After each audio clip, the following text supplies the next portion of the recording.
Okay, I believe I'm streaming. As always, give me a few moments to get everything set up.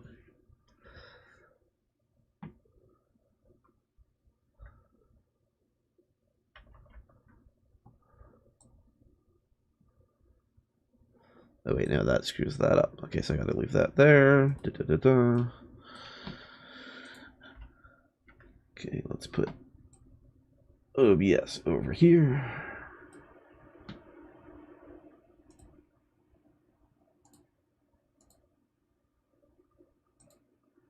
The president is dragging us into... Oh no, ads. Audio, go away. Welcome, everyone. Happy Easter to the all who celebrate. We're going to go on an Easter egg hunt today, and I'm very excited about it. Hello. Welcome, Michael.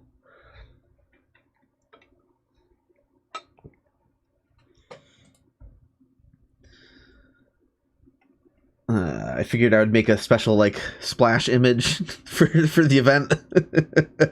Who did betray Vamos? No, I saw, as soon as I saw someone, like, I didn't make the connection in my head, but someone was like, Easter egg hunting, like in my comment on the last post about the stream coming up. I was like, oh, duh. Like, it's got a couple more things to set up here. Ooh, you saw a drift bag in Anne Orlando last night. Very cool. Well, which location in Anne Orlando?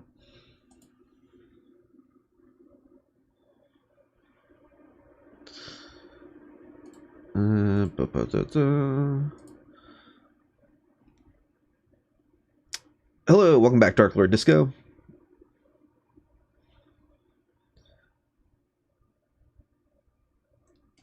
Oh, but yeah, over by the blacksmith. Nice. Let's see.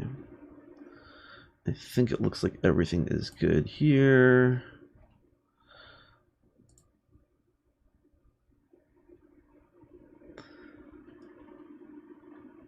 Okay, I'm just going to post the link in a couple places and then we'll get started.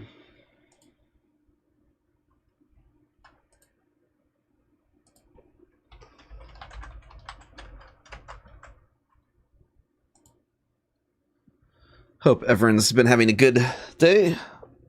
Been a pretty lazy day here myself. Still like waking up a bit because I overslept a nap. I was slow to resurrect, if you will. And where else was I going to post this? In the Discord.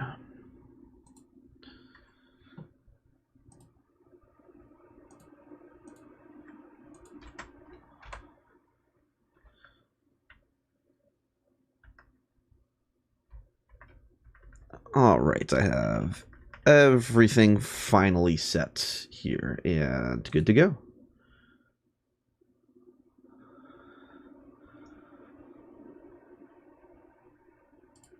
Oh, and I should turn I like to have my stream up on a second monitor just so I can see if everything's okay, but might as well like drop the bitrate to something kind of low because even though my internet can handle it, I'm always like a little paranoid. I'm just like, no reason to watch my own stream in 1080p.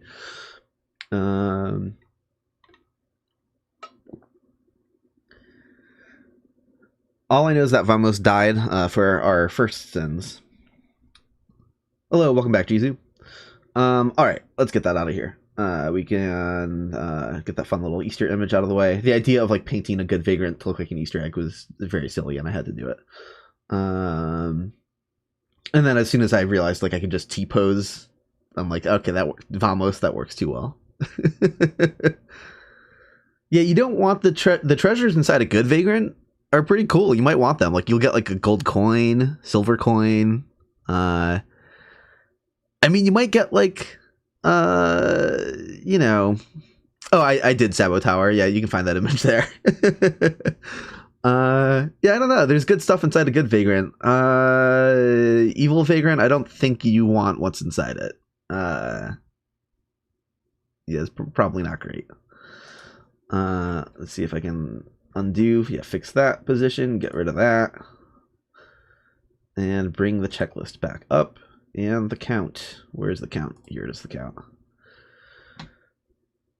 Why would you want a coin? I don't know about y'all, but sometimes you get coins inside an Easter egg, you know? Like, or I guess maybe I'm revealing my age. Like, do people just put like a single dollar bill now? Is that, like sometimes you get small bits of cash instead of just candy.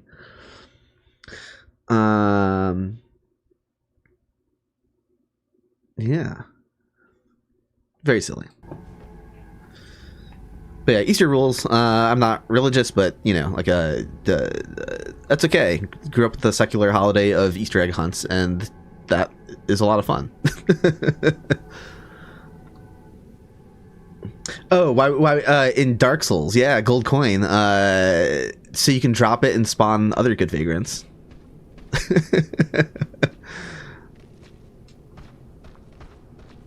So you can just keep the cycle going. All right.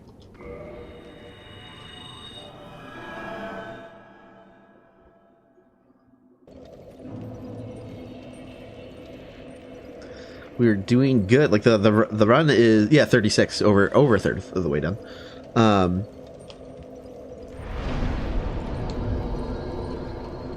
So yeah, now we're doing the Catacombs, and again, I thought that was kind of funny, thematically appropriate for like Easter. Like, okay, there's some theme of resurrection we could tap into here. Okay, so Firewood Shrine. Yeah, Easter Vagrant hunt. Exactly.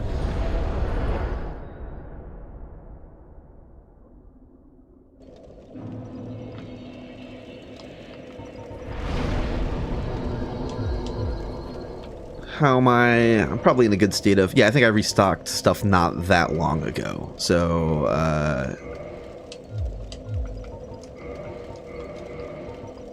there we go. So yeah, to the Catacombs we go.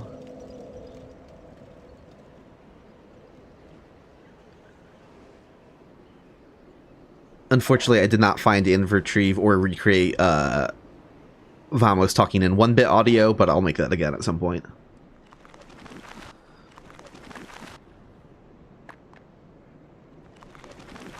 So you can get Vamos to talk through an NES. The NES can actually play up to like 7-bit audio. It's kind of weird, but like a lot of samples you hear in games are just 1-bit.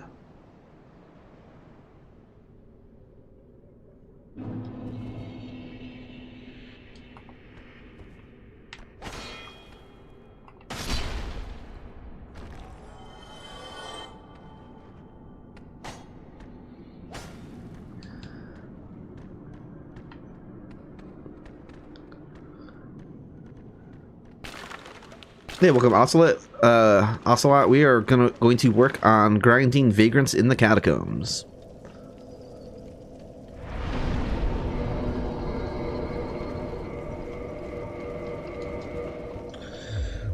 So where are these locations? Where are these? Good behind patches. Well, that's extremely easy to find. And then evil behind Titanite Demon. And below first breakable floor.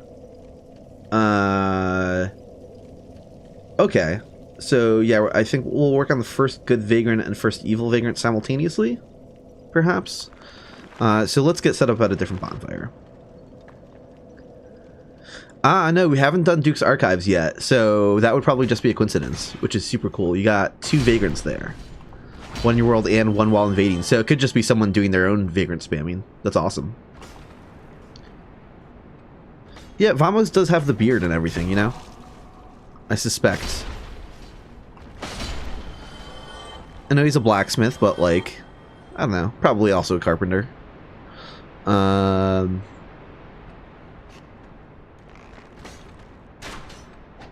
Already dropping drift items near the first bonfire. Great.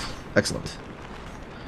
Yeah, not 100% sure. I haven't double checked the map data to see what location that corresponds to, but it's gonna spawn somewhere in the Catacombs. So, probably the first one we're looking for. Worst case scenario, then the second one we're looking for, and it's still gonna help.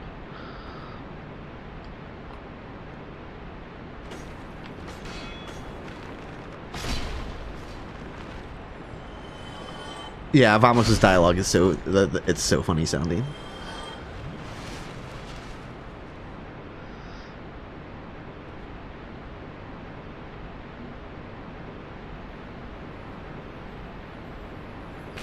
Yeah, we never actually went to this bonfire the map was from, so... Clear out this illusory wall.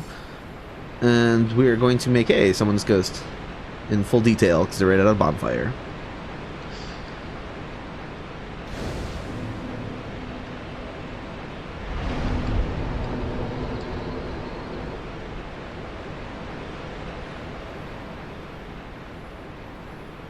Okay, so the good Vagrant can spawn, as it says, behind patches. Which, I mean, he's not here right now, but...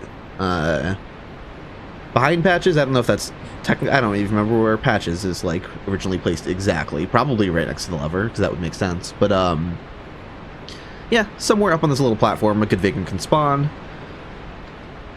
Seems like a pretty decent spot to drop item bags, because, like, how often do people go up there? You know? That seems pretty good to me, so I'll do that.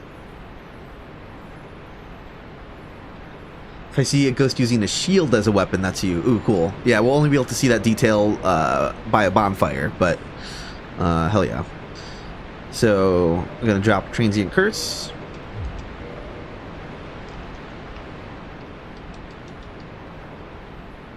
Hey, welcome, Rodan.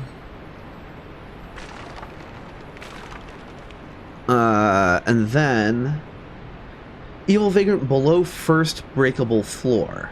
Okay, so what I'm talking about is...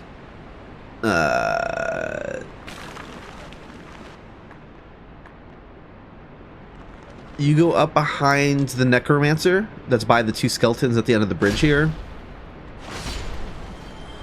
And there's this area where you can turn right and fall through a floor to wind up by some crystal lizards. And that is where the Evil Vagrant winds up. So, I think he winds up like right directly in this room, maybe a little down the hallway. I don't really remember exactly, so we're going to be on the hunt.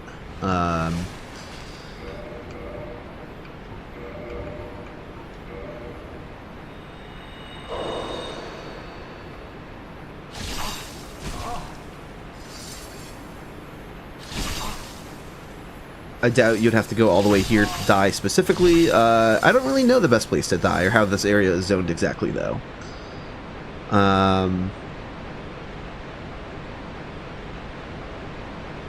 Okay, well, I'm not going to be doing this run back to die every single time.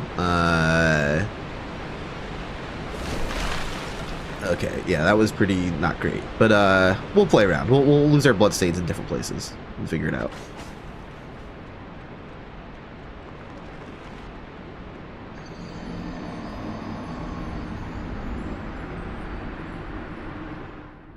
Anybody in chat know how much poise you need to knock flint from the statues? That's an interesting question. I don't actually know how much poise damage they do.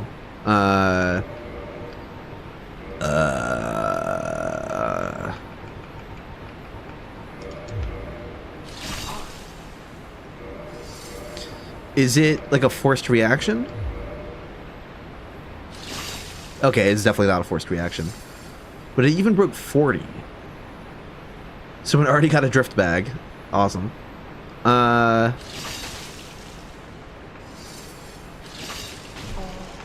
Hold on. Wait, okay, hold on.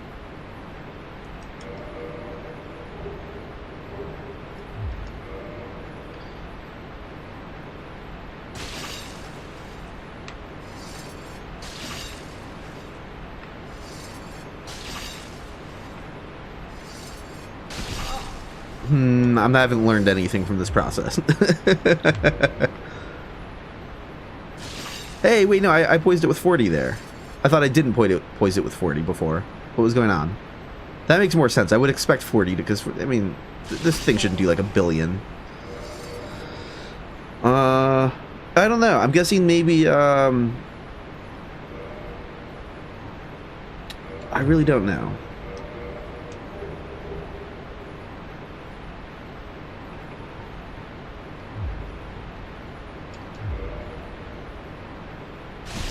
Okay, yeah, no, maybe it does break in 40. So, yeah, it probably does 40 poise damage. It probably does 40. Well, no, hold on. Oh, but you know what? Maybe it's different hits, because I just got hit with, like, one spike. And it didn't break. See, if I get hit with the full force of it, I get staggered. every single time. So that is breaking 40 poise. But it was possible to hit just one of the blades and not get...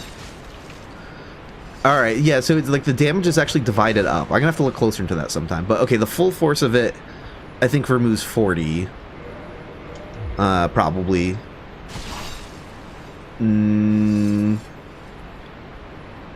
Hold on, my poise might have not fully reset after putting the helmet on. I think it's every single time I'm gonna... No. What? I have no idea what the hell's going on. It's kind of jank. It's a little jank. So it will remain a mystery for now. Yeah, multiple hitboxes going on. So yeah, like above 40 seems like a good way to like avoid stagger a decent amount of times from them, but it's still not like completely locked in. So so it's not foolproof. You need even more if you like really never want to get stunned on them. Oh, you got my drift bag from near the lever. Awesome. Well, that's if you know, other people might be dropping there as well now, but very cool.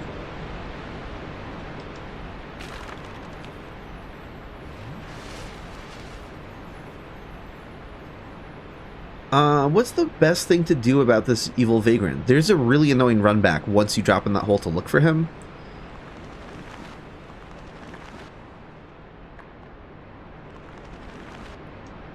I feel like it might be more worth our time to like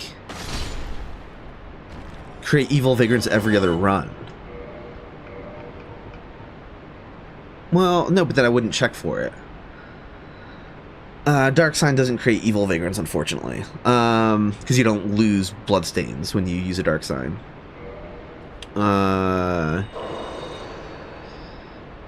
Shoot. You do lose your stuff, but it doesn't drop a bloodstain, and you need to lose a bloodstain to create an evil vagrant.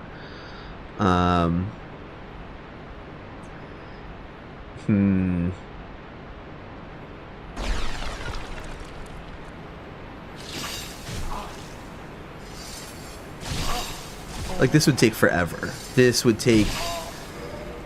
I can't be dying to the statues, right? Like, that is a ludicrous idea.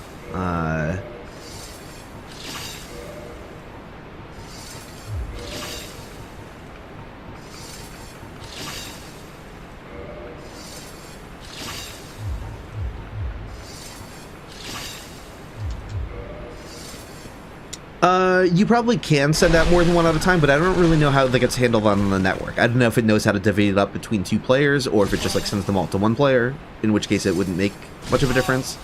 But if you do drop more than one, definitely as different item bags, at the very least. Like, multiple in one item bag don't help the process in any way.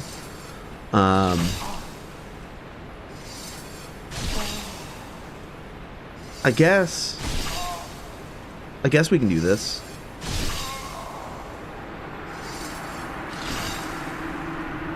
There's not really a great way, because if like I die somewhere else that's more convenient before that room, then I didn't get to check that room for the evil vagrant. Once I check the room for the evil vagrant, then I have to run an annoying distance to get out of there. So it's kind of like damned if you do, damned if you don't. I could probably like have a skeleton follow me in there now that I'm not using stealth. Done by myself beforehand. Oh, look at that. 2 drift items. Oh,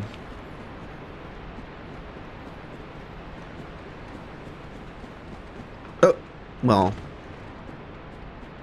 This is one I totally meant to go this way. Totally. I didn't get distracted and like think about chat or anything. Well, actually, I'm just gonna die from fall damage now. And I forgot to pop the humanity. Just remember to do that at the start of the run.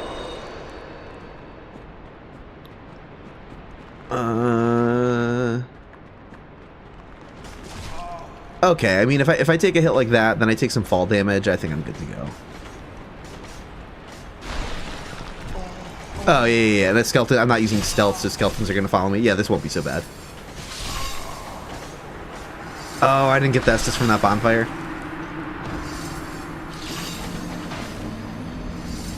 Yeah, this will be fine. I think because we're doing it this way, these are going to be very fleeting vagrants. You know, usually when I get them, I like to take a moment to celebrate and kind of just let them hang out on the camera for a while, but we're going to be like dying or like scaring the vagrants away instantly, which is okay. Hey, welcome, Caleb Moore. What are vagrants? You just started playing Dark Souls. Yeah, it's cool. Vagrants are a weird, rare creature that a good number of people don't know about, but they've been in the game since they originally came out. If a player loses a bloodstain, and it's a purely online mechanic. You can only create players for vagrants for other players online, but by spamming the network enough, because people who receive vagrants can send them to other players, one could eventually come back to me. So, and people in chat are helping participate as well by spamming the network with vagrants along with me. But yeah, they're rare creatures that spawn through online mechanics. Evil vagrants result in bloodstains lost with 5 or more humanity in them. So you die once, drop a bloodstain, die again to lose that bloodstain. And then good vagrants result from certain items being dropped and abandoned. If you want to know more, you can just do a Google search for like wiki.vagrant. The wiki.wiki goes into a lot more detail about their spawning. But yeah, Transient Curse is one that works. So I have a stockpile of that, and just dropping one at a time before every time I die. Oh, geez, you saw the good vagrant already? Awesome.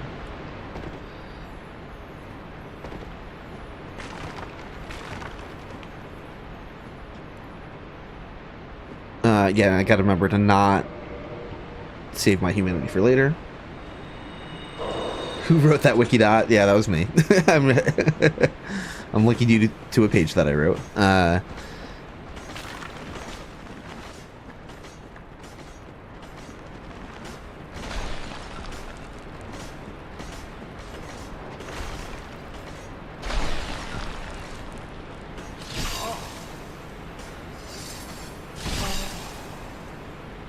Oh, lost the skeleton. Oh no, here they are. Oh, one got stuck falling. Look at him go. Look at him go.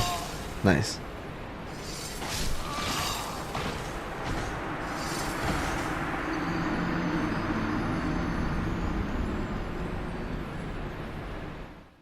Hey, thank you, Robbie.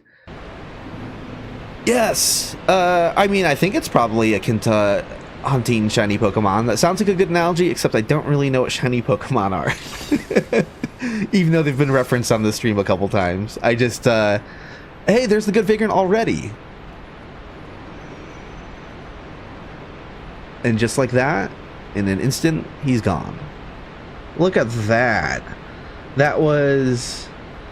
Who was it in chat again? I'm forgetting the handle. I know it started with like an R. It was like Rykar or something like that. I know someone last time was MVP of the stream, going to areas before I even got to them to help start the process early, because that was way quicker.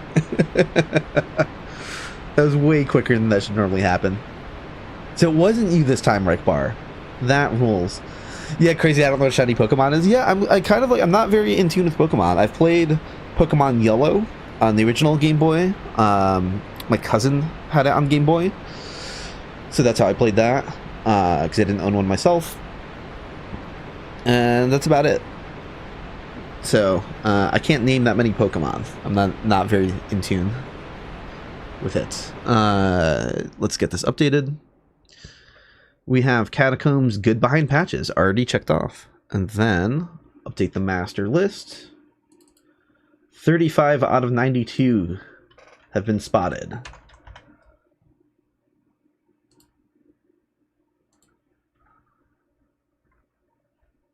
Okay, let's get OBS pulled back up and the chat and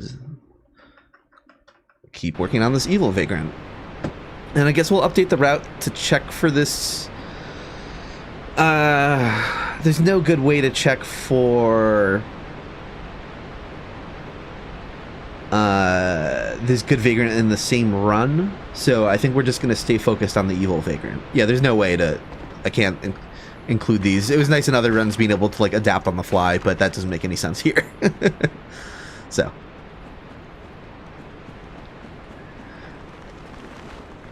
yeah, we'd have to drop to the bottom of the level to check for the good vagrant. That's not happening at the same time. But I see Amino saying already got the evil Vagrant. So, hey, he's right here, right now. Let's go. He saw me coming in through the hole because he shot. He did his ranged attack. He'll never do the ranged attack if you're right next to him. Oh, that's cool. I'm gonna die. Definitely, very quickly. We got him. And off he goes to someone else.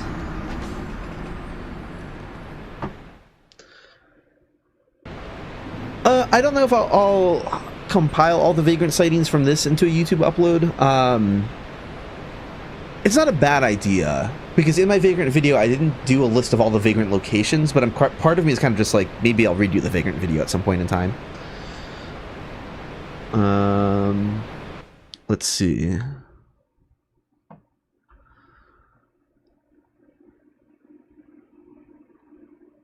Let's see. That is evil below first breakable floor. Again, absurdly fast. This one wildly fast. So again, this is keeping up with the pace of the last couple streams. Painted World, Ullastill Township. Ullastill Township was crushed instantly. So yeah, this is going great. This is people in chat helping out are making this go an order of magnitude faster. A couple order of magnitudes faster. It would normally, if I was doing this on my own without any help from chat, it'd probably average out to like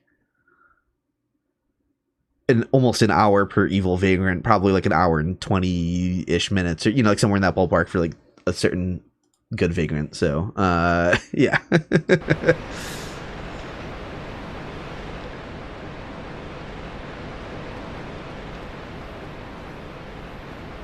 IRL good Vagrant maybe hoards stuff up like a living Roomba. Speaking of living Roomba, Abiotic Factor, if anyone in chat has played that, there's a very funny like IS creature that shows up, like that's just a walking chest. It's like it's basically a passive mimic that doesn't try hurting you. But you'll walk around the corner and you might think it's an enemy for a split second. You get jump scared by this little box walking around, and it's like, oh, it's just you, god damn it. And he basically just picks up like loot that you didn't pick up. Pretty great. There's like, oh, there's that desk I abandoned. It's inside this walking little guy now. Already got the drift item bag near Vamos. Awesome. Yeah, there's not a great way to check for both of these at the same time either. I don't think. So let's just work on this good Vagrant. And I think in order to do this, I'm actually going to go... Well, yeah, I'll go down to Vamos. Why wouldn't I?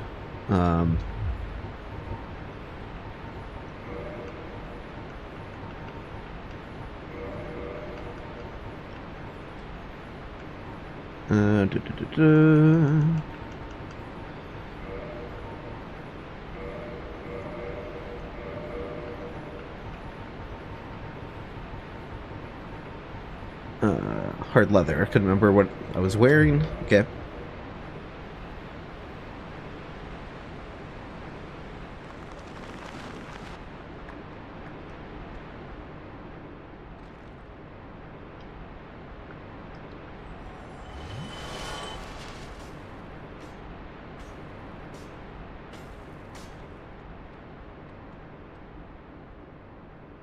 Oh, hey, Androv. Yeah, I think I'm okay guessing the boundary here, because in this case, it's one of those situations where, in the process of just checking for the Vagrant, I mean, we're going to keep spawning, like, really close to the location, so here it doesn't matter too much.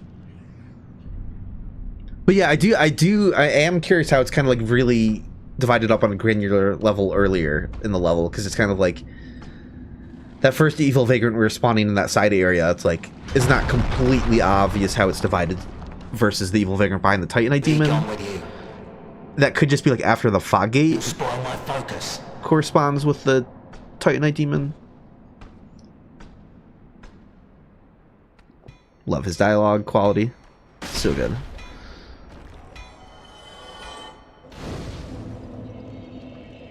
Oh yeah, the Layak always jump scares you in Abiotic. Totally, yeah. I finally got the containment thing for him built, and I I've got like the moisture teleporter and a little plot of those grab things. So self-sustaining thing. I mean, I do have to like manually feed the machine, but hey, there's a drift bag here already. So yeah, the Good Vagrant's location is literally right outside Vamos's lair. It would be at like the dead end of this path if this wasn't broken open, right? So I think like literally right where I'm standing.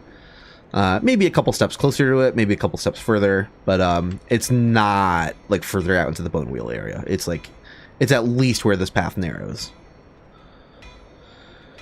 Yeah, don't remember Bonfire being here. That's because there wasn't in the original version of the game. This is a remaster-only edition. So on that note, with drift items already here, I'm just going to cast homeward and warp back to the bonfire. I should be dying every now and again, though. Again, I don't... That would be good confirmation, actually, Androv. If I die out in the bone wheel area, does that bloodstain correspond with the evil... Vagrant behind the Titanite demon? Because even if I'm not checking in these runs, I can just get started seeding them, you know? That seems like a good idea.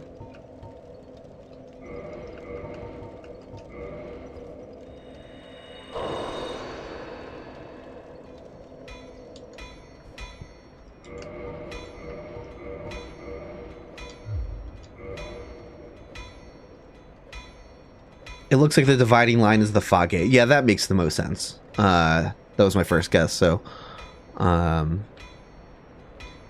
I think if I just die to some bone wheels, then we can...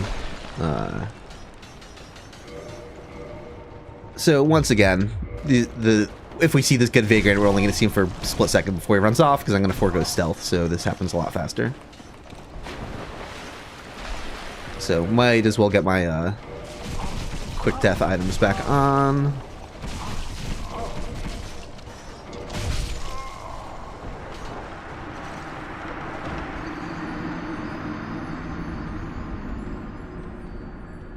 Hello, Spellfork. Welcome.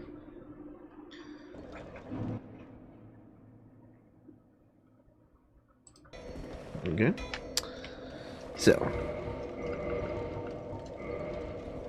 So yeah, we're trying to spawn some evil vagrants include at the same time here, but we're not actually checking for it yet. But that's okay. The more we spam the network, the more that'll help.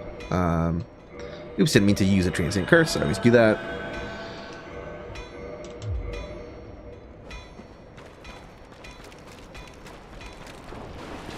Now, like just walking around in the water here alerts all of the bone wheels to your location and makes them all come after you because of how water is bugged. It's incredibly funny.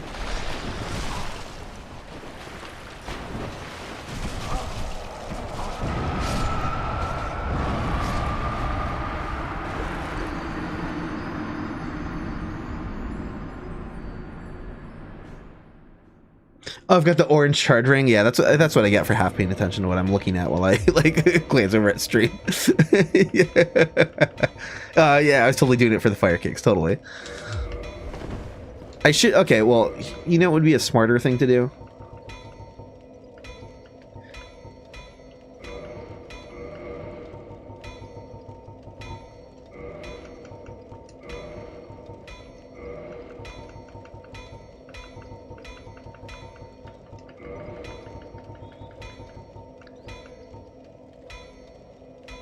There we go. I've got my... Oh no, I've Ring of the Evil Eyes on the way. What are you doing? There we go. I've got my stealth rings on the bottom, damage rings above them. That seems like a better thing. Until I have to reset the item order because the dupe glitch breaks the menu. Or constant reordering eventually breaks the menu. I forgot to use humanity, but that's okay. Whatever. I'll send off that last bloodstain anyways. Yes, Menno. Yeah, the Good Vagrant will spawn... right outside the cave entrance to Vamos's room. Yeah, this resulting Good Vagrant just shows up right here somewhere. Like, I think right where I'm standing right now. But yeah, I'm already getting a lot of drift items here, which is great.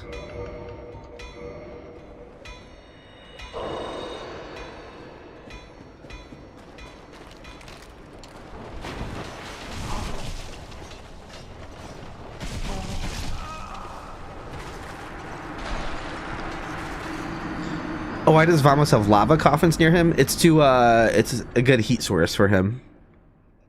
For you know, smelter. It's his little smelting station. He's got the tools for picking up hot stuff. Giant plier looking things. I don't know blacksmith terminology. I don't know what I'm talking about. Part of his forge, thank you.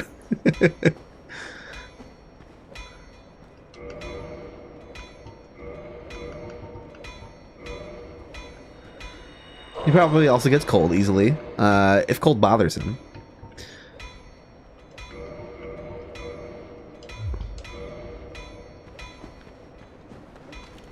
They're just tongs? Okay, that makes sense, yeah.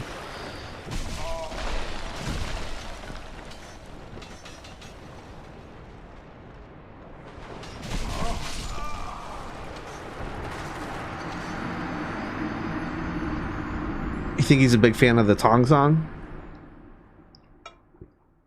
That was a topical reference. Yeah, we're getting a lot of drift item activity here. This is great.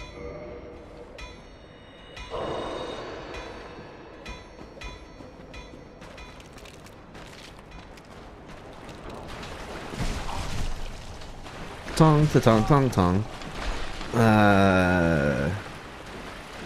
Oh, you got Miracle Resonance outside his room too. Nice. Yeah, earlier I said I was going to make a Miracle Resonance counter, but I lost track of how many we actually saw in the Painted World. So at this point, it is still really cool seeing them, and it is a travesty that they're rarer than Vagrants, but oops, I forgot to drop stuff. I'll drop one in a weird spot if I can drop it in time. There we go. The drop didn't happen, but that's okay.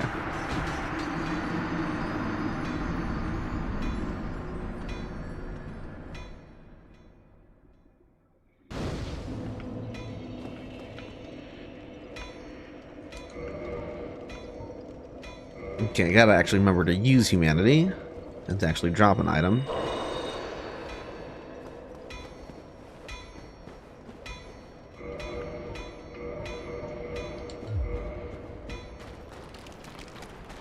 The funny part is, like, they added this bonfire out of convenience, quote-unquote convenience, but, like, it almost feels like a trap as well of its own right.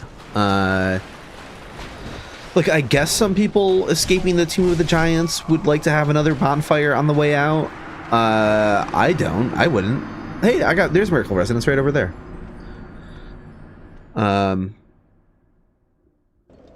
If I've already made it past the bone wheels, this is the most dangerous approach. This is the most dangerous way to leave this area, like, by far. I'm just like, you don't want to pop out in the middle of this group of bone wheels. It sucks. This is like a terrible area. It is not. That bonfire is there for warping to Vamos. It is not there to make the level easier. It only makes the level harder, kind of, if you get trapped there.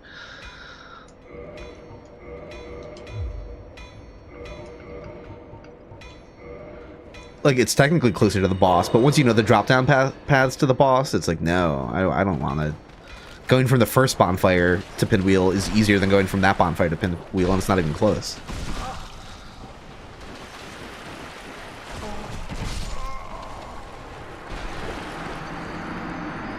Yeah, Calamity rings for style points at this point. Yeah, you're right, I don't really need it, because with the help of the bone wheels.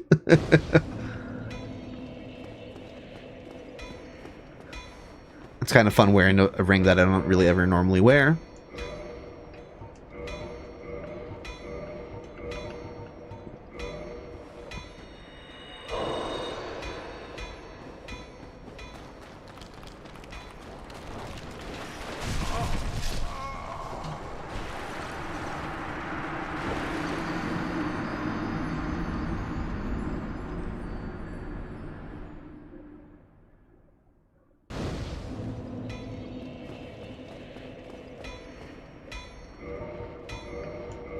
Oh, brightness is a little lower than I usually have it set, so turn that back up.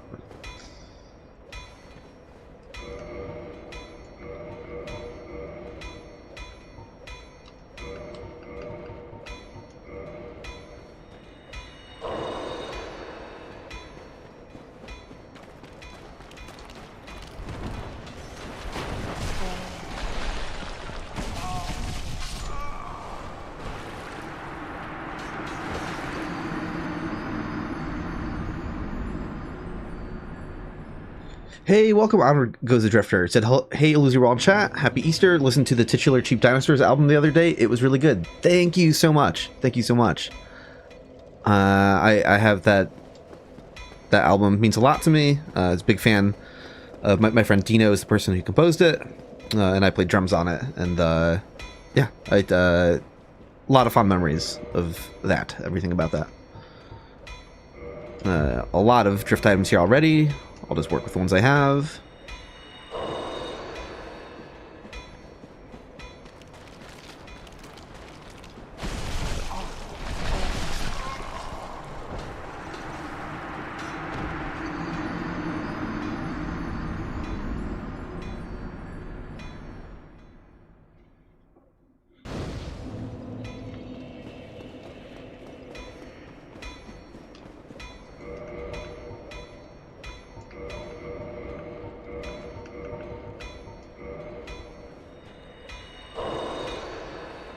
So what's up with the blue torches in New Londo?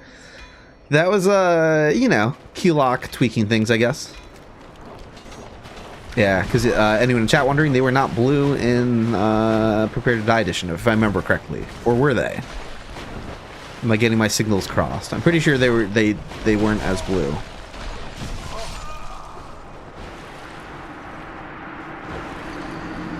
Someone fact check me on that. Now I'm not sure. Don't quote me on that. Maybe I'm wrong. They weren't as blue, but they were still blue. Yeah, that sounds about right.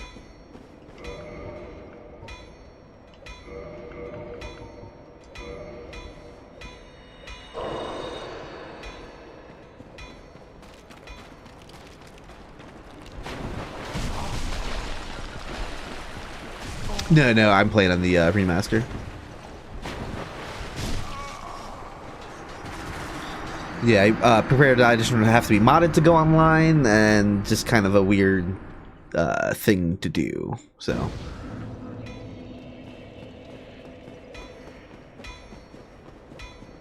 I don't think I'd want to live stream that just because of potential risks with RCE with it still. Again, I gotta double check if Metal Crow's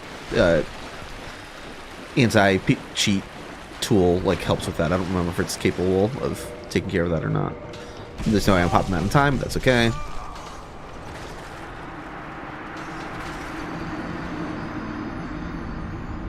Oh, that's depressing, Grandpa. Any kind of image search for Dark Souls nowadays leads you to AI-generated images. Ugh, barf. Yeah, that's the enshittification of the internet. Another resonance sign. Someone is fighting bone wheels down here.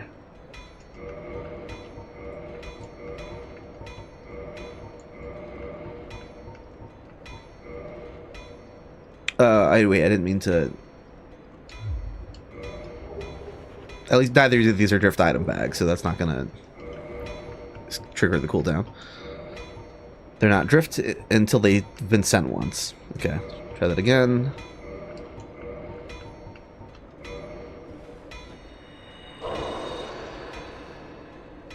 Resonance signs are made by casting Wrath of the Gods, Great Heal, Soothing Sunlight, or Bountiful Sunlight, I believe.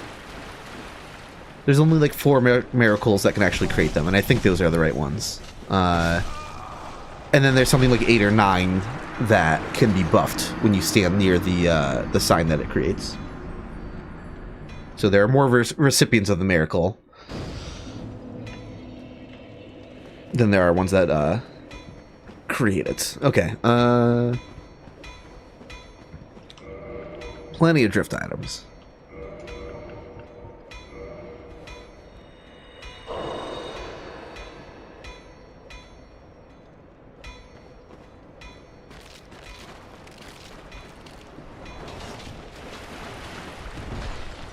Yeah, you can still use. There's still a matchmaking tool for Prepare to Die edition, but that's in conjunction with having to. You can't only use that. You have to.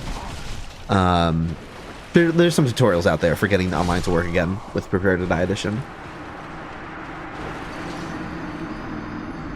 Because that stuff, that tool wasn't creating its own entire network.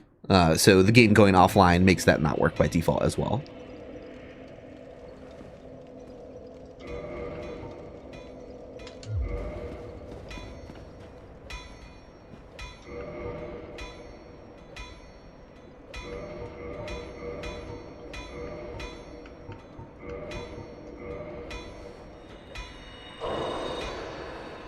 No, we're not close enough to the evil one, so I'm not really even checking for it now. But I figure getting a head start on the grind won't hurt.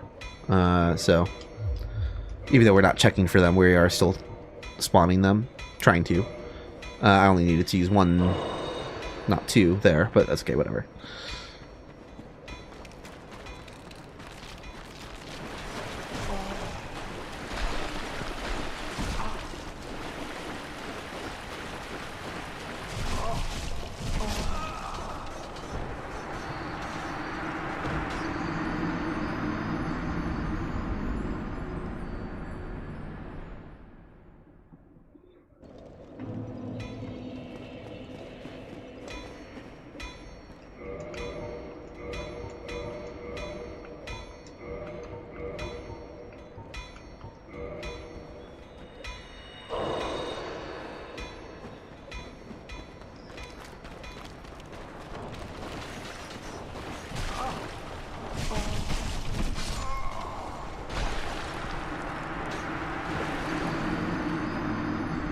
Hey, welcome, Lunar. Yeah, fan of the Catacombs? Catacombs are fun. I like the Catacombs. Oh yeah, a lot of drift items. No Vagrant, good Vagrant down here yet.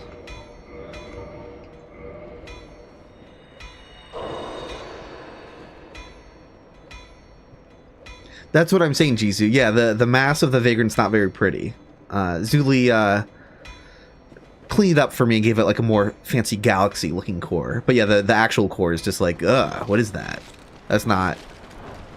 It's something to do with humanity. It's some sort of humanity amalgamation. I feel like the core of an evil Vagrant probably has like a leathery texture and it's like slightly damp. And it's just like meat. It's probably like a beef jerky texture, maybe a little softer. I don't think it'd be very pleasant. Okay.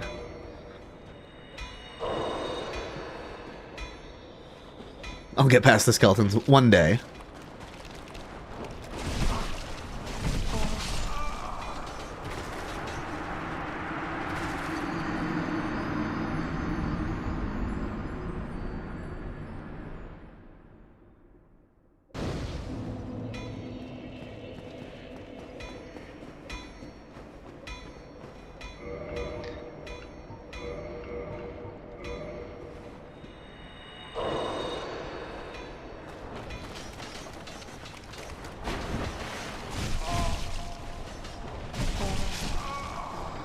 Yeah, I talked about Philnor's egg and Vagrants in my Vagrant lore video.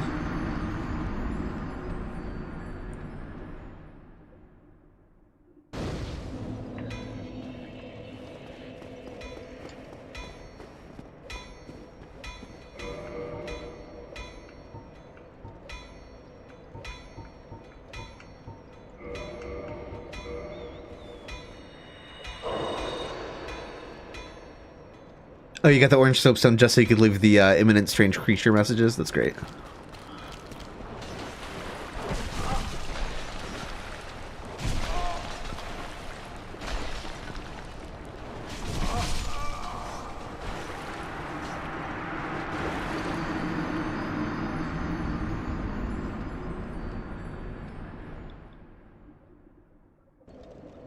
Oh, that's an interesting question. Did the Vagrant VFX look different Prepare to Die edition? I don't think they did.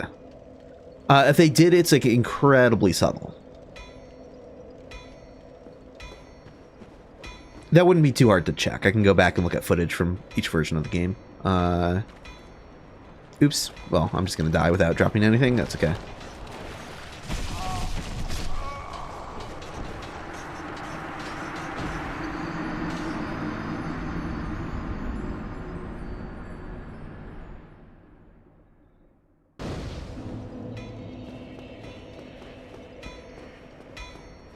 Ah, look at that. Someone's hiding drift bags. That's a good hiding spot for one. I like that.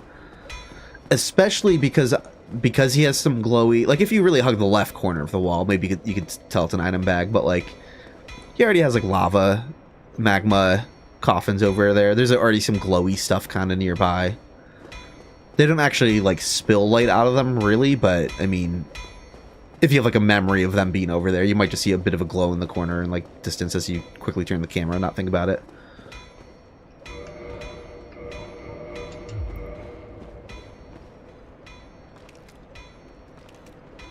Now, does that correspond with a different location because it's inside Vamos's room? That I don't actually know. But we're getting plenty outside of the room too, so I'm not like not worried about it.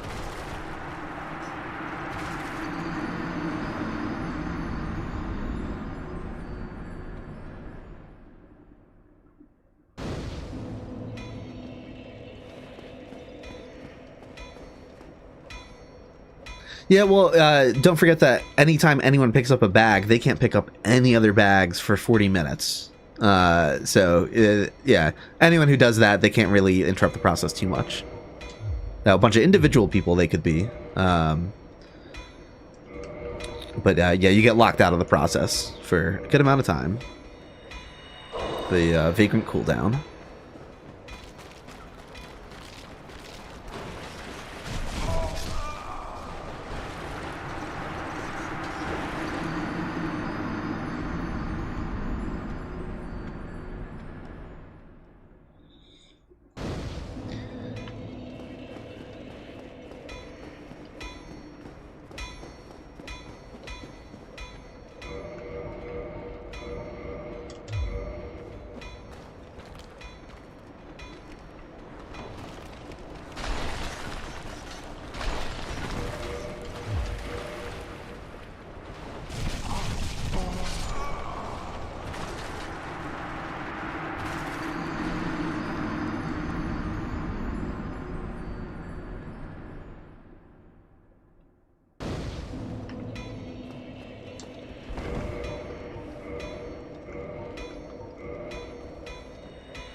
Yeah, there's another one in that spot over there again. It's pretty cool.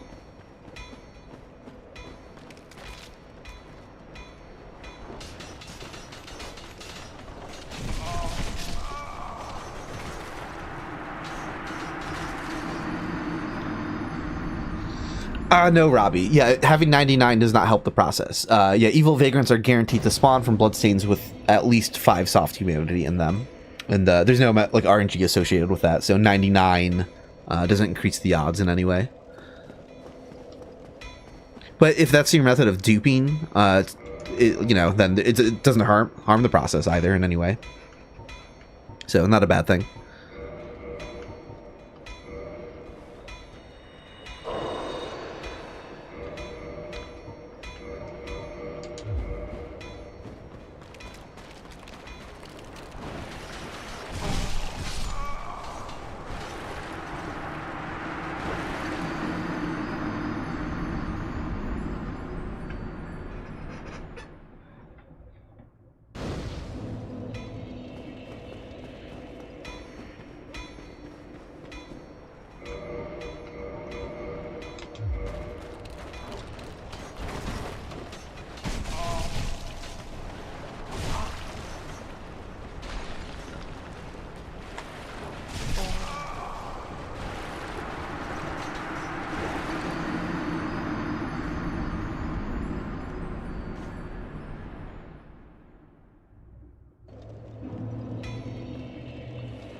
I am going to double check real quick, though, in Smith Box. I'm going to take a moment just to make sure that ones being dropped in this hallway area do actually correspond with the good vagrant that's right outside.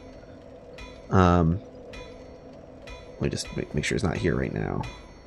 Okay. Okay, I'll leave the camera over here so people can look towards the bonfire. Let's take a look. Let's take a look.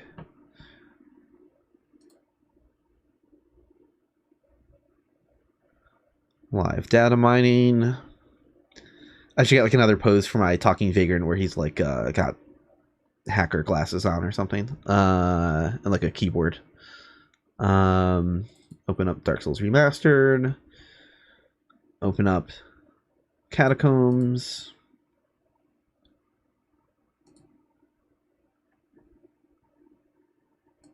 Ooh, just saw 4 drift items at once. That's very nice. You know what? Let's do some live data. I'll put Smithbox on the screen actually.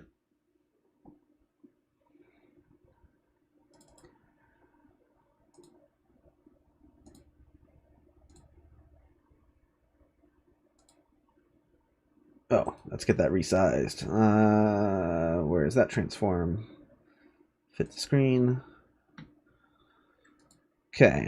I haven't really checked for this myself in here yet, so I don't know exactly where I'm looking, but let's see if I can figure it out.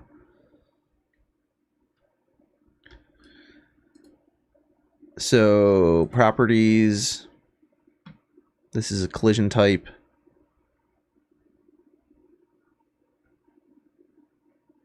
Vagrant entity ID. Okay. So I see a few Vagrant entity IDs, but I don't know which good Vagrant that is. But I can find out probably. All right, just by clicking on the good Vagrant. We can see the exact location of the good Vagrant here. Spoilers. Yeah, he was right outside. Like I thought. Entity, that was 910. That was 910. So what were you again? 910. So yeah, that the collision of that room corresponds with it. I think this collision will as well. Is that like water or something stupid? What is happening? They'd be insane if it didn't work out here. What collision? Why?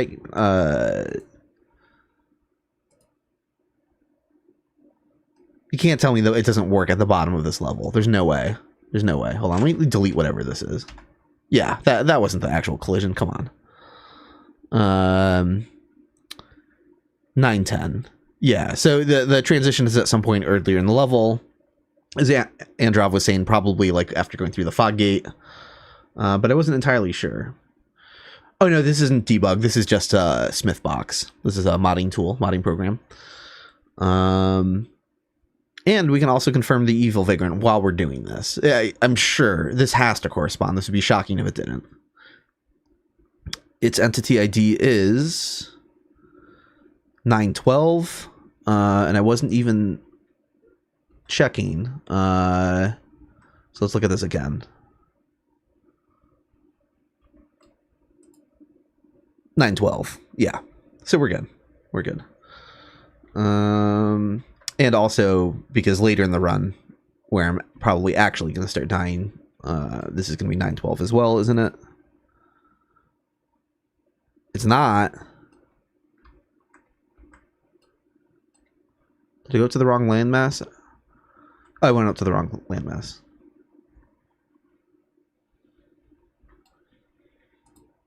Yeah, that's 912. Okay, everything is good. Cool. So I'll get this back out of here. By Smithbox. Okay. Oh, why is there an out of bound Vamos? Is it for the cutscene? I think so. Yeah, and I haven't really ever looked more closely at that.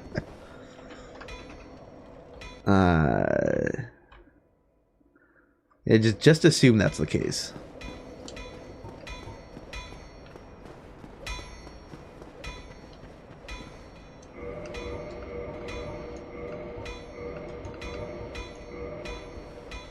Oh, cool. Reichbar just got the good Vagrant.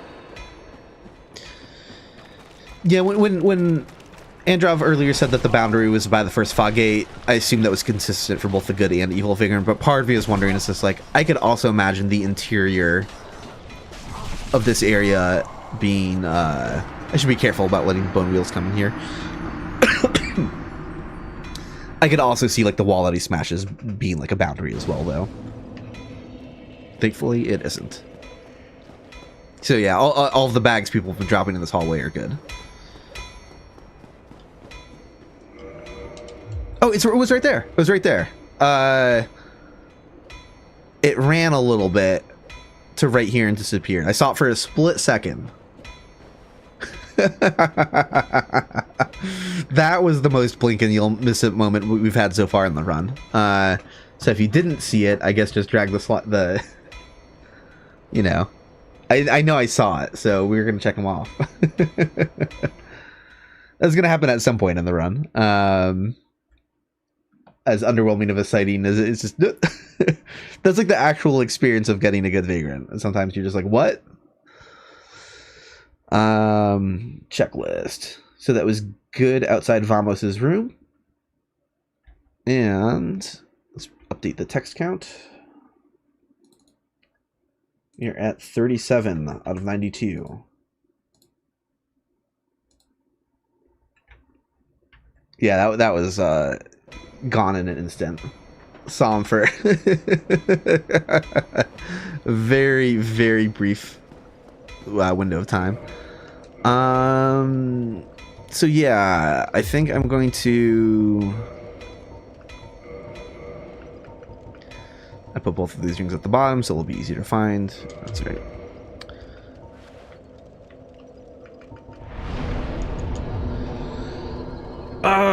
So I think I'm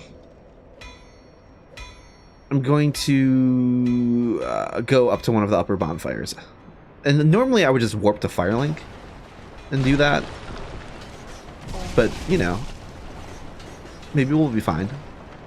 If I can get these bone wheels to hit this corner, they'll just clip through the map.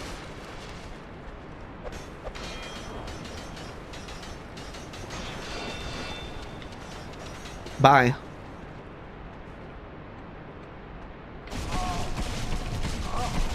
Oh god. Come over here.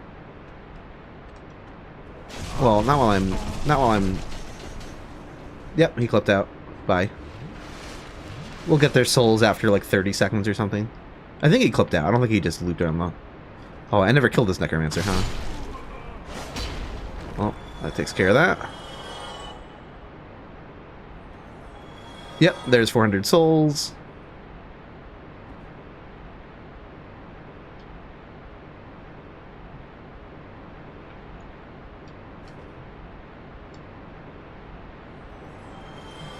And the other 400 souls. Yeah, I actually haven't compared the AI of the good Vagrant running away, disappearing to the Crystal Lizard. So I'm curious how similarly set up they are. Key difference being that when the good Vagrant runs off and disappears, that actually counts as a way to be sent off to another player. Because normally we're always like dying to send them off, or, you know, like warping to send off a drift item bag, but the moment they run off and disappear, that also they also immediately jump to someone else's like Vagrant inbox, which is super cool.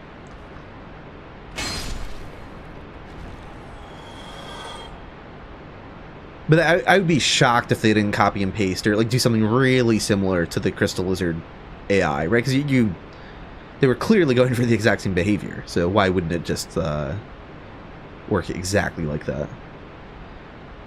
So this evil Vagrant spawns pretty self-explanatory behind the Titanite demon. There's really no location that could be confused for. Is he already here? He's already here. Yes, let's go. Chat, once again coming in clutch. This is insane. I'm so happy about that. He's already back there. Look at him. We can see, look, we see the tendrils and a bit of VFX poking out.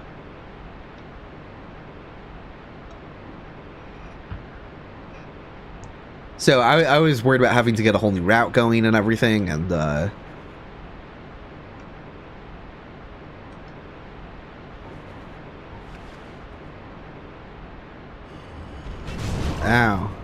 Ow.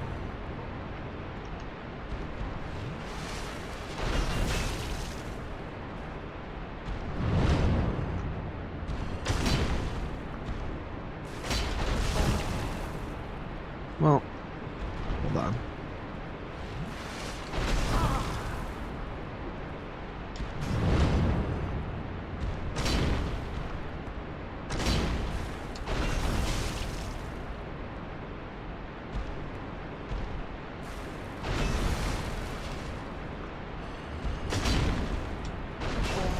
I didn't get... watch me get clipped out of the environment or something. That'd be a funny way to die here. No, I'm still good. I'm still in it. Alright, let's get him checked off the list. And we can do some funny stuff with him in a moment here.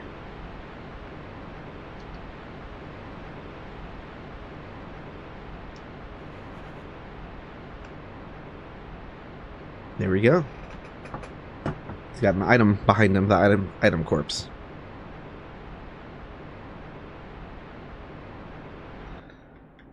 So that is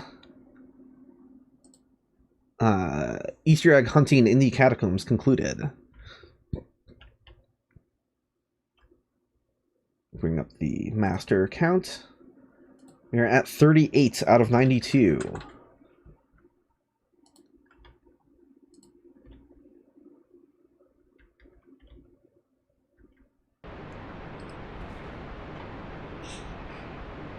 Yes, welcome Terror Hardcore. We just got a Vagrant. It is down here. I'm going to do something funny, because as I talked about in my most recent video, hiding in the coffin makes you invisible to enemies. And I don't think it'll happen instantly, right? Because did I, at any point in the mapless run, go wait, like, the long-ass time to get, like, dragged? I don't think so. I don't think that's something I've done yet. So let's get this guy's attention. And actually, I'll even take off my stealth items, just to ensure that, you know, I have his full attention.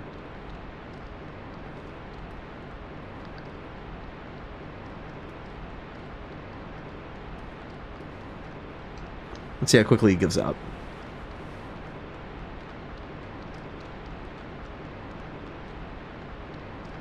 Yeah. Yeah, he can't see me, he can't hear me, he has no idea I'm here. What happens if we get sent off?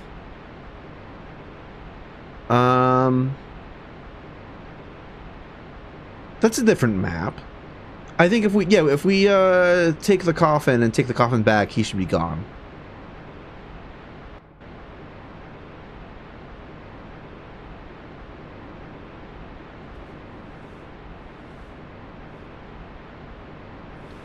See, the thing is, the map won't get fully unloaded because it has to be in the loading queue to take the thing back. But just because it's in the queue doesn't mean the map contents weren't unloaded.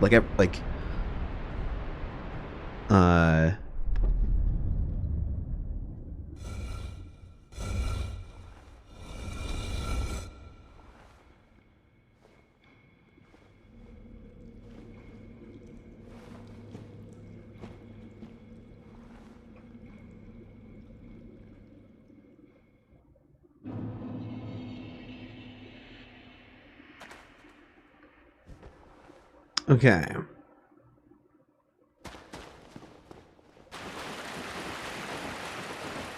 And again, we have Nito's coffin, a smaller second coffin next to it, and even though you can't really see it, where is it? Is it in there? There's a third, even smaller coffin somewhere nestled out of the almost invisible. Which makes me think that the family is Nito. So, all of the statues in the catacombs, even though they have the pinwheel-esque masks, I think all that stuff was in reference to Nito. That's my interpretation. Yeah, let's take this back and see what happens.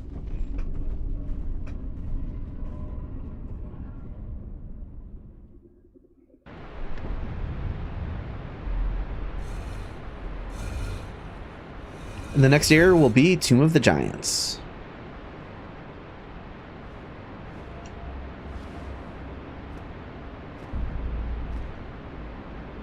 Hidden third coffin is actually Nito's mini fridge. That's where he keeps the beer. It's the same Vagrant! He didn't even leave. He's still walking back to his location. Part of me was gonna say, if we saw another one there again, that we couldn't even be 100% sure, we'd have to like warp in and out again. Because, you know, maybe I just got two evil Vagrants in a row. Not unheard of when we were spamming them. But the fact that it was walking back, I'm just like, Now that I'm going to transport much more quickly, let's see what happens. This could be very funny. Oh, I forgot. It's not like the nest, is it? So you have to wait the full amount of time each time? At least I'll skip through the cutscenes.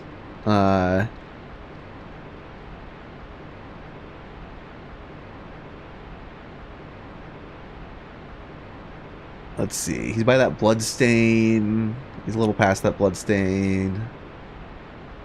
Yeah, I think he's just going to be in the exact same spot where... Because he definitely unloads. He definitely unloads when I get sent over here. Like, the map is still in the loading queue, the Catacombs. But he's definitely not...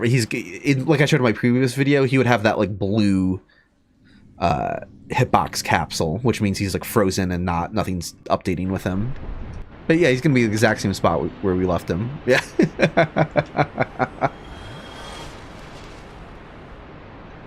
Evans, if he kills you while you're in there. Probably nothing special. I imagine this is probably not solid ground, so I'm sure your bloodstain would be fine. But even if it wasn't, it would be interactable with, you know, like there's no way it would be reachable. Can I get the Vagrant to kill? Okay. At first I was like, nah, that'll take too much effort to set up. But let's give it a shot. Let's see how this goes. I'm just going to tank that and hope I'm safe. Yeah, I'm fine.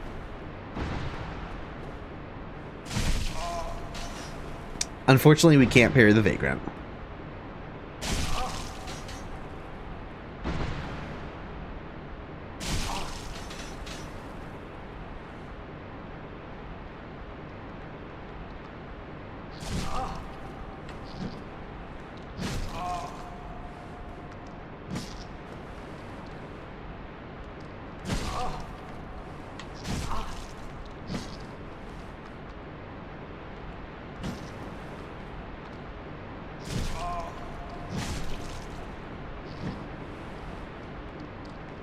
Okay.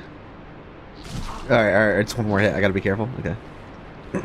Let's go. Don't forget too soon. Please attack. Please attack. He forgot.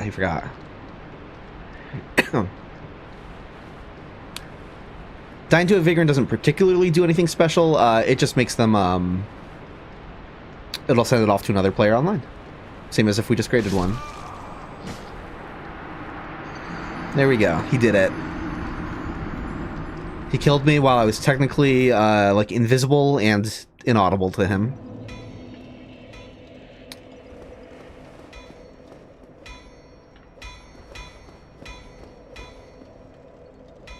Alright, Catacombs it is. I mean, Tomb of the Giants it is, so let's get that fixed. Yeah, that should be a unique death animation. I've never really thought about it. So let's get the next checklist set up here.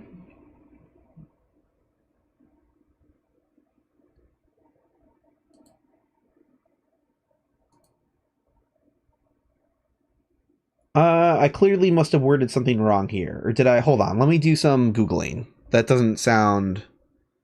3 evil ones, no good ones. That's clearly incorrect.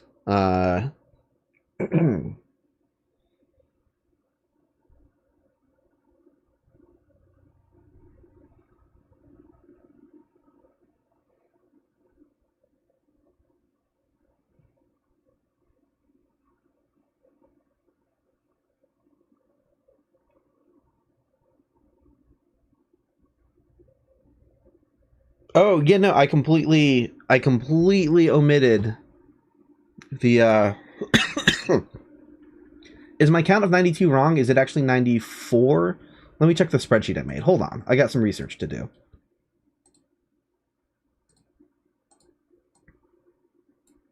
I've got some research. Give me a minute here. Vagrant.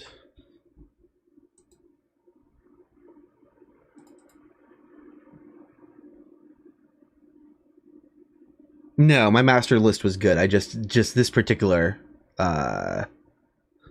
checklist is scuffed. Okay, that's right. So, enter a new item. This is going to be good.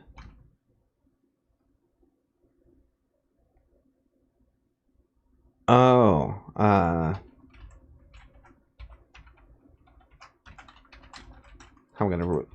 we'll call it that. And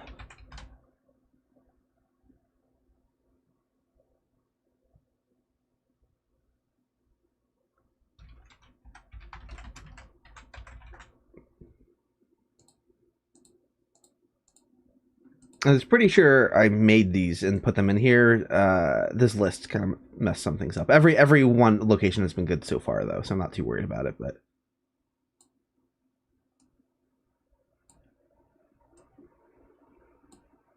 okay, and then just got to get that list fixed in OBS.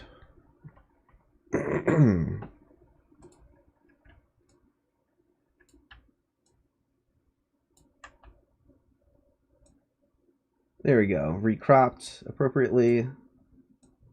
That looks good enough. Okay. 5 sightings do here. So same thing we ran into in the DLC, where in the Royal Wood, where we do need to get both colors of one of the evil vagrants, and that is the one by the Silver Serpent Ring.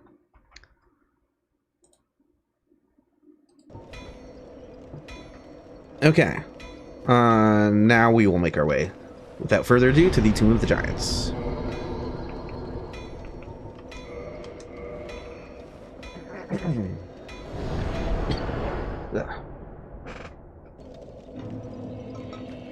Kick this damn cold. Hey, thank you so much, Waterfall Eyes. I appreciate it.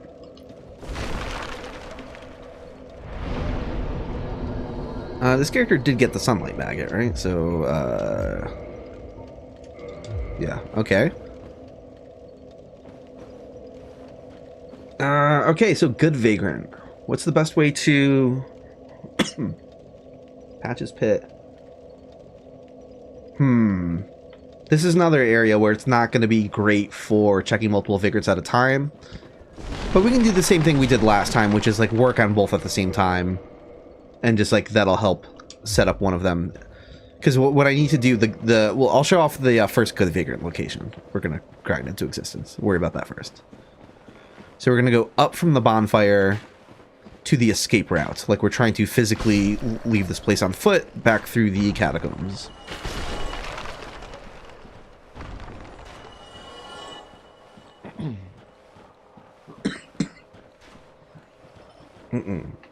Okay.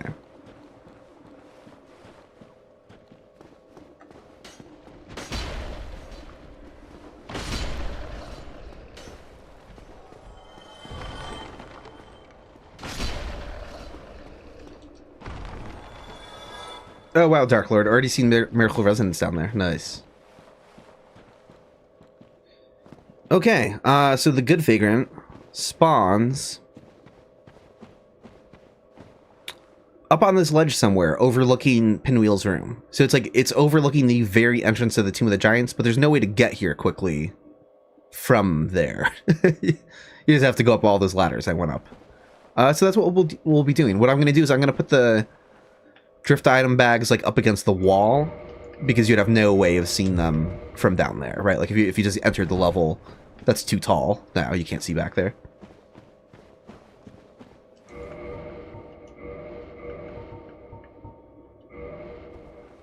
And you just got the evil Vagrant in the pit. Sick. That rules.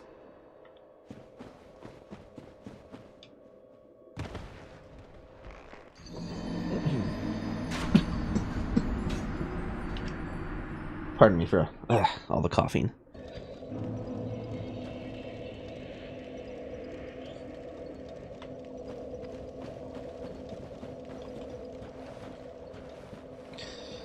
Do I ever consider remastering my old videos with more recent editing? If I felt like if I could do a better job with the information, and I'm in that state with Vagrants and Fall Damage. Those are like the 2 videos that I might want to redo sometime for Dark Souls 1.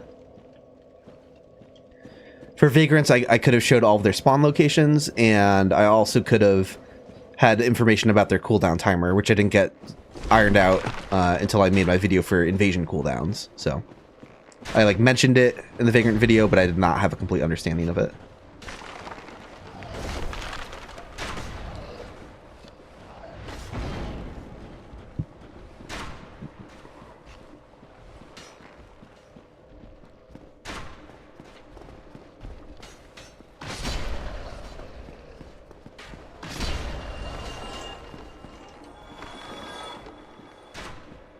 Thanks, Waterfall. I appreciate it.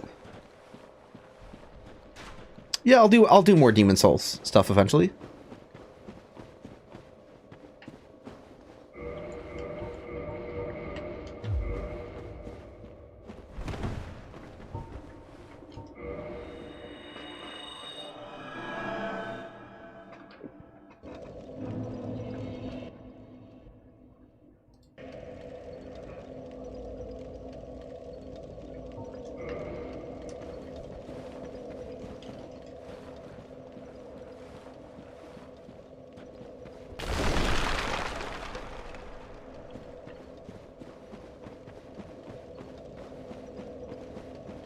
Yeah, I wonder if I should be checking the pit each run as well, just to kind of like save a location, because I don't know if it's visible from up here. It probably is in the dark. Honestly, you can probably see its VFX, so that's a slight little detour. So, you know, I will start checking each run.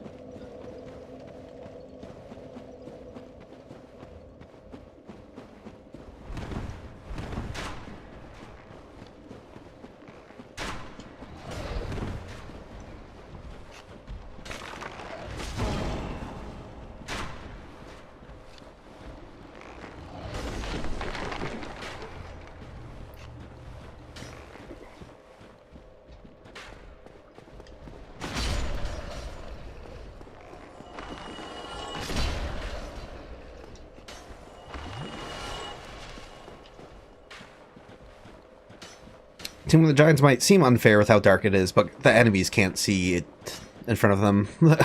They're not adapted to the dark either, apparently. You have to get so close for them to aggro.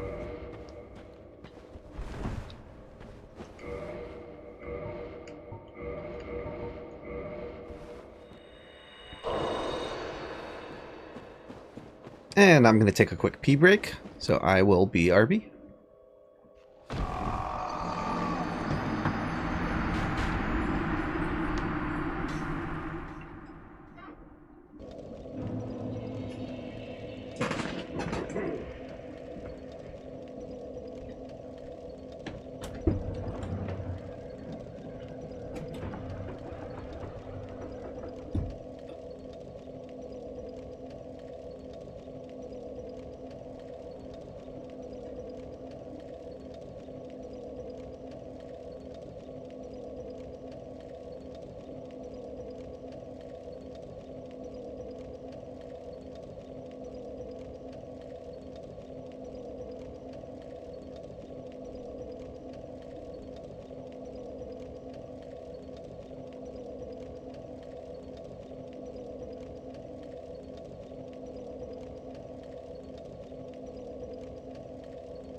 Okay, I'm back. Oh, interesting, Dark Lord. You're not sure if you could see the Vagrant before jumping down. Yeah, I have no idea how the draw group is handled or how the darkness handles it exactly, so...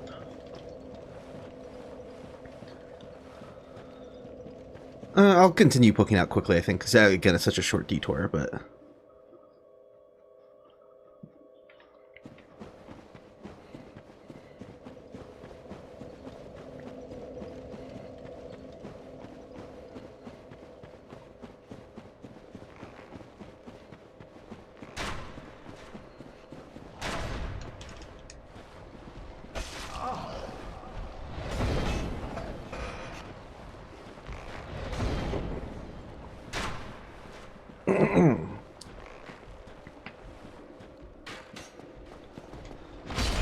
Thought I saw a player's ghost in here for a second. Maybe going up that ladder.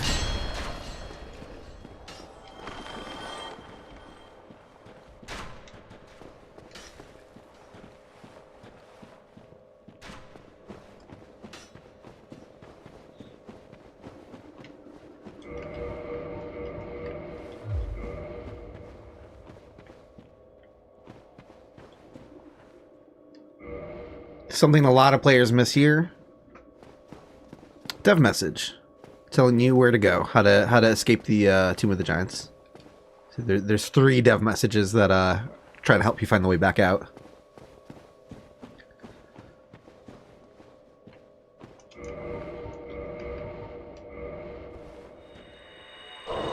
No, yeah, there are no texture mods or anything. This is just the remaster.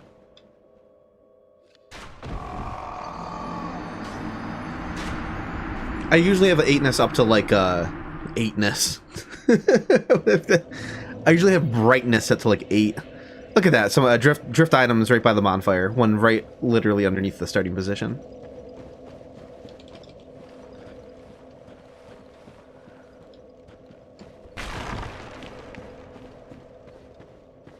And it's understandable that people would miss it because like drift item down there as well.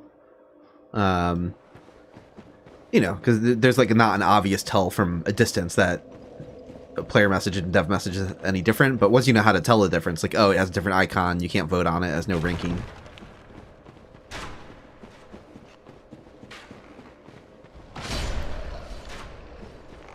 Definitely didn't see the evil Vagrant before you dropped down. Okay, I'll stop looking for him then. Yeah, there's no point then.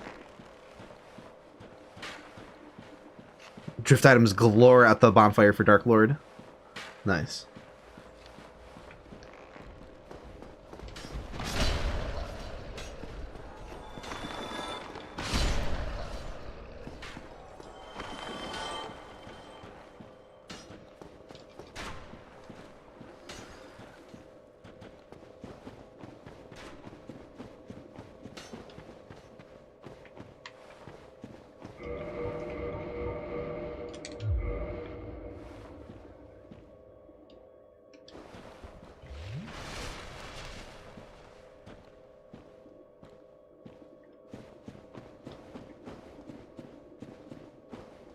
Oh, very cool, Charlatan. Yeah, you saw the smell in Dark Souls 1 params yourself before, but yeah, very cool. Yeah, I'll be happy to help elucidate exactly what's going on with it.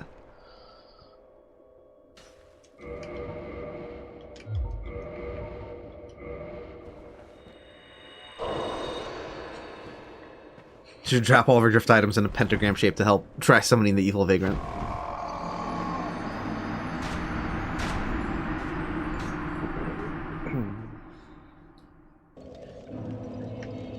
Yep, spawned right on top of another drift item bag.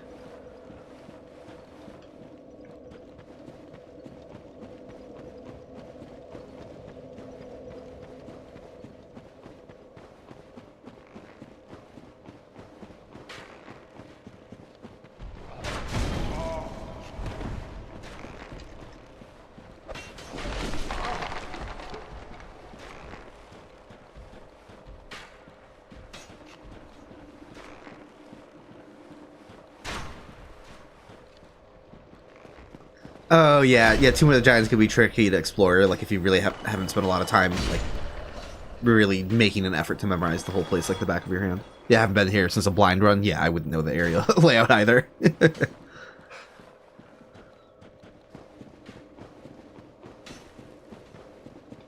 Yeah, I definitely did not have Tomb of the Giants super completely locked in by my second playthrough.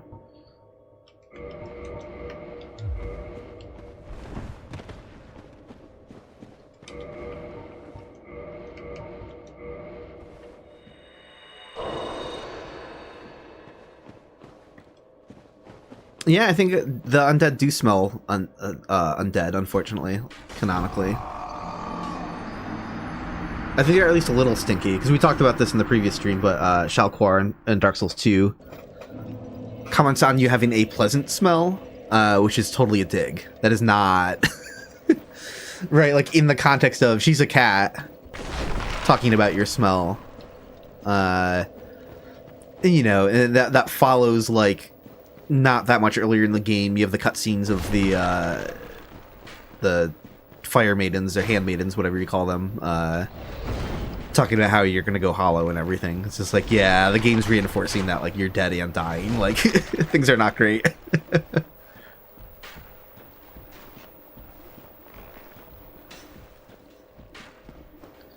Actually, there might be cut dialogue in Dark Souls 1 that I didn't reference in my script that refers to your smell. Let me double check.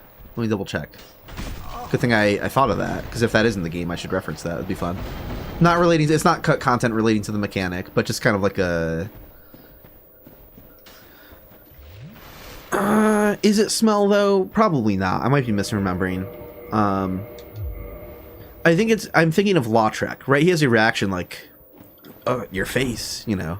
You've got, like he reacts to you being ugly for being hollow. And I think there's like a cut alternate way of saying that. So I'm curious if that's related to smell or not. Would be funny if Lautrec has cut dialogue about you being stinky. But I don't think that's... I'm gonna look that up as soon as I jump off the cliff here.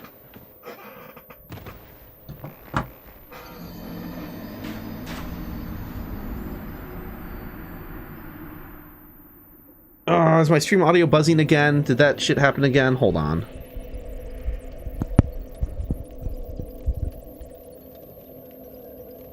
Hopefully it improves. I'm gonna test my own voice in Audacity again as well. See what that looks like. Testing 1, 2.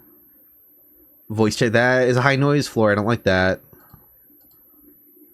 Testing 1, 2. Yeah, it's doing it. It is doing it a bit. God damn it. It's not the worst version of it.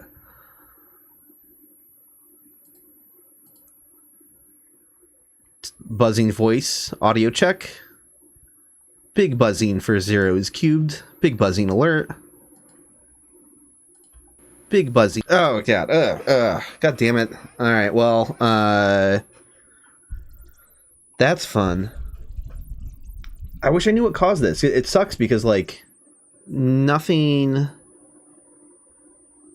It's Vamos. I'm turning into Vamos. I don't know what causes it. It'll just happen, like, randomly out of the blue. And, I don't really know how to fix it, so I just, like, mess around until it works again. I might have to, like, unplug and replug a bunch of things back in. That is so damn frustrating. Anyways, I was going to look up Dark Souls unused content wiki . Scroll down to dialogue.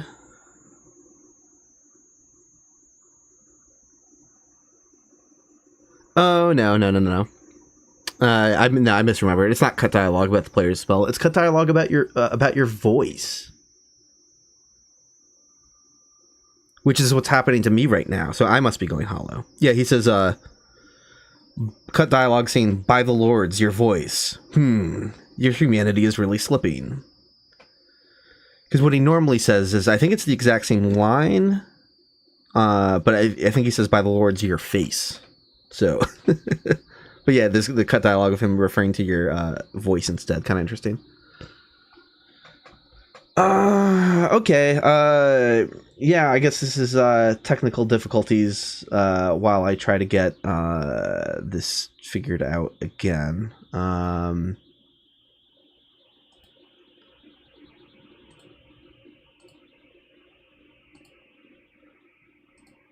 All right.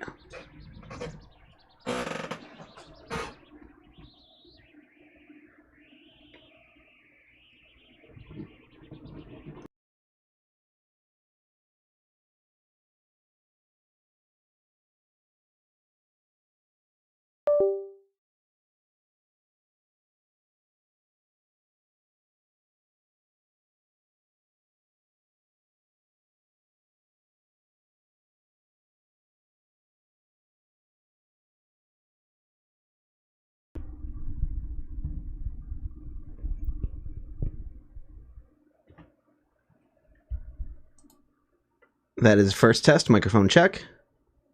Looks cleaner. That is first test, microphone check. All right, I think it's better for now. I think it's better again. So I think we can resume. Good lord. That was a faster cycle where, again, I'm just kind of like randomly unplugging and replugging a few USB things and also adjusting the cable of the mic at the same time. So, okay. Time to order some new cables. I'll do that anyways, even though it might be like a USB issue. I don't know.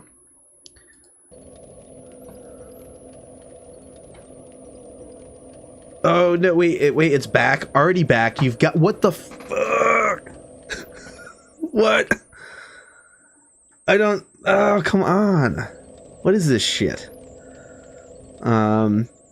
Here's a test. Here's a test. To find out if it's the cable, I'm going to, like, record my voice in Audacity while I'm jostling cables, right? I'm gonna, like... Hello... Cable, if you are in a different position, will you like suddenly get fixed?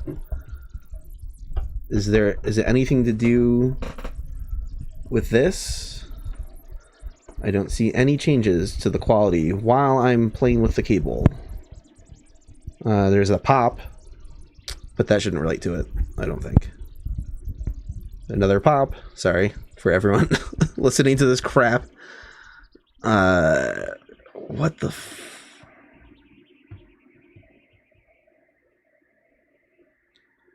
might be gone again? Let me check the latest. Might be gone again? No, it's still there, isn't it? Let me check the latest. It's like slightly there. What the okay. Testing 1, 2, microphone check. This is fun doing this live, doing it live, because starting the stream over would be a pain in the butt. Testing 1, 2, microphone check. This is fun doing this live, doing it. I think it's gone again. It's like a little, it sounds a little fuzzy to me, slightly. Back, but barely. Just let me know if it gets worse, I guess. Oh my god.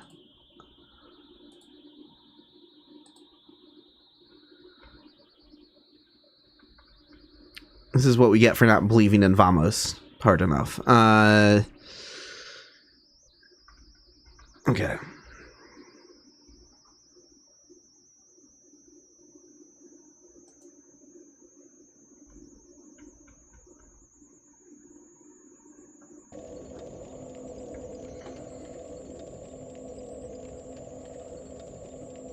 Hopefully things are okay.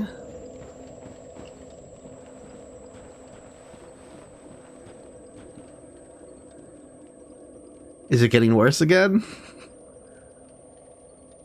How can it be mic feedback? That'd be ludicrous. Like, what would it be feeding back through?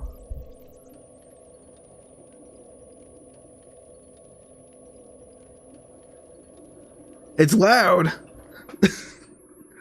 God damn it. What the fuck? Oh yeah, it's real loud now. I can see it in the... Well... Fuck... Oh yeah, it's real loud now. I can see it in the... Well... Alright, time to replug a bunch of things again.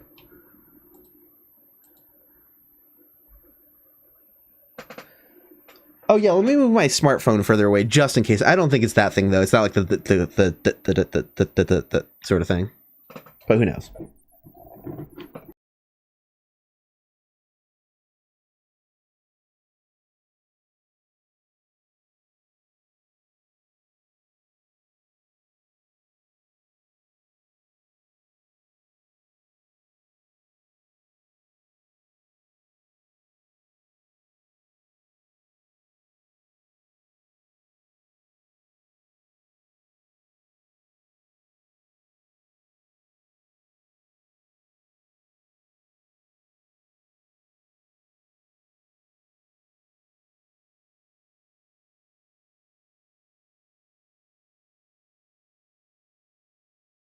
Was just completely unplugged, so that's why you stopped hearing it, but that doesn't mean it's gone. No, I'm not currently recording audio. It's just the stream. There's not like a separate capture happening.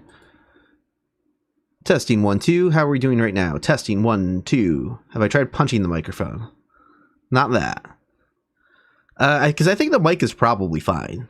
The mic itself.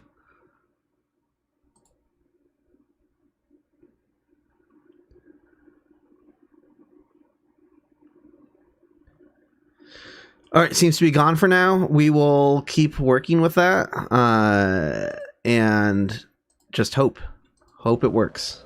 Okay, weird. Again, I didn't do anything. I just didn't do anything different than the last time. Just unplugged a bunch of microphone stuff again and plugged it all back in.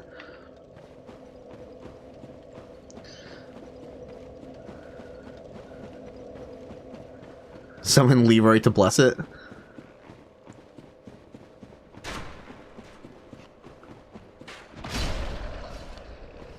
Maybe it's my actual voice. Yeah, like I said, I'm going hollow.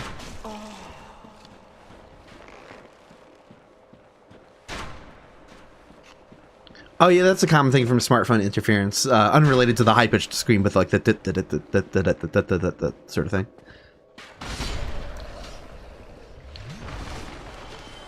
Remember the band Dirty Projectors?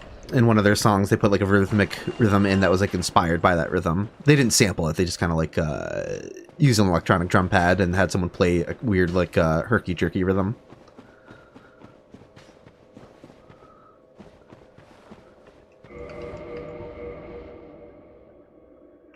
Okay, let's get back into the Vagrant grind, and hopefully we can just keep at it without more technical difficulty interruptions here.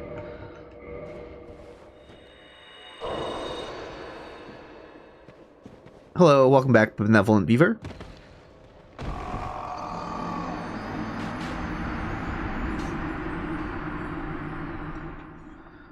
Could it be my audio interface doesn't like my salamander for the Nintendo Famicom cartridge too close to it? Oh look, yeah, drift item right by the big skeleton.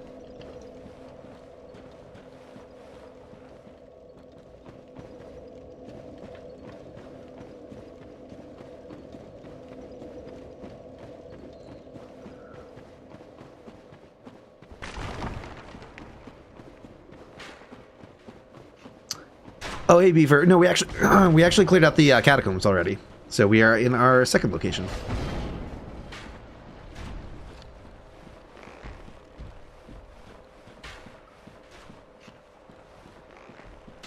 You're saying that someone named 10Tricks Point Never used the cell phone interference in his last album? Yeah, that is cool.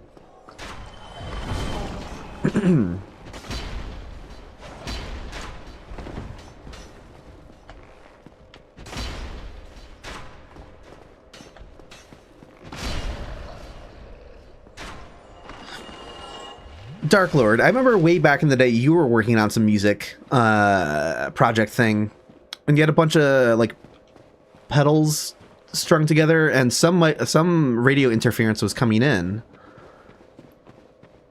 And in the recording, it was like a religious radio station that was coming through.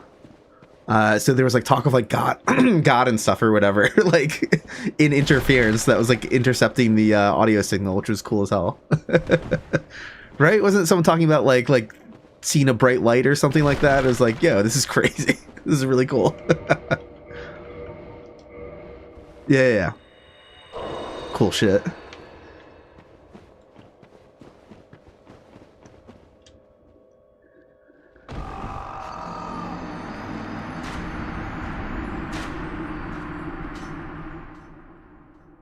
Do I ever play music on stream? Not really. Once in a blue moon, I'll go and hit the drums. I'll just walk behind me and hit them, and I don't have mics for it, just beyond the one I'm using currently, so it sounds terrible, but...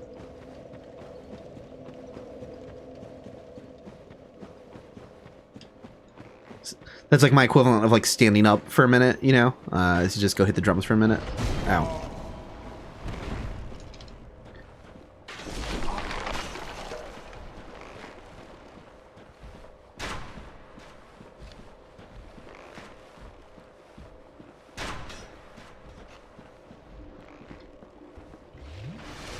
The Crewmar Orchestrator can pick up radio on its own with no additional shenanigans. That's great.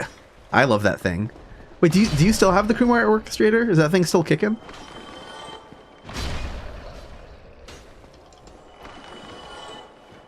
The sounds that thing makes are great.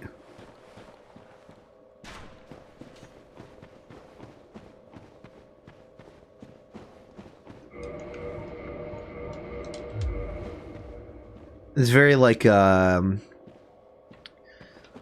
of like wimpy and thin lo-fi like synth strings. So like the vibes of it are fantastic.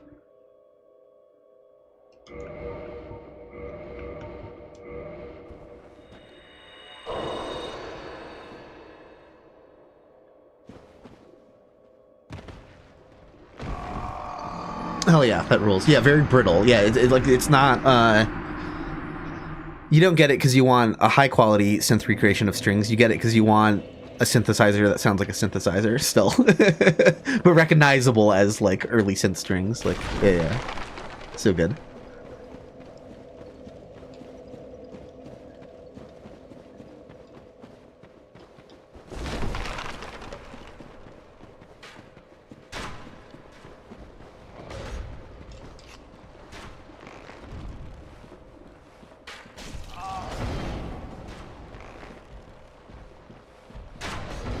Oh, that's funny, Spellfork. Your old TV in the 90s got hijacked by the fire department radio if they were close enough. That's pretty great.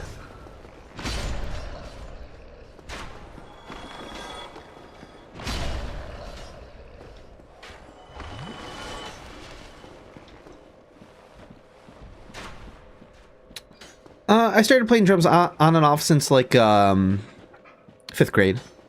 I remember in like school, it was just like a school band thing. It was kind of like, what instrument do you want to play? And I was like, oh, drums, those look cool. Why not? Like, I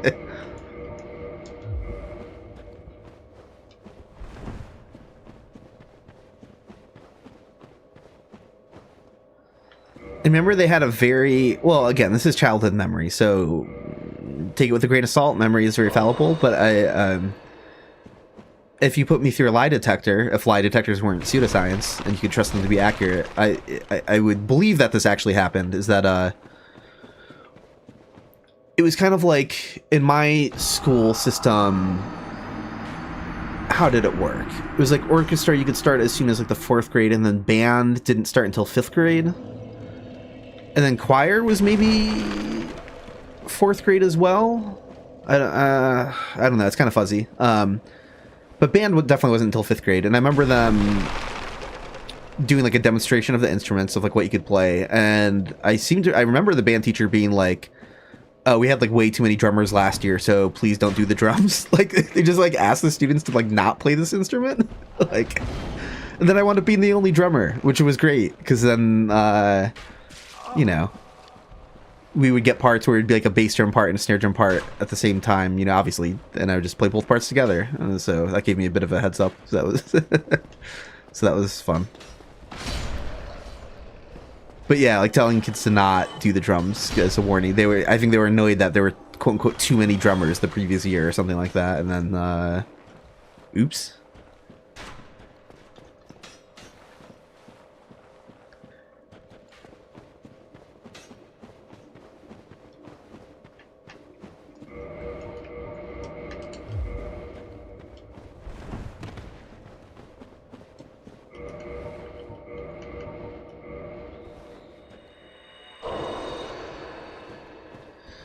I remember seeing this. Oh, I wish I could remember what school system it was.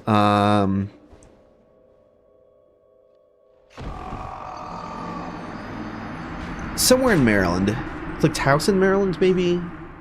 Somewhere that has like an absurdly good music program.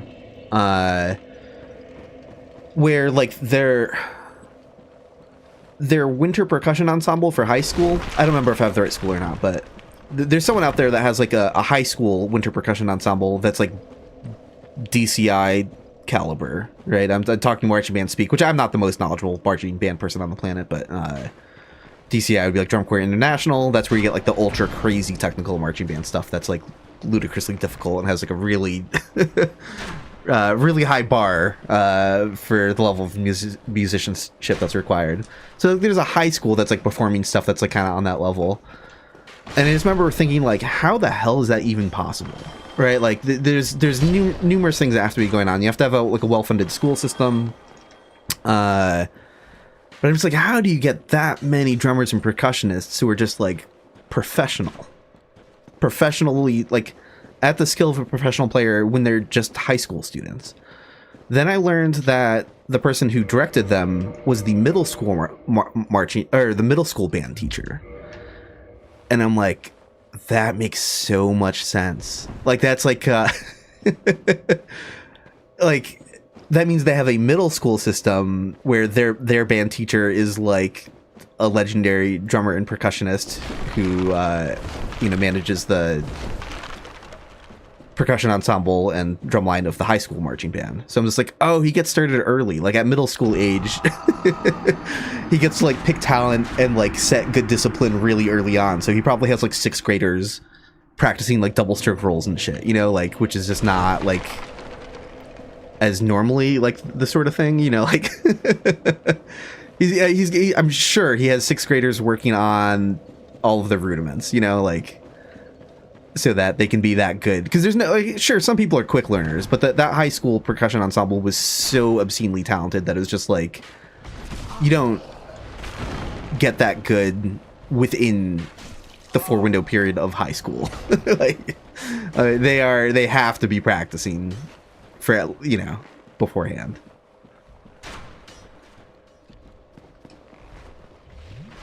That's a very clever strategy. I was just like, I see it and I respect it. I'm like, that is genius. Like, that there's a middle school band program out there, like, trying their best to cultivate, like, the best drummers and percussionists. I'm like, that rules. That's so cool. Hey, Good Vagrant is here. I'm glad I easily saw his tendrils in the dark. Let's go.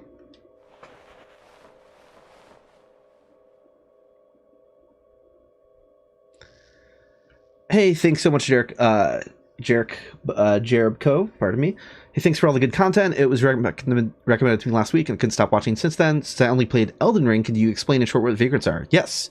Vagrants are a weird, rare multiplayer mechanic. They only exist in Dark Souls 1. They didn't carry through any of the other Souls games, including Elden Ring, of course. But they are a rare mechanic for losing bloodstains that have 5 or more humanity in them.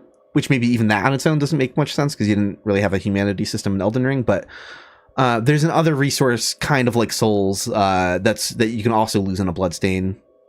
And if you have enough of that, it spawns something called an evil vagrant.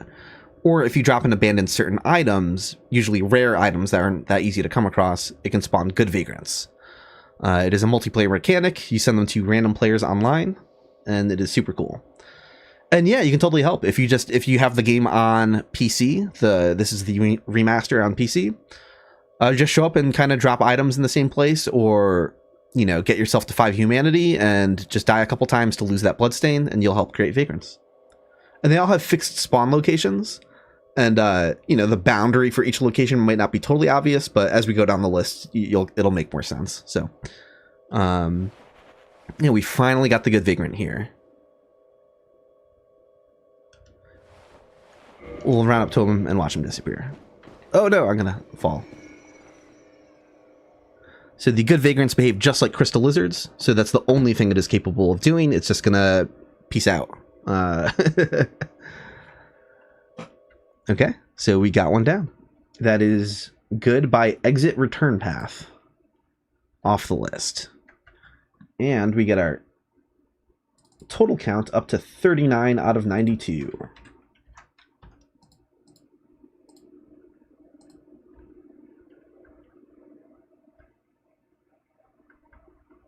Very good. Like, it was a good reset from the technical difficulties. I got to blabber about drums for a few minutes. The vibes were good. Good Vagrant showed up. Hell yeah.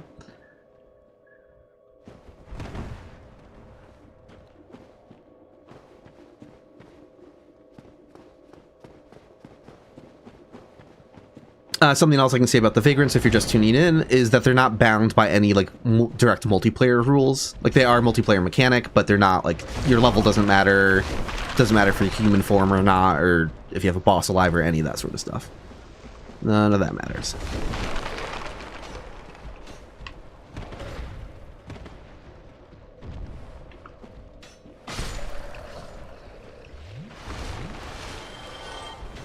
Just getting back to the bonfire without dying, completely unnecessary, but I'm like, what if I also had an evil vagrant at the same time? I would like to know. Soup does not exist in Dark Souls. It does exist in Dark Souls 3. That is it. So yeah, now we are going to... yeah, I guess it's not like a one-size-fits-all, because in most areas I've been working on good vagrants first, but I'm just going to like switch it up. Now we're going to look for the evil vagrant in the up pit, because that's closer. So like, why would we do anything else?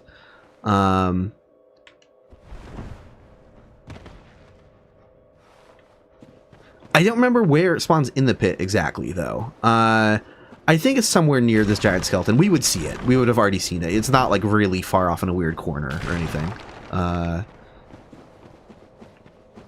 So yeah, no, I'll just start losing bloodstains down here.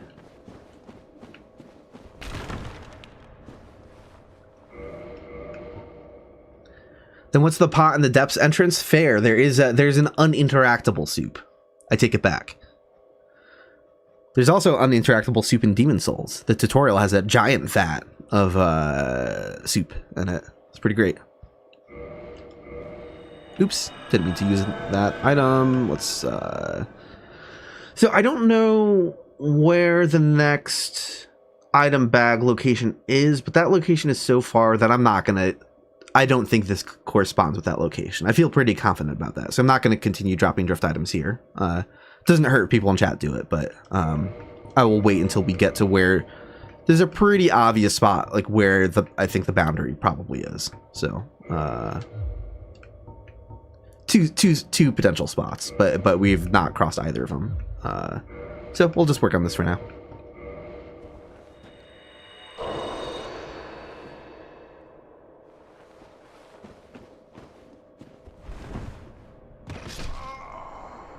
Yeah, that is to say, soup did not become interactable until Dark Souls 3. Soup misinformation, the worst there is.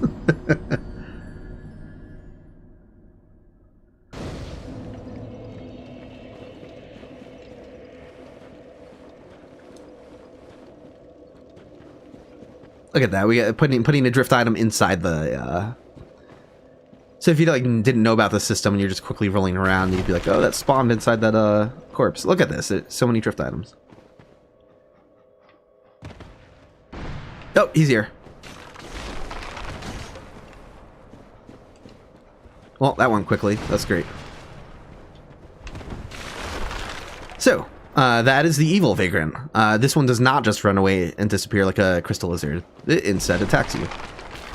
These are the ones that spawn from lost bloodstains and not dropped items. He's carrying around some rubble with him. He's got his little like skeleton bone that he likes to keep with him. He's like a dog carrying around a stuffed animal. Ah.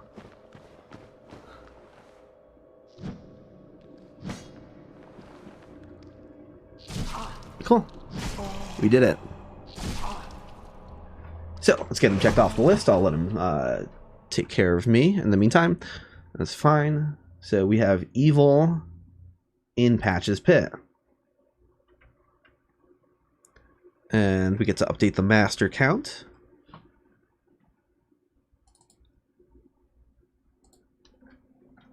$40 out of 92. Things are going great. Good. Keeping up a good pace again.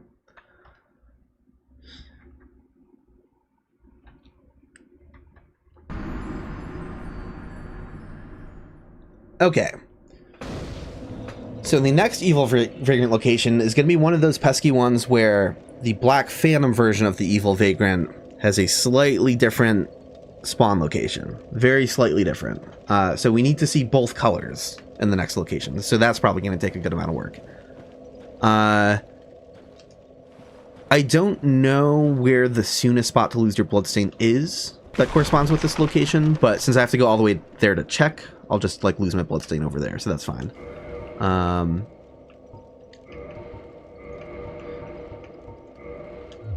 It has to sync up with the rest of the level. It has to. I'll reconfirm that like a few minutes into this run. I'll just get started with the run instead of poking around the smith box now. But I think what I'm going to do is drop this bloodstain way later in level than I need to, so we can look for the good Vagrant location at the same time. So I'll show both locations at the same time here.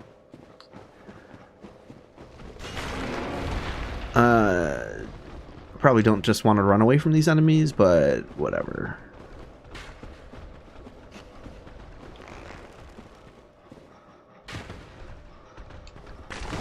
Ugh, almost rolled off to my death. But yeah, there's this. So if you get to this platform where you get the silver serpent ring, which you can land on this walkway by by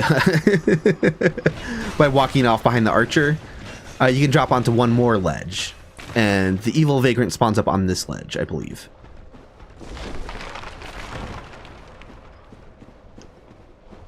The falling animation of the skeleton beast is quite nice. Okay, you know, how often do you see these guys fall? That's fun. Look at them.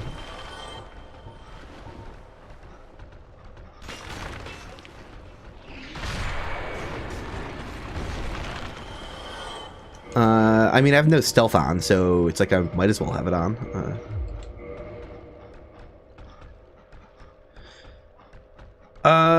I'll take a look in a minute, Scantier. Yeah, I'm not sure what the dividing zone is. I don't think it probably works near the second bonfire. I think the second bonfire probably... no, I don't know. Yeah, because the transition point, it's either beyond the first fog gate, that'd be my first guess, or second guess is when you go through the yellow fog gate. The yellow fog gate is definitely the ultra safe bet. But maybe it works earlier in the level. I don't know yet. Hey, Hot Pocket is back. Yeah, that'd be appreciated. I have earlier on stream, I was checking locations, so I familiarized myself with where to look that up in Smithbox. It was incredibly easy, like you said. It was immediately just like clicking on the collision, scrolling down, seeing that there's the Vagrant like entity ID list or whatever. But yeah, finding out the soonest locations in the level for the evil Vagrants up by the Silver Serpent Ring and the good Vagrant by the Skeleton Babies would be cool to know for people trying to grind them.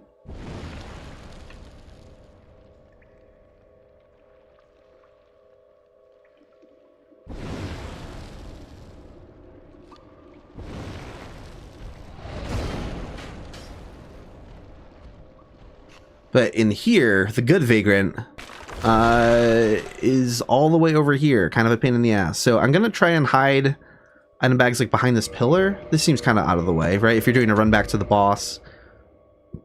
Let's see what that looks like. Yeah, very good chance you're not going to see that at all. So that seems like a good spot. And the resulting good Vagrant spawns like right here, maybe?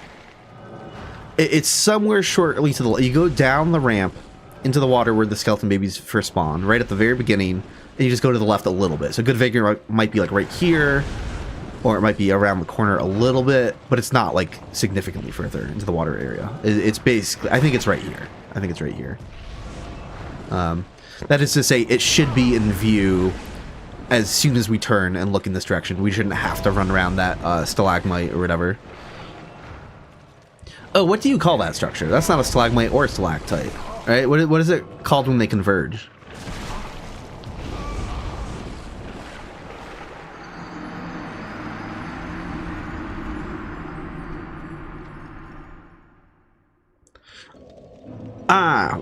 So random question, why won't the dark sign work for summoning evil vagrants? Won't you lose the bloodstain? No, you don't.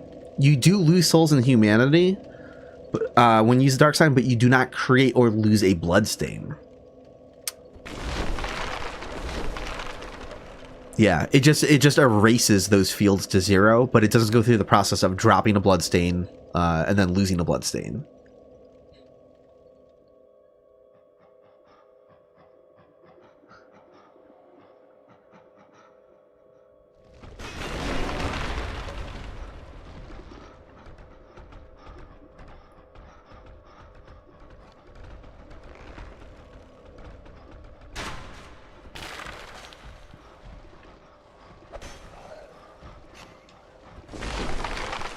Okay, so again, this is where the evil Vagrant would be. He would be on this platform if he's here. He's not.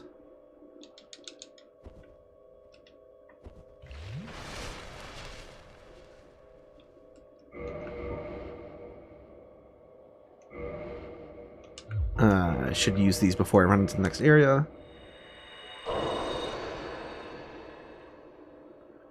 It is called a stalagnat. I mean, that's pretty cool.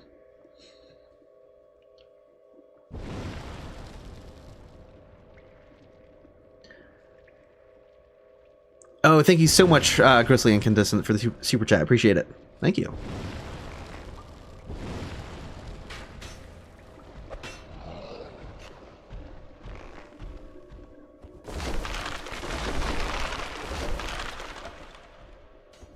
A stalagnate. Pillar or column. Yeah, I'm not surprised at with pillar or column. I mean, that makes sense.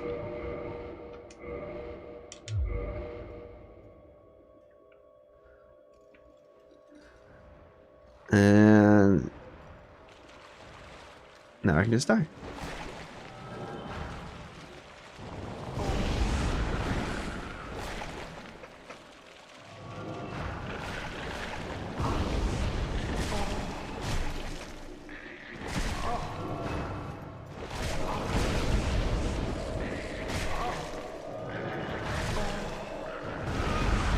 Yo, thank you so much for the gift subs. I'm gonna have to ask you how to pronounce your name sometime. I feel really, really bad on how to say it.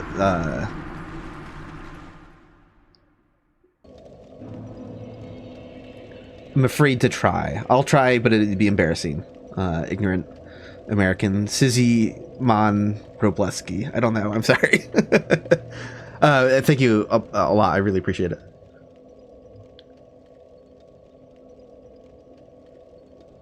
I can call you Simon. Yes, thank you so much, Simon.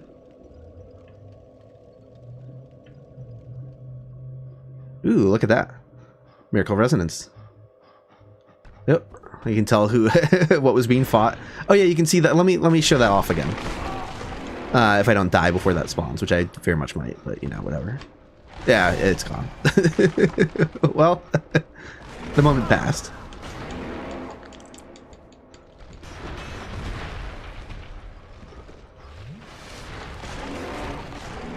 That was. I have thoughts about flooded New Londo. I'm gonna share. I think I talked about that in my Lorgens layout, right?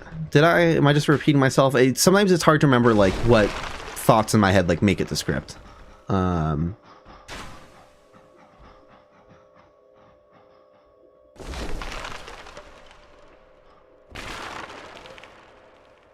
It's another. Again, if I was tasked with like, okay, they're making a full remake of Dark Souls 1, not just a remaster.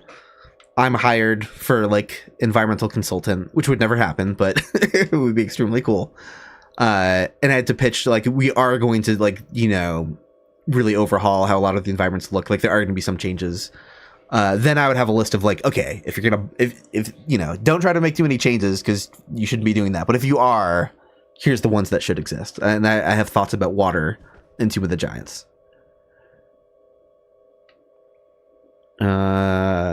Subtle, without changing the vibe of the area entirely, and not adding like a ton.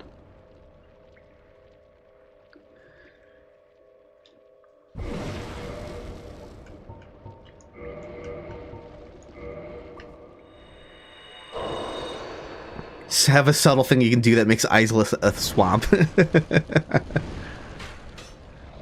Cool, I see Hot Pocket has the deets on Vagrant locations. I'll check that in a moment here.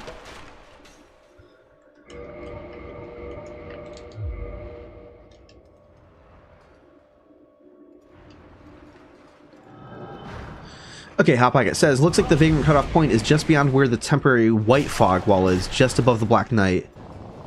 But you want to go a few meters beyond just to make sure, of course. Yeah. Okay, cool. Yeah, that was my first guess. I was like, there are two obvious boundary locations. It was the white fog gate or the yellow fog gate, really.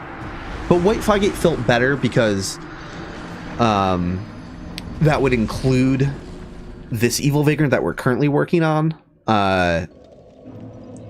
And it would include the good Vagrant that we're working on, right? It'd be weird for them to like zone the good Vagrant differently, that you'd have to drop like even much further into the level. So that makes sense. Yes, I believe so, Scantier. But if we can get confirmation again from Hot Pocket, that'd be great. But yeah, the second bonfire area should count as after the fog gate, even though I know geographic wise, like, you kind of double back to it. Yeah, second bonfire works. Cool. All right, yeah, so you could be... Oh yeah, I'm running from the first bonfire the whole time, every time. Oh, you know what? Because it's easier to do the drop down, though. I guess. Maybe I could be running up. But yeah, so people following along, you could just be dropping bloodstains and items around the second bonfire this whole time. So you don't have to be running deeper into the area at all, unless if you're trying to see the Vagrant yourself, of course. But I kind of like this routing to just drop down here. But maybe I could do that from the second bonfire without too much hassle. I'll try that in a moment.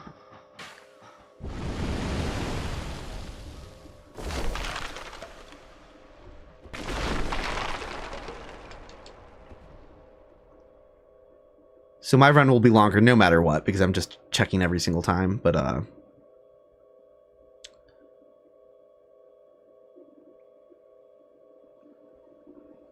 oh yeah, so water, in connection with this area. So to sort of reconcile the fact that some distances have to be exaggerated, and, you know, the spatial accuracy of the game is not one-to-one, you know, like some areas overlap slightly. Dark Souls 1 does a very, very good job overall, but it cheats a little bit because, you know, it's a video game, and perfect spatial accuracy is like not like it's cool that it's as accurate as it is. Like, I think that doing that to an extent is a virtue, but it's not like when they don't do it that it's like a mistake or like, oh no. This is all to say that Tomb of the Giants overlaps with New Londo Ruins a little bit. When you're in the entrance of New Londo Ruins, when you're first going to cross the bridge, like the narrow wooden bridges, if you look to your left, there's like an out of bounds area of New Londo Ruins, like to the left. But that overlaps with the entrance of the Tomb of the Giants.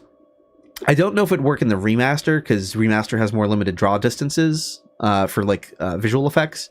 But in Prepare to Die edition, bloodstains get infinite draw distance. So basically, you can lose your bloodstain at the entrance of the Tomb of the Giants, like where we were spawning the good Vagrant. You know, like up on that ledge, kind of like near the entrance of the level, somewhere around there. And you go back to New Londo Ruins, look to the left when you're first crossing those bridges, and you would see your bloodstain floating in the distance. So because they overlap a little bit, somewhere by the entrance of the Tomb of the Giants, if I was doing some sort of like environmental redesign for the level, I would just add a bit of dropping water.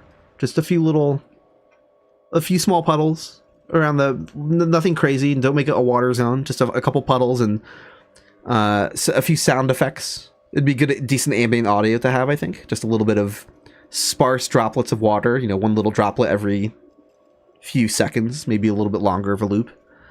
And I think that'd be a subtle way to kind of hint that, like, yeah, somewhere through the nearby wall is technically New Londo Ruins. Flood it completely and add Sekiro swimming. Sekiro, whatever. Yeah, that's great. I love that.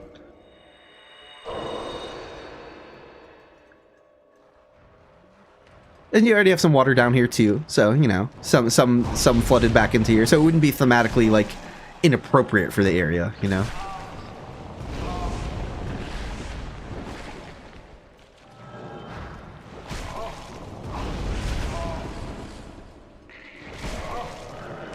That's right, Scans here. Yeah. If you go one by one literal space, it means Catacombs, Tomb of the Giants, Quelaag's Domain, Izalith, and New Londo are all inside a single mountain. What a clown car. Exactly.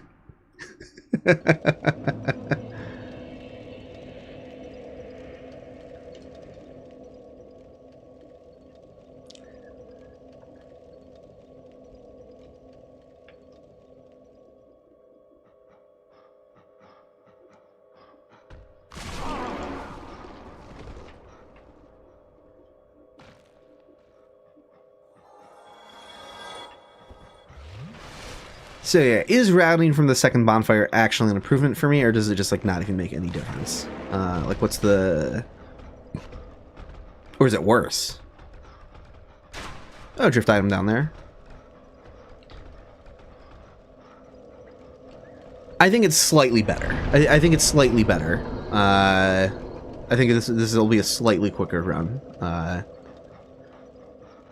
Again, much better place for everyone else to be if they're not running all the way to these Vagrant locations. But so now I have to go up a path and then up another path. Run by this guy. Don't get...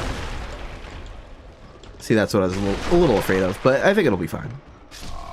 I took fall damage. Well...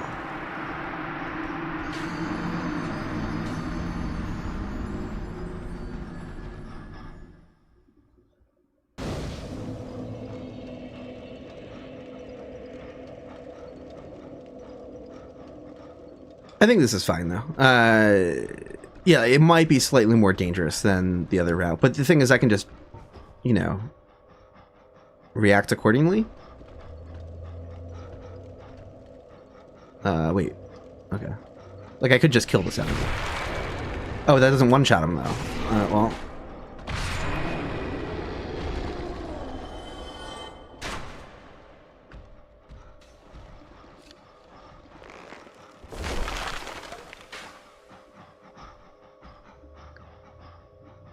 Oh, Evil Vagrant is here. Okay, cool. So, that appears to be the normal one. Sometimes it's hard to tell before you can really see the model clearly. I'm going to check off the normal one, and then we'll fix it if it is the red one. But I think the red filter covers the VFX pretty well, too. So, what's going to happen here is that the Black Phantom one actually shows up in the same spot, but I'm counting it as a unique location because it is rotated completely differently. It is looking a different direction. So I don't actually know which direction this one is facing. I can't really tell from the... I know Vagrant's pretty well, not that well. Well, if its head is there... So does that mean that the Black Phantom one is looking away from you? That would make it less dangerous. That would be weird. Oh yeah, that's the skeleton dogs you can hear. Yeah, I'm just gonna check it off with the assumption this is the regular one. I'm pretty certain that's the regular one, but we will find out in a moment. And we will update the count to 41 out of 92.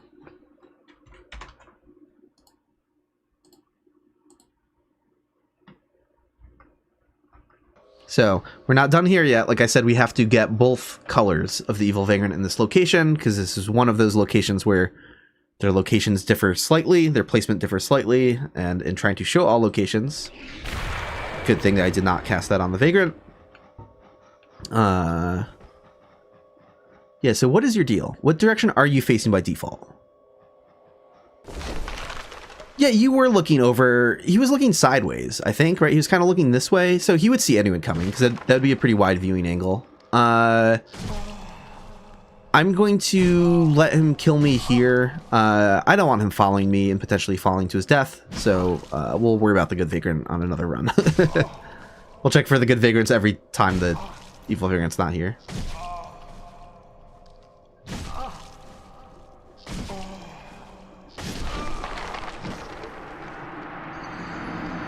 Yeah, so the Vagrants in their idling animations eventually make like a weird chirping sound every now and again. It sounds kind of like an insect rubbing its wings. The Evil Vagrants do have a shotgun blast with their projectile attack, though. It's a very cool sound effect. 2 Evil Vagrants in a row. Awesome. Again, so I go up one. I just need to get more comfy with this route. Then I go up again. And then up again. Okay, and then just mash this twice. No problem. Ow. Just turn straight off past this item. Here. That is a good message. Unironically. I mean, it's letting you know that this is how you get to this item. Evil Vagrant twice in a row. Again, I think that's just the regular one. I think we should be able to tell if it's red from here. Again, so let's I'm gonna try to reassess again. What way is he facing instantly? No, his back is kind of turned. His back is kind of turned to the area. So yeah, they did make the red one a little more nasty. Enemies can kind of see behind themselves a little bit. So it's not that he would never see you walking in that area, but you'd have to be closer, like in this direction a little bit, I think. And I think the Black Phantom one is going to see you much better further out that way, because he's actually going to be rotated completely differently than this one. It's pretty cool.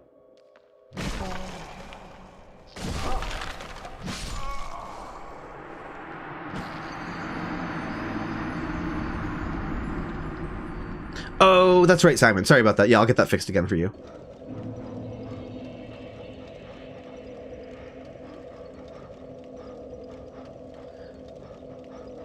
Yeah, and I could try to do an earlier stream sometime.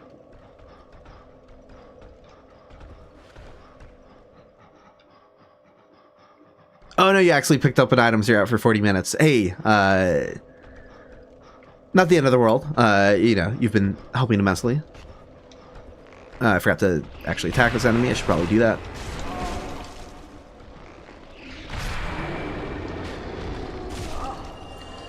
Getting 2 evil vagrants here in a row is a very good start, though. This feels good. It feels like we're starting the process of... It'll probably take a while to see a red one, but it definitely bodes well. 3 in a row. 3 in a row. I should actually, like, pop humanity to create more, though, like instead of just not doing anything. So let's investigate, like, where he can see me from. Let's try to figure this out.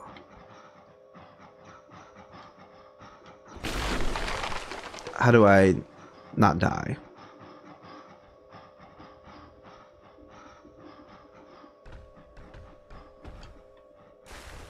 Hey.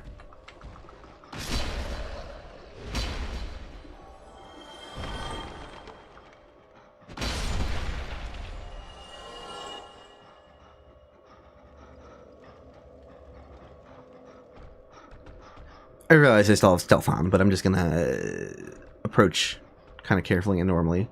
Oh, yeah. I remember we asked about this earlier. What's the deal with this? Oh, no, you can't kill the bone towers before they pop out of the ground. Unless their hitboxes are, like, weirdly placed where I would have to try again from above them. So the next time I go that way, I'll try again from above them. Because they could be animated below their starting position, kind of, in a weird way, where the hitbox doesn't visually match its actual placement very well. Oh, we found the draw group for this evil vagrant. So this is what it would look like to most people coming around this corner. But yeah, what happens when I take off visual stealth? Like, does he just see me here? Does this make the evil vagrant completely redundant and pointless? I'll tiptoe so he doesn't like face me. No, he saw me instantly. So it's like they wanted to make the Black Phantom version scarier, but like, cool. I can probably get him to de-aggro with stealthier. He'll give up in another like 10 seconds or something. Or more quickly. Yeah, so it's kind of interesting. The fact that they did rotate them differently. Like, the idea is that, like, the Black Phantom one would have a harsher viewing angle. You know, the debug draw for viewing angles, I'll be talking about this when I get to the sight video, the one after smell. Don't totally draw correctly, though. So I wonder if, like, they didn't realize... That can't be right. Right, like, I think... Did enemies in this game see further behind themselves than the devs initially realized? That would be funny. That is a possibility. Yeah. So I can't think of any particular reason or benefit to the Black Phantom Vagrant facing this direction initially, aside from attacking you slightly faster, because it doesn't have to, like, spend a second turning. Like, I don't know. That's really weird. We're going to leave him be, though, and get back to checking for good vagrants.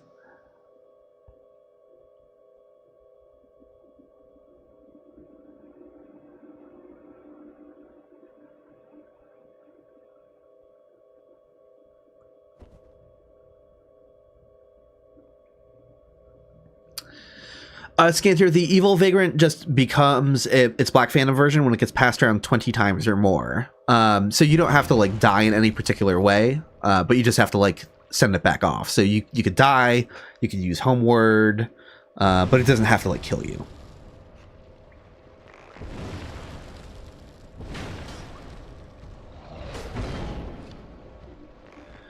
Interesting Hot Pocket. Okay, so yeah, next time I'll try Wrath of the Gods from above the Bone Towers while the underground. I have a feeling that'll work. Then, if the lower position didn't work. Unless if it's part of the standby animation. Yeah, it's possible. There are some animations that, the walking animation of the dog in the Blighttown water wheel, or whatever you want to call it, the elevator wheel. That animation makes that dog completely invincible. It's like permanent iframes or whatever. You just can't hit it. It's surrounded by collision anyways, but even if you took away that collision, all of your attacks would just pass through that dog. I forgot where I was dropping items. Let me do that up here.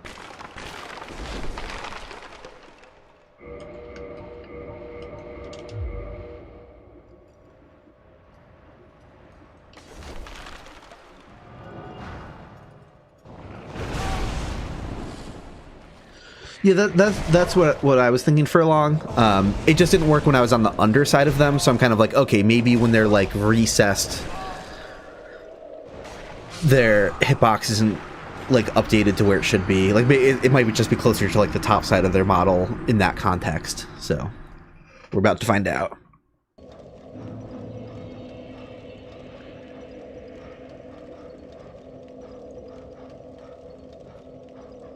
Akatsuki said, been doing a lot of Gravelording since seeing your video. Never done any PvP before, but you've had so much fun. That rules. I'm very happy to hear that. Yeah, when you take away the stress of PvP from trying to beat the game, right? Like, oh, I've already... That's not even the goal. Now I'm just trying to do multiplayer weird stuff. Then it can become very fun again.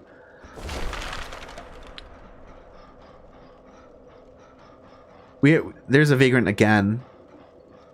We already have it again. I can't tell what kind it... No, those are eyes of a skeleton. Yeah, that's not the right location at all. I'm like... I just saw white swaying and immediately assumed tendrils. Like... Okay. So let's see what happens with Wrath of the Gods over here. Yeah.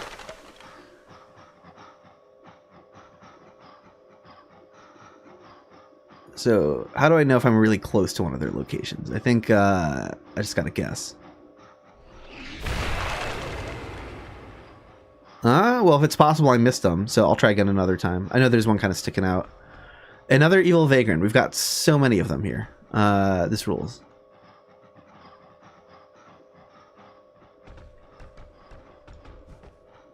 There was one right here. If only I could know exactly where that is from above. It's kind of disorienting. But yeah, that's definitely just the regular one again. Only not seen me because of stealth, but yeah, not because he's rotated away.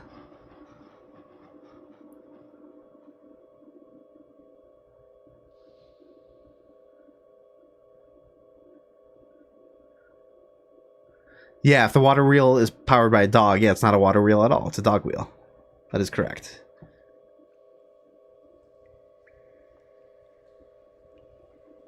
Sometimes you see it floating outside of the wheel, and I don't remember what causes that. Some desync if you wait long enough, the animation doesn't completely loop perfectly without slightly altering its position. Maybe. I don't remember what the deal is. I looked into it before, way back, but I don't remember the results.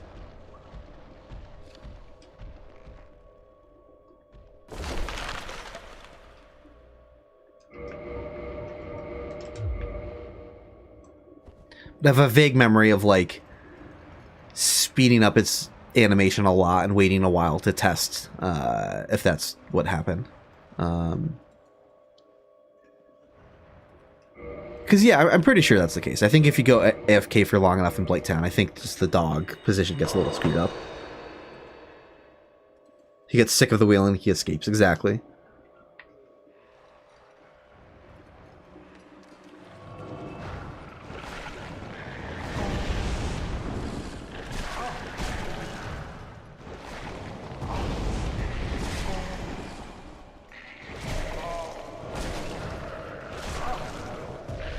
No.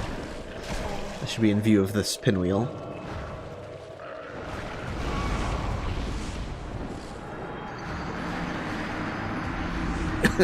Baby skeletons are very silly.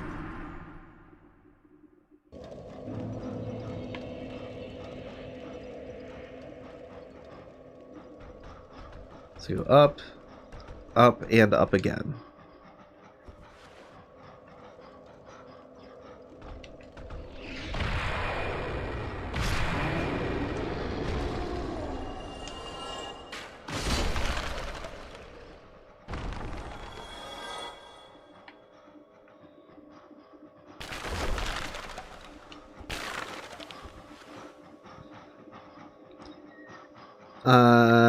Yeah, we'll try a different position out here. Evil Vagrant and a drift item.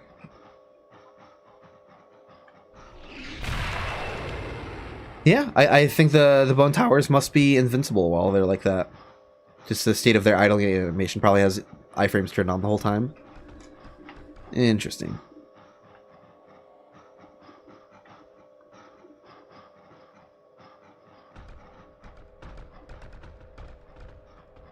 So we're gonna leave him alone.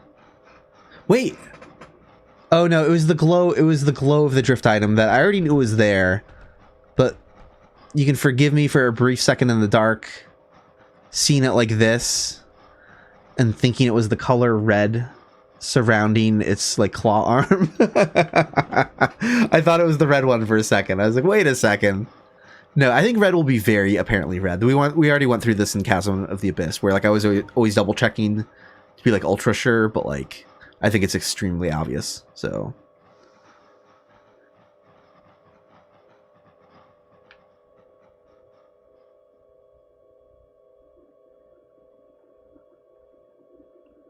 you've had an evil basically every single run since I found mine. That rules. Okay, so we are definitely making good progress for seeing the Black Phantom version here then. Yeah, and if anyone wanted to help this process out and was just like, well, I don't have a huge stockpile of humanity to be losing 5 bloodstains every time I die, and the dupe glitches are understandably a pain to research from scratch, you could just hang out at the second Tomb of the Giants bonfire and like every minute or so just jump off the cliff. Because you might be getting them, and you just help send them along faster. So like you could be turning the white ones into red ones more quickly. So even if you don't spawn them, just like jumping off that cliff repeatedly would help. I mean, you could be jumping off the first bonfire in all honesty too as well, but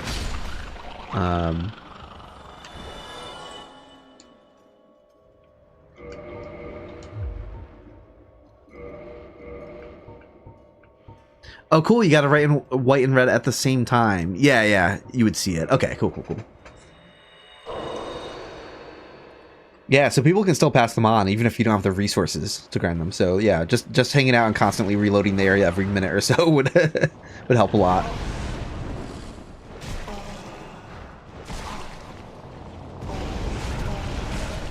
So if you're saying we can't help, we should jump off a cliff. That is not what I said. YouTube algorithm and.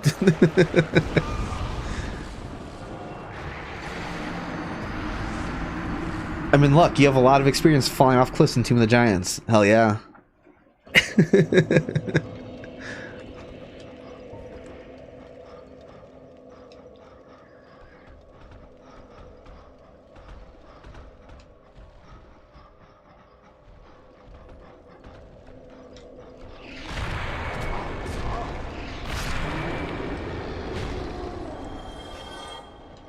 Thwack.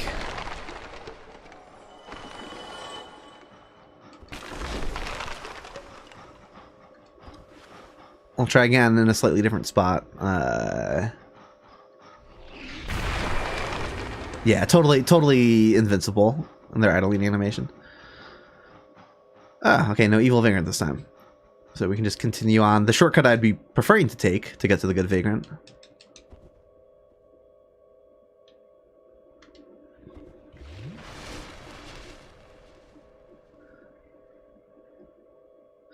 I agree, Scantier, because I don't think there've really been like mass Vagrant spawning parties. I I think someone has at one point coordinated just like one specific event, right? They weren't like going through the whole game, and so there's at least been like some modest sized Vagrant spawning stuff before.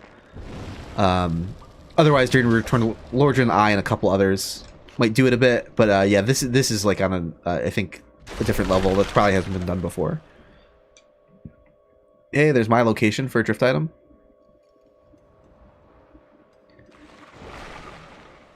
And nothing.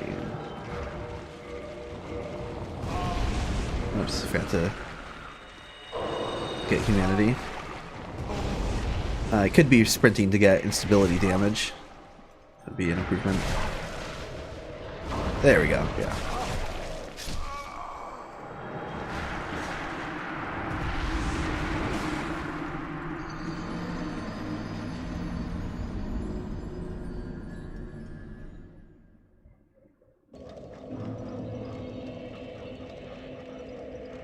Any halfway celebrations planned? I hadn't thought about that. I guess not in particular.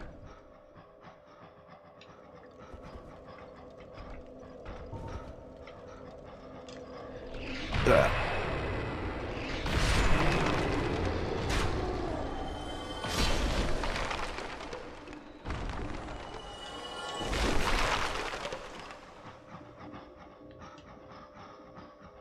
Another evil vagrant. So many evil vagrants here. Yeah, this is going really well. So he was like right next to the item. Right by like the head of the... So he's right here. Okay.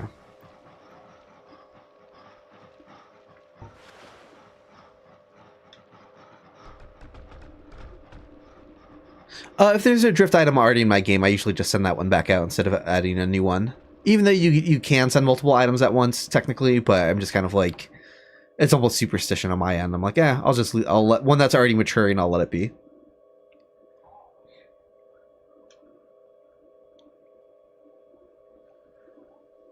Yeah, that's so cool, Dark Lord. Yeah, I'm happy to be doing this because of that. Like,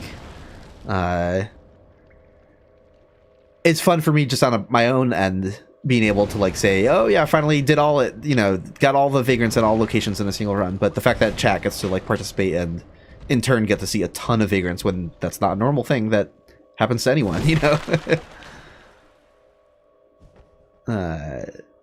Again, they're quite more easier to get naturally in the remaster than they were in Prepare to Die edition, but still, I mean, you know, if someone was like, "Hey, I got three evil vagrants, 4 evil vagrants in a single run in the remaster," I'd be like, "Yeah, well, you know, that's decently good luck." Nothing mind blowing though. That does absolutely happen. But there's no one being like, "Hey, I got 20," you know, like it's not. Yes, Robbie, she did. Yes, my avatar was drawn by Zuli the Witch. She nailed it. I know I've repeated this before, but I had no notes. That is to say, what you see is the first draft, because it was perfect. Her decision to make the core a bit more galaxy-themed than the nondescript humanity thing, that was her creative decision. And I agree with it entirely. Because it's kind of, it reads a little bit better. The way it grows a little bit larger when I talk, like she thought of all of that.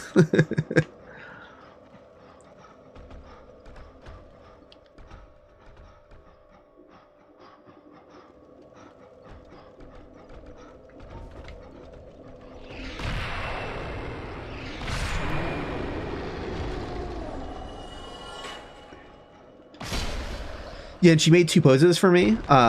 Which I do have on a Stream Deck, but it's just hotkeys 1 and 2, so like I don't even scroll over to... Stream Deck is still set up to just like have Audacity up at all times by default. That's really what I only use it for so far, because as I get more into streaming, I'll find more uses for it. But she made this other talking pose for the Wait, it didn't work though. Vagrant. Do I have to... I don't have to scroll over to it normally. Testing, 1, 2. So yeah, she made these 2 poses. And then I made a third angry pose. which is this. I just put the... You're not supposed to stare at it for too long, because if you look at the shadowing of the... It kind of works. Yeah, no, it's not as bad as I don't know. The way I just kind of like flipped that asset around.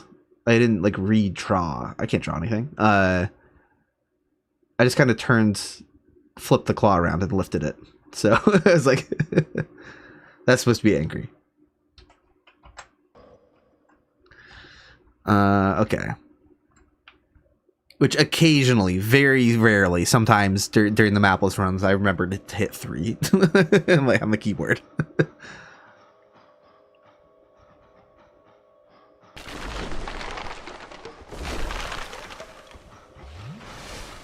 I was a little disappointed because, so this is getting into the weeds of things, but there was an app called PNG Tuber, and in that one, I could hit the keys in real time and the pose would change in real time, right? So like, right now if I hit 2, now, okay, for some reason it's not working with the certain windows I have up. That's strange. I'll have to look into that because I didn't need the PNG Tuber thing. Okay, but basically, it didn't update that sprite in real time. I have to like stop talking for a second, then start talking again, and you'll see it in the new pose with the current one I'm using. But the original version of PNG Tuber allowed real-time swapping. So like that hand, like the dabbing position, I like to call it, where the hand is in more. This one here. I could, like, while I'm talking, have that smaller claw arm switch to the position where it's out here. So, like, the hand would move in and out. And so it just looked more fluid. So it's like, while I'm talking more, I could, like, press button 1 and 2 every now and again, and it would have looked really smooth and cool. The problem with that software is that it crashed, like, every 10 minutes. It just doesn't work. I can't get it working. Most people use something called PNG Tube Remix now because of that. Like, it's like a fork that gets more and better updates. So this is way more stable. It doesn't allow that real-time swapping though, so I'm just like, so like I kind of settled for this for stability. But I'm a little. I wish I could do that real-time swapping of the gestures. Anyways, back to looking for vagrants. Oh, got the red good vagrant, or just the red vagrant. Pardon me, misread. Got the game back up. Yeah, I don't know why the hotkeys aren't working now when the game is up. So that's something to interrogate. Fun. There's always a mystery. Is he back for me, though? He is. He's here, like, more than 3/4 of the time. That is wild.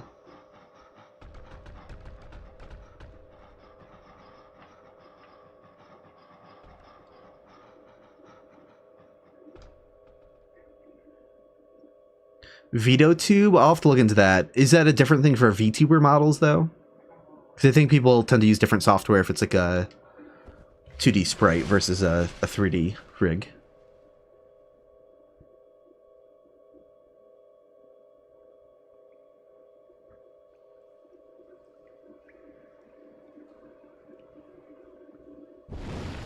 Yeah, that's totally right, Dark Lord Disco. You basically mentioned the most popular locations to see them, right? In a normal run where you're not trying to see vagrants, one in the Undead Parish Church, Anne Orlando Archer area, and Anne Orlando Broken Window. Yeah, those are probably like the 3 most popular locations to see the evil vagrant.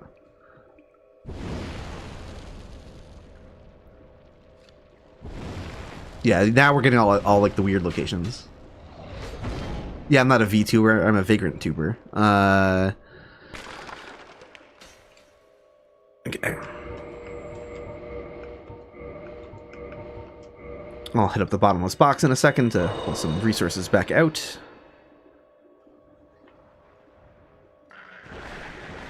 Some people like farming the skeleton babies for humanity, but I do not get it. I do not understand. That doesn't sound fun at all. It does not, because, like, look at this. Like, so...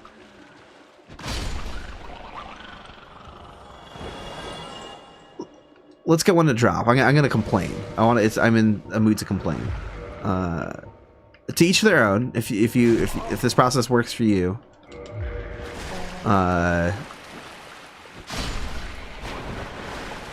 Okay. Look at that item. Oh, let me go get that humanity that it just dropped. Yay! Oh. it's tied to the skeleton baby that spawned, and they respawn, so you lose the drop when it respawns.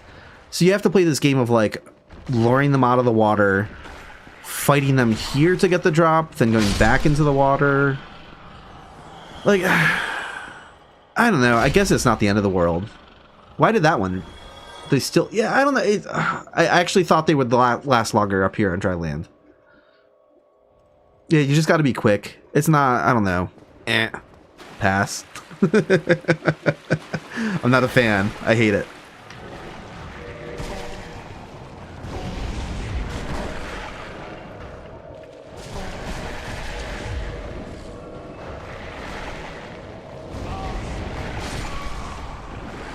You know, these items don't clip through the floor because they don't have gravity. Once they drop where they drop.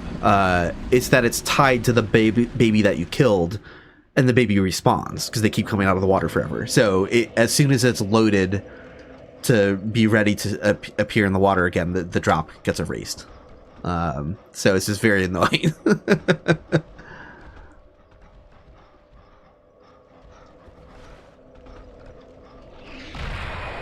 I mean, maybe they can clip through the floor as well in terms of like where they initially place. Like maybe it'll be like slightly underground and hard to see. So that might actually be a problem as well.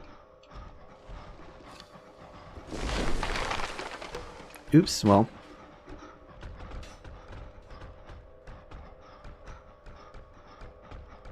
Again, seen this evil vagrant so many times that I'm just not even stopping to look at it. That is wild. Yeah, that's the way. Once the DLC came out, for me, it was just like you farm the rats in the depths, or you just farm the humanity sprites. But I get that there's other late game locations that aren't DLC, the end of the DLC yet, that you might want to farm. But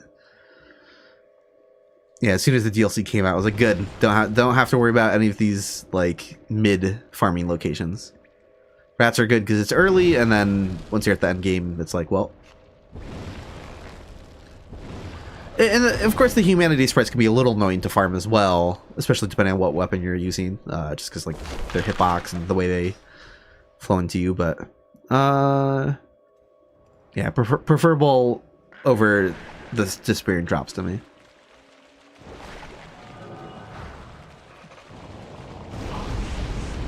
I guess I could have popped humanity, but whatever. I'll do that next time.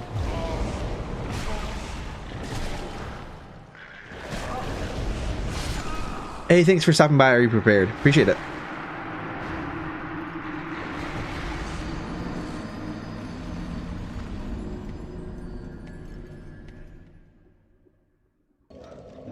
Yeah, in the rat run, you could be doing some like large titanite farming and Eyes of Death if you're doing that as well.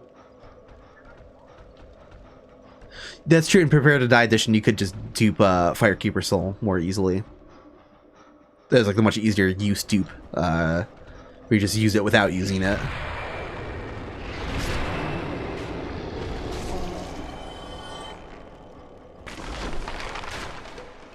Have a good night.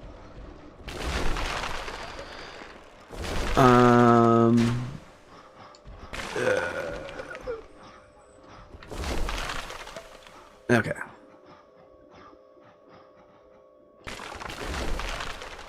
I keep forgetting to use the bonfire. Next time. Yeah, the Prepare to Die edition dupe was very easy to do. I definitely miss it. I liked it.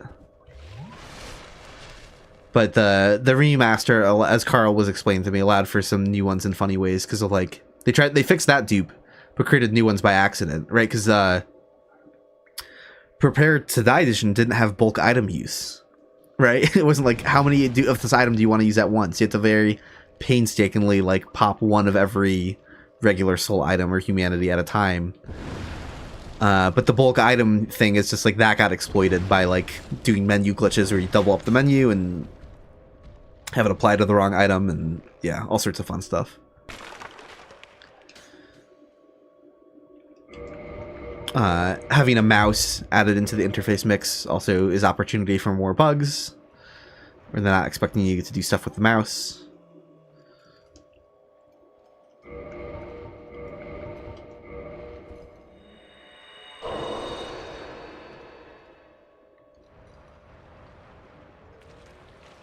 Yeah, the new dupes at least are like safer in terms of, because it was possible to screw up the old dupe and accidentally use the item. Yeah.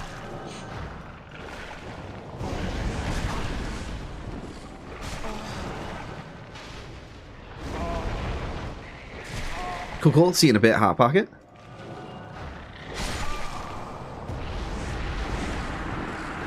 And I really hope I'm not misremembering the location of this good Vagrant, but I'm quite certain it's just right to the left after you go down this ramp. It's not buried deeper in here somewhere, so. Shouldn't be.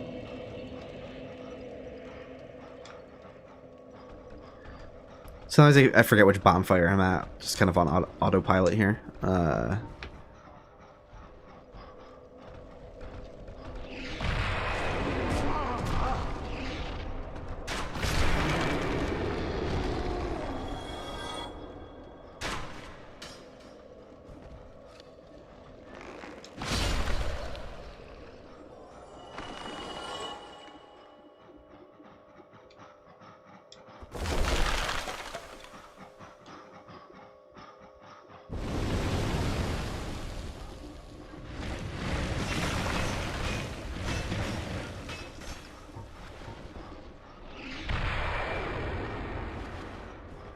Too low to hit him from down here with Wrath of Gods, but...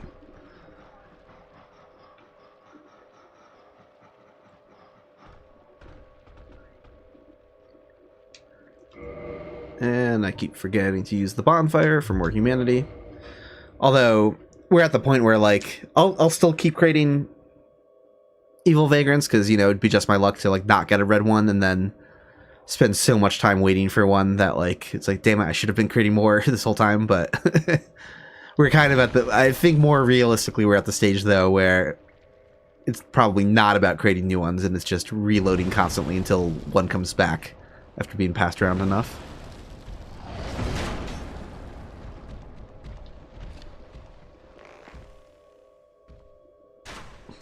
Where skeletons making breathing sounds anyways? Yeah, now that you mention it, that is pretty creepy. They have like ghost lungs or something. Oh, he's right here. Okay, well that answers where he is. Are the skeleton babies coming for me? They're not. We get to look at them for a minute. Apparently I'm like not in their spawning zone, which is a huge surprise because I'm totally in the water. Look at him.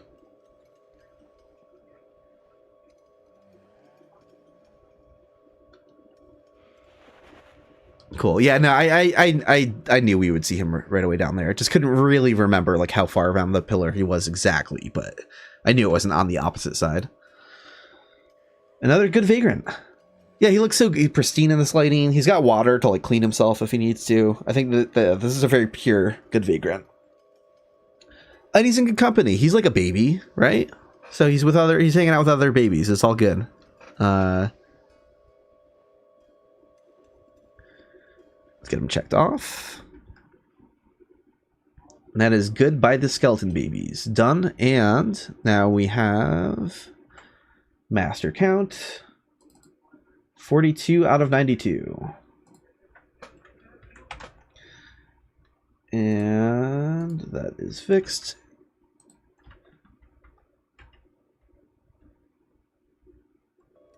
All right. Nito's daycare. Oh, so now the Vagrant pose wants to change. Will this fix it? It will. No, it won't fix it. What is happening? I don't know what conflicts or if there's certain software that... Let me try closing a few things that I don't normally have open when I'm streaming. I don't normally have this open when I'm streaming. Let's get rid of you. All these other things are things I've always had open while I'm streaming. So we will try bringing up this, then OBS, chat, testing 1 2. No, yeah, I don't. It's the hotkeys aren't being recognized unless I have this testing. Yeah, unless I have the PNG tuber window at the top, which used to not be the case. So fun, more things to troubleshoot.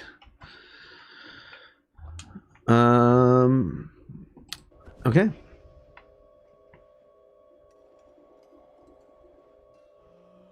Is this the comfiest good vagrant in the game? Yeah, I think so. He's not like by a cliff. He's not anywhere precarious. All of the enemies welcome him. He's not, you know, he's part of the family.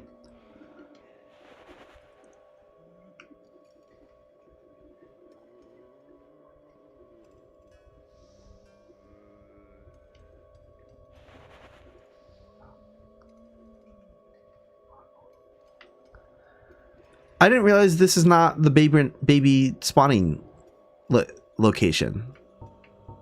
Like, what is happening? What is it? Where are the skeleton babies?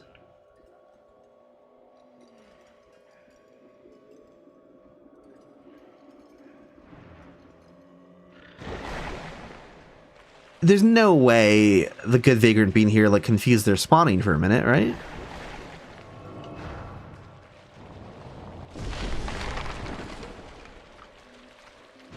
There's no way.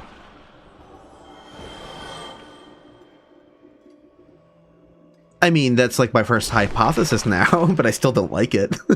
Doesn't mean I'm happy about it. Like, what?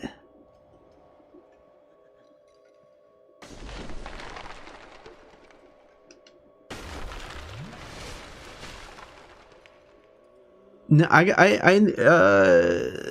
no, I don't think. I think for some reason this part of the water they don't actually just spawn in, apparently.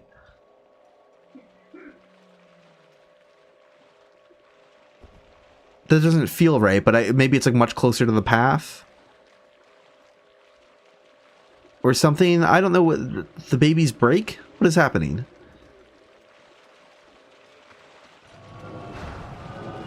I don't know. I have no idea what happened with the babies. That's confusing. It's like they spawned and my stealth caused them to not see me. Like they picked locations in the water where that they couldn't have acted on yet.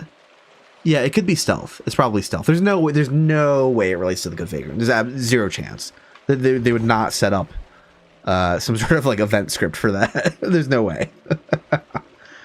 Yeah, it's probably just stealth impacting the baby spawning to a degree that I was not fully aware of. So that'll be fun to interrogate when I get to vision. Or sight, enemy sight. All right, so we will keep working on this Justice Evil Vagrant now.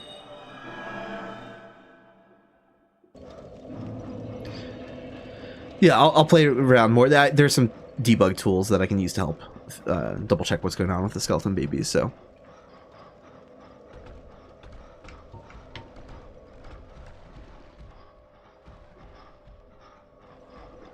But yeah, they respawn using the generator system. Basically, when you look up a character list for a map, it's usually like a character ID representing every different, you know, thing that's in an area. But there will be like a sub-menu slotted in there for respawning enemies if they exist in an area, where it'll be like a generator menu that you can open up. And that's how things like the Four Kings respawn. That's how pinwheels respawn. That's how the skeleton babies and mosquitoes respawn. It's a classic generator system that they use, and they still use them to this day.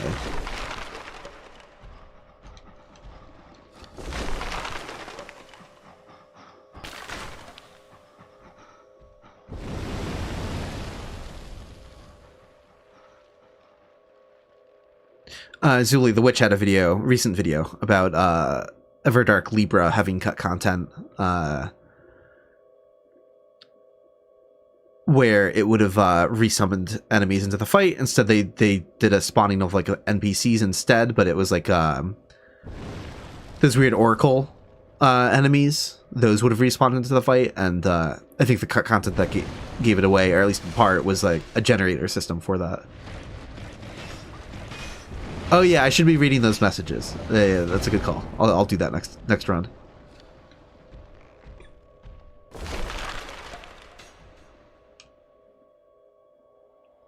I don't know why I ran back here, because we're just looking for the next Evil Vagrant. I'm just on autopilot, but I'm glad I was rewarded with another. There was no point in going back here again. My brain is off. But we were blessed with another good Vagrant, so that rules. You just imagine you've died to Nito a couple times. You've never seen a Vagrant before in your life. You have no idea. You walk around this corner, and you're just like, what the absolute hell is that? And then it's gone. I love it. This game rules.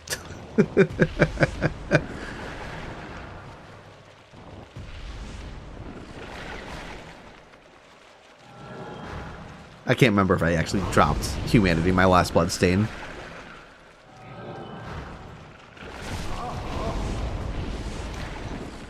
Oh, they all got different skulls. Yeah, they didn't reuse the same model across them.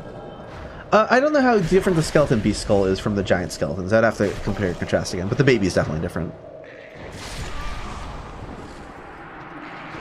Pretty certain of that. I mean, let's double check. I mean, I can retain my knowledge of what that looks like. He's got that weird little like patch on the left side of the head.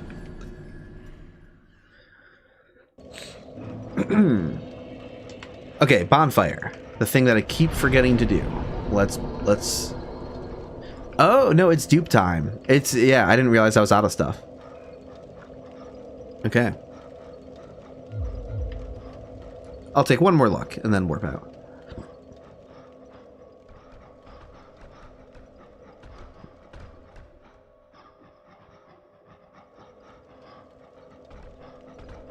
Seeing that skeleton, or the ghost of that player get rocked by the skeleton beast. Yeah, I mean, yeah, this skull is like a completely different shape. Yeah.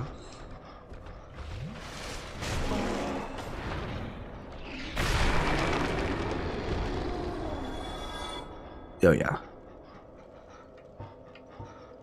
But it does have the same. It's like a modification, perhaps, because the texture has the same quote unquote patch, as I was calling it, that circular indentation on the side of the head still. So they modified the same base asset, which makes sense. You know, you already have a skull, why not like tweak it? So that's cool.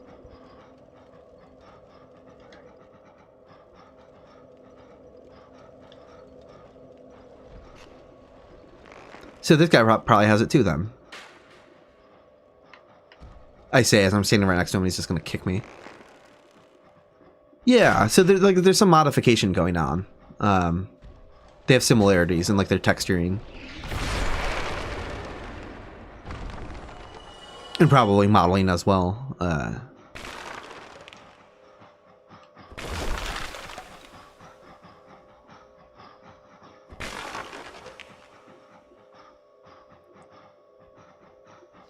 White evil Vagrant. I could just barely hear his cricket chirp sound. I'm kind of talking over a bit, but I've heard it a couple times.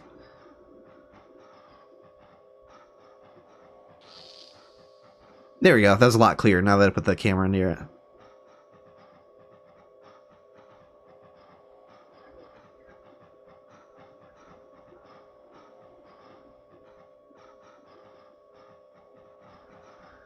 All right. Well, hopefully this one reload here isn't the one time I had the red version. And I'm gonna lose it because I'm warping to the Undead Parish, but hey, I need to restock, so it is what it is.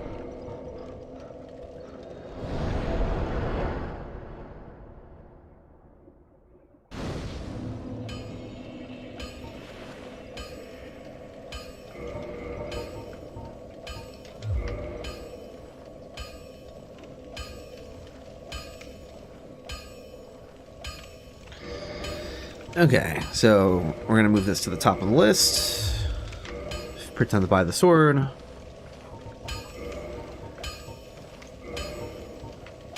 Oi. And do the brightness dupe.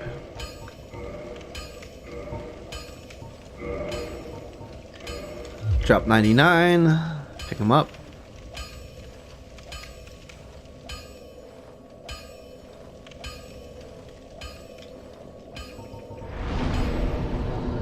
Okay, so I'm completely full gun on transient curses. That's good. But now it's humanity that matters, so.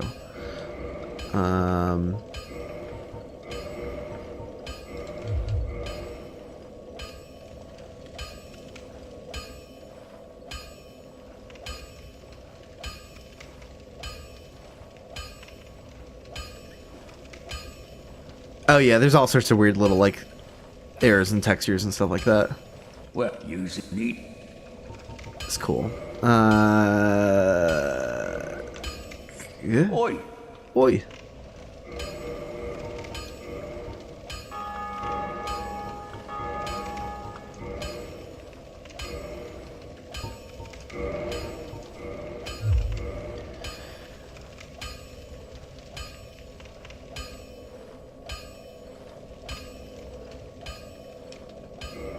Oops.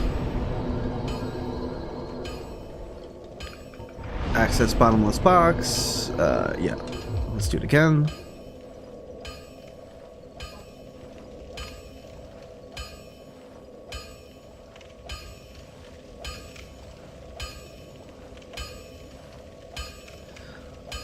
Theoretically they could, Grandpa, but I'm picking them back up, so so then they wouldn't. But yeah, dropped humanity in item form does actually count as something that can spawn a good vagrant, so.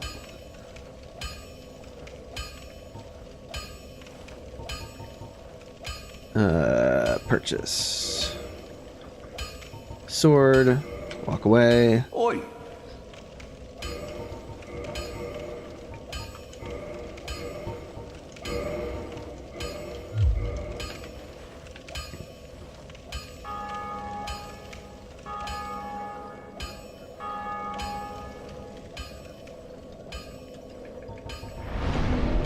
Okay, so that's all set, so now I just gotta do Twin Humanity, and then I'm good to get back at it. Okay.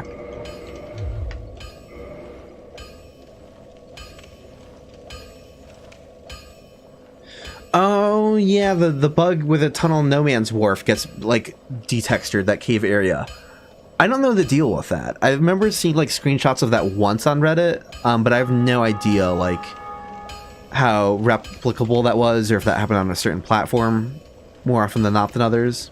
Yeah, I've never seen it myself.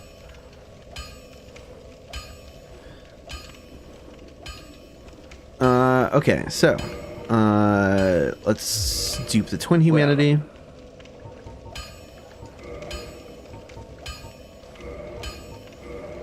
Oh no, I'm not supposed to cancel. I think Carl said it doesn't matter if you cancel or not. I don't know, but I don't know, and I will just continue doing this.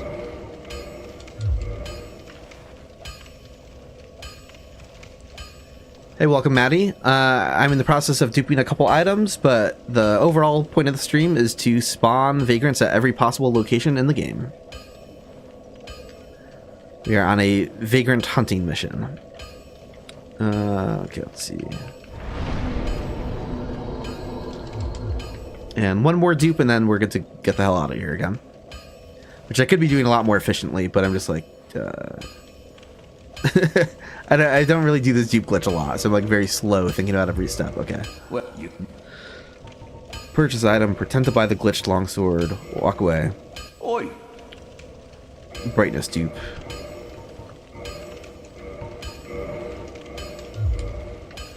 And there we go.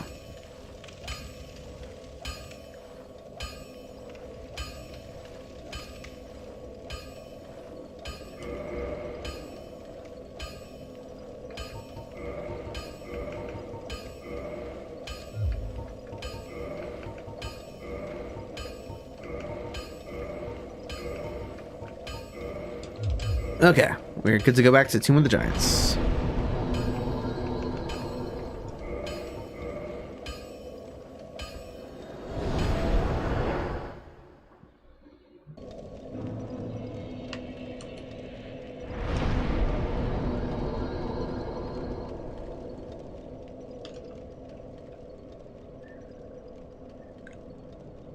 UV is the texture space that 3D geometry is placed on. If the geometry is not placed on properly on the UV space, it gets stretched textures.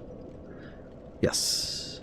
Not stuff I know too much about. I'm not a texture guy very much, but yeah, that sounds right. Only UV knows the purple kind. Hell yeah.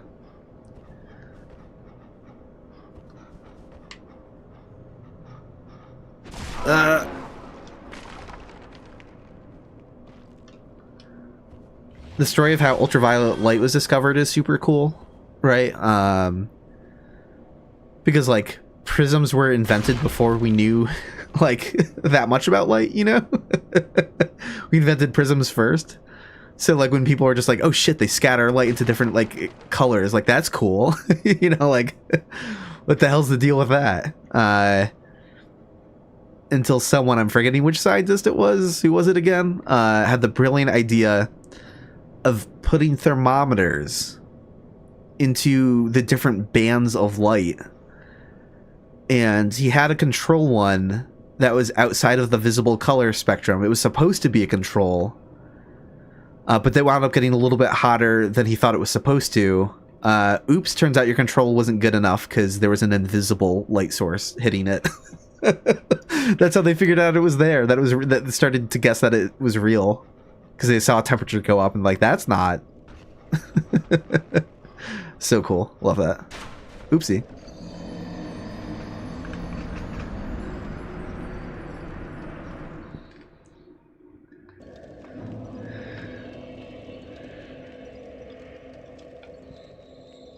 Not even paid attention, didn't even get to the second bonfire. Okay.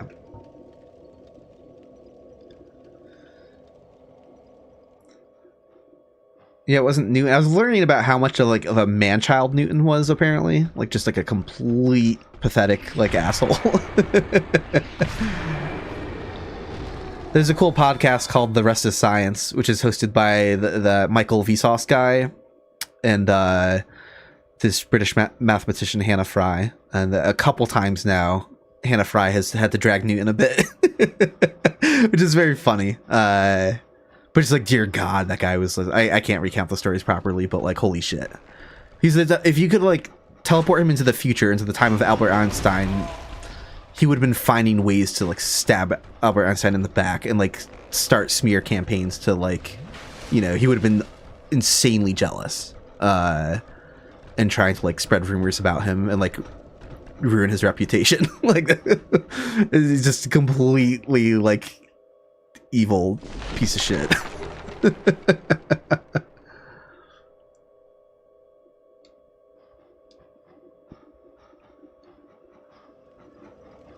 Yeah, just a total, like, the word we have for that today is man-child. Which is funny because you don't really like apply those to figures of history, right? You know, like the way we think of historical figures, like we don't use like modern terms to describe that, but it's like, oh, total. Yeah.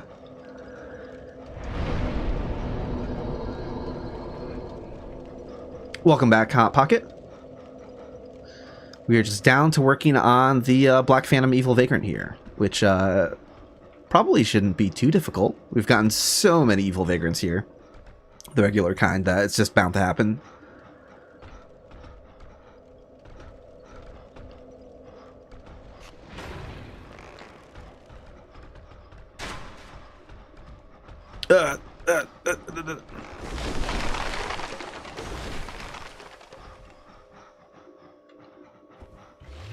Well,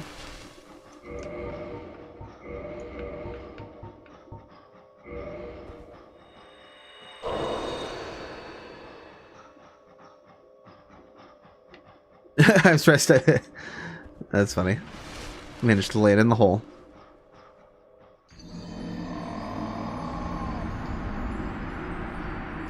What's up with science and smear campaigns? Edison was the same. Yeah, a lot of those people like just were really like selfish, and it is very strange. I mean, I guess science was less collaborative the further back you go. You know, like it was easier to be like a Renaissance man when fields weren't like so insanely well researched to the point that like, you know, because some people might like be like, oh, why don't we have any like geniuses today, like, you know, all these figures of history, and it's like, no, like you need teams of people that smart to make discoveries today. This is, every field has become so specialized that like to make any like major breakthrough discovery, like it's literally like impossible for like a single person to do that now, basically. But yeah, a lot of those people were really in it for the prestige. They wanted to be famous and respected and loved by everyone, and like they got super catty and like super jealous of other people contributing or like disagreeing instead of just being normal about it.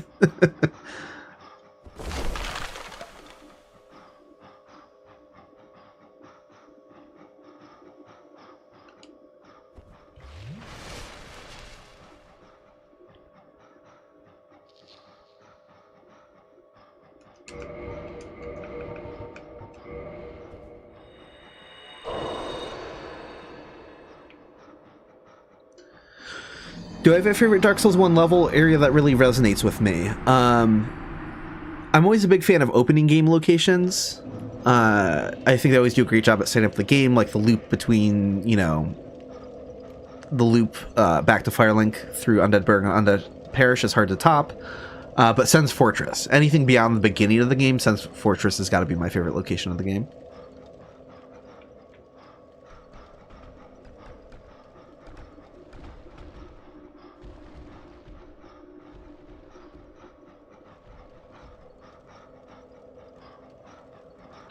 Yeah, I agree. Hot Pocket remix, like, of course. Like, yeah, there's definitely going to be people who are still like selfish and, you know, catty and weird. But yeah, it's just fundamentally a more collaborative field now. That's definitely got to rein that in quite a bit.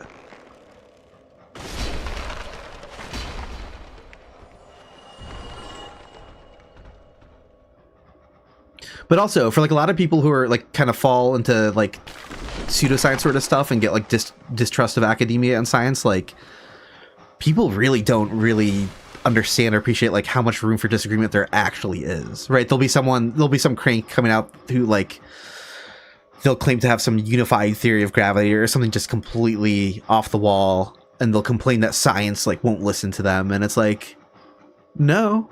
Like they won't listen to you because you're not going through the process, and it's not because the process is there to be like gatekeepery.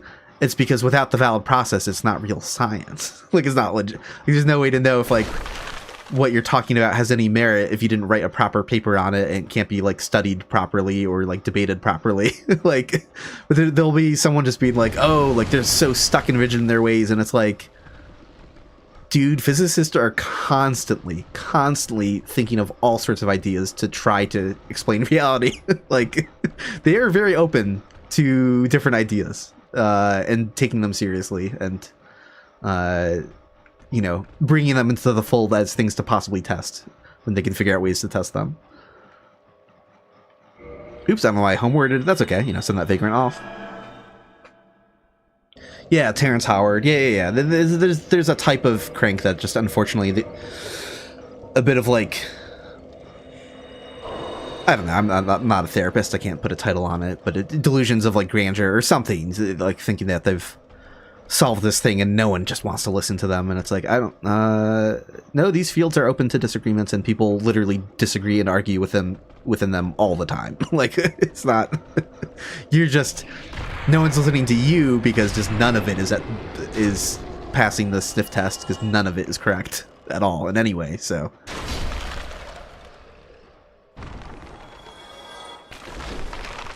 but like even the physicists who are just like, nah, like string theory like isn't legit. Like even they get why string theory exists. They're not like this. We should have never looked into this or tried to make this work. Like they're like no, like they get that there's room for those sorts of disagreements.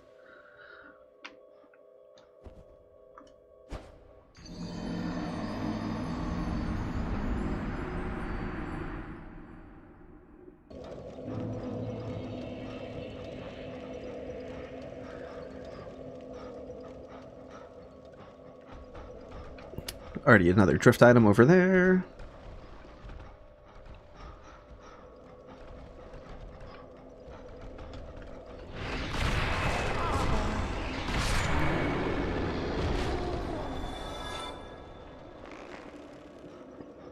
Yeah, I mean that's totally right, Hot Pocket Remix, because I definitely believed in some conspiracy theories when I was younger, like the age of like coming out of high school, around then. But I think I had enough like.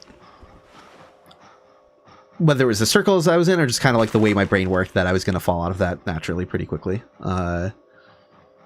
There's something alluring, even if you don't want to admit it, feeling like you know something that like the mainstream culture isn't getting, right? Like there's something like, but oh, I see the problem here, and it's just other people aren't paying attention to it.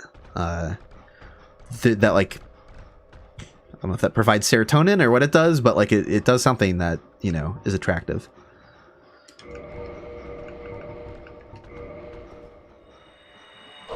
Any opinions on musicals? That's a good question. I'm not very musical brained. I didn't grow up like a super big fan of musicals. But my boyfriend likes them a good amount, and I've gone to a few and had a blast at every single one so far. There's certain ones that, like, I don't know if I could ever get into a Rent or something. Like the sort of Broadway musical style is like a bit of a miss for me at times. It's not always what I like, but that doesn't mean a musical can't be incredibly cool. So the ones I've seen live so far are Ragtime was very good. I didn't know anything about its premise when I went to go see it. And I was like, hell yeah, blow up that building, man. Like, that was cool. I've seen Hairspray, and I've seen Hedwig and the Angry Inch. Am I forgetting any? But yeah, all of those ruled.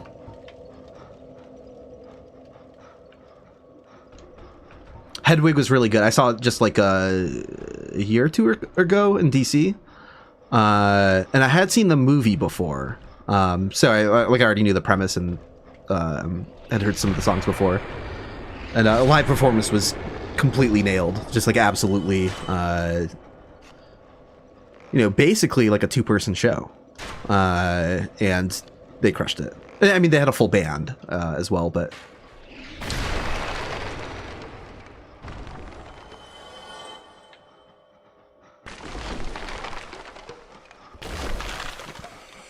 Pink Flamingos is I'm good.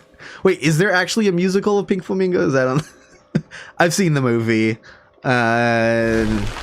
John Waters has made some cool stuff, but like that's not I feel bad for any like queer youth that is kind of like this is you need to see this. This is formative queer media. And it's like, no, you can skip Pink Flamingos. It's fine. Like, yeah, you should know who John Waters is, but it's okay.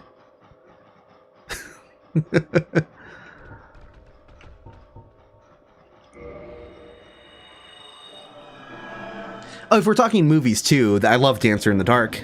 It sucks that, it's since come out that, I mean, people already knew the director was kind of not great, but, he was like an abusive nightmare to Bjork in the making of, which is a huge bummer. Because Bjork, I should say. She's great in that movie. Soundtrack rules. The movie is still very good.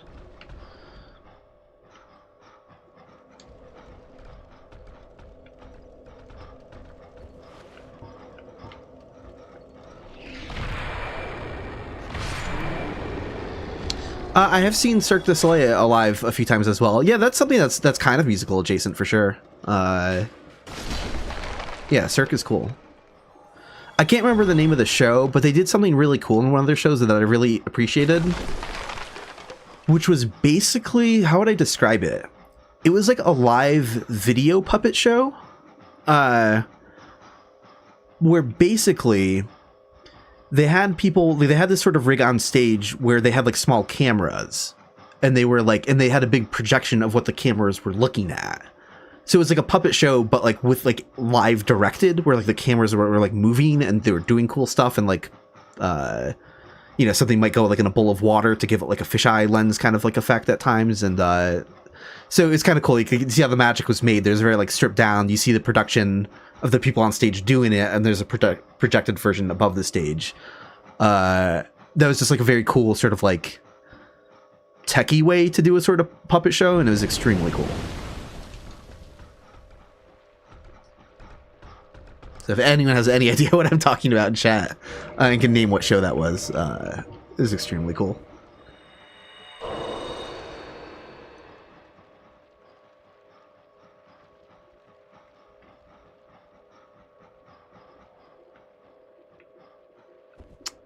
Popped more of those than I needed to.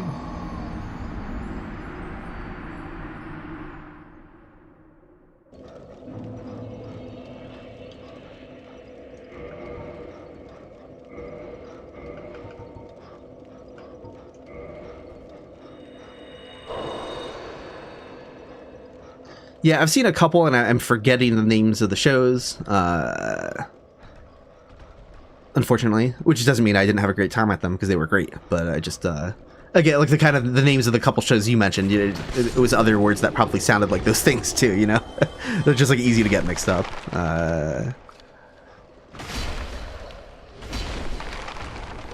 Movies, I enjoyed, I'm trying to think, what was the Ryan Gosling one or whatever, Emma Stone one? I thought that was pretty good. La La Land. That was well directed.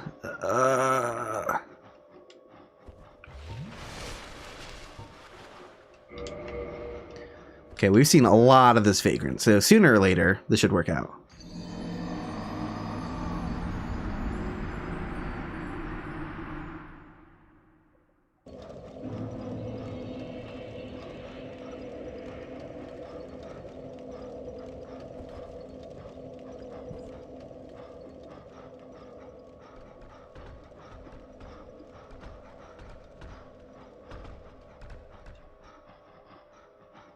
Oh, and duh, movies. Little Shop of Horrors, like the 80s musical version.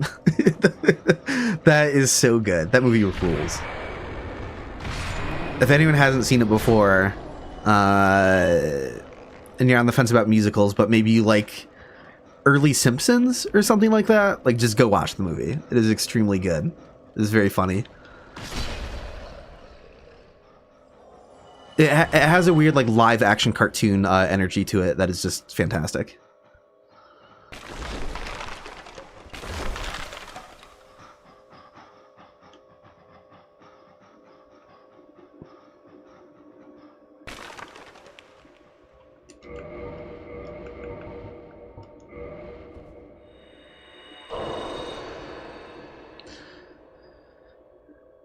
Yeah, oh, The Thing. Yeah, John Carpenter's The Thing. Love that movie. Yeah. I love horror. I love older movies with, you know, older horror movies with a lot of practical effects.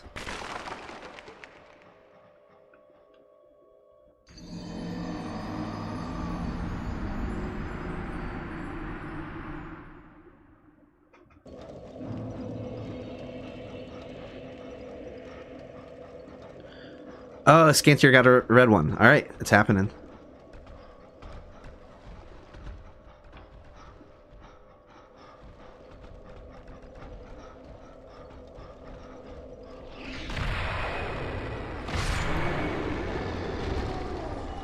Yeah, I hope. I know they're making Follow It, sequel to It Follows. Really love that movie. I hope the sequel is good. And I hope they bring Disaster Piece back for the soundtrack.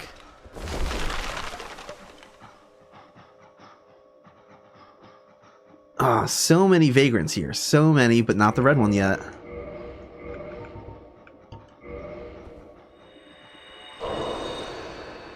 It feels like I'm reaching the point where I really don't have to be... So, I was docking some, like... No, I don't know. Yeah, because I do have stealth on. That might be the cause. Yeah. So this Vagrant doesn't really have a hard time seeing you come down the path. So it's funny that the Black Phantom version is rotated differently to see the path better, but it's kind of like, how much does that really help or change things?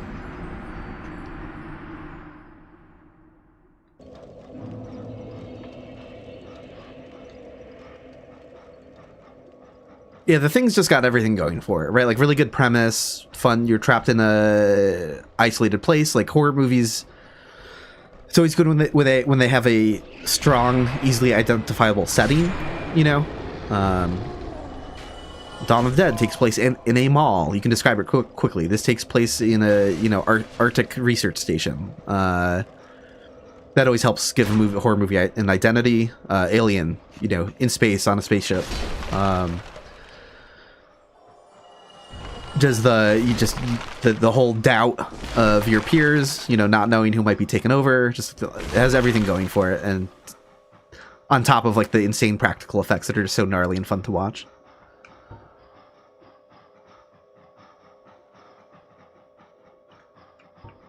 Good soundtrack that I believe is not John Carpenter, right? I think is that Ennio Morricone?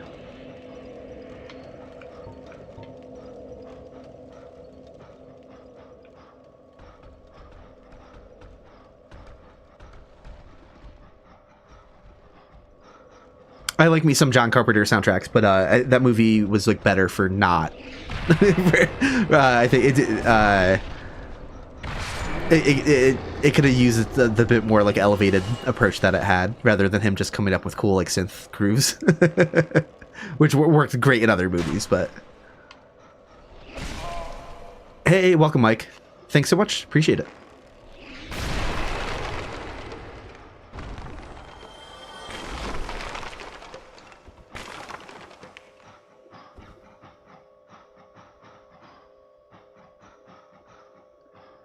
Mitch Douglas asked, where do I think FromSoft might go in terms of new projects? With the advent of Night Rain and Dustbloods, I'm worried they're being forced to redirect towards service games. Whew, that's a disquieting thought. I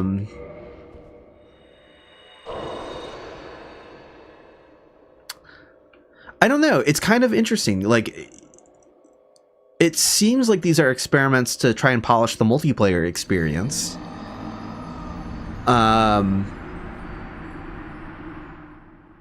Does that mean their next big Souls-like is going to be a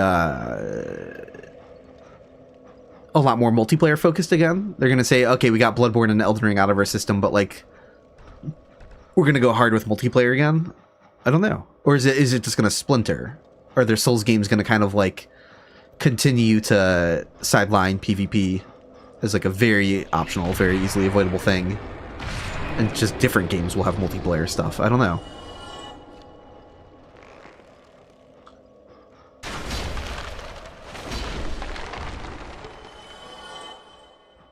Yeah, I wonder how much creative freedom they actually have from software. Because they are owned by Tencent or whatever, right? Is that the right company?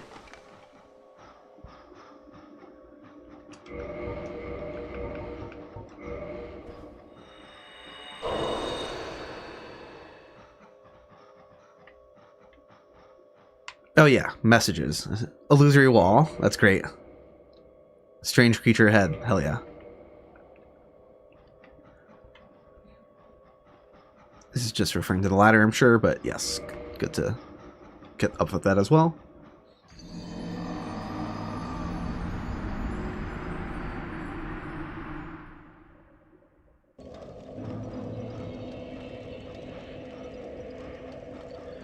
Yeah, it's interesting to see that, yeah, Sekiro is getting an anime. I mean, it kind of makes sense, because those things can take a long time to, like, green light, so it feels a bit odd so distant from the game's release, but also not too much of a surprise. But I don't know if that actually, like, hints at or indicates more stuff, but, yeah, I mean, if they make another one of those games, I would absolutely play it.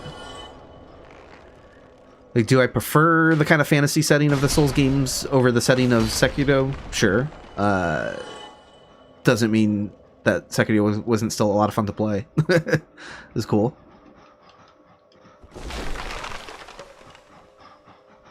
And some people prefer the combat from it, which is completely understandable.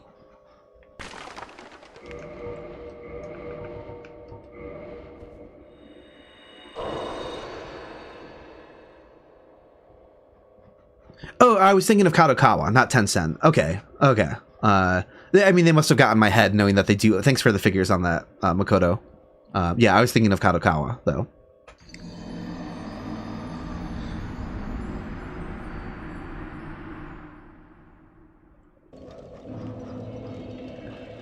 Yeah, I remember it's kind of a big deal when it was announced that Kadokawa acquired them.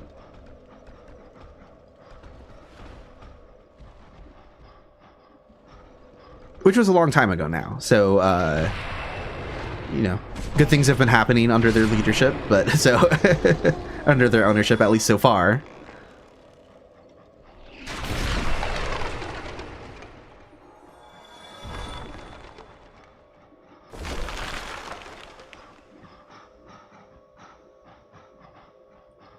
So many of this Vagrant. So many.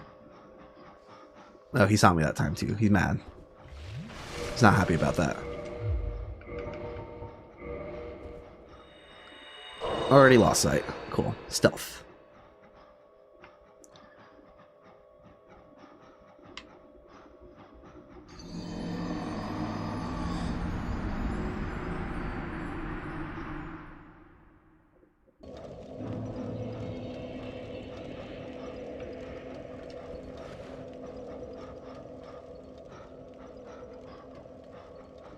Yeah, I don't think Dust Bloods is going to be attempting a live servicey thing. I really don't think so.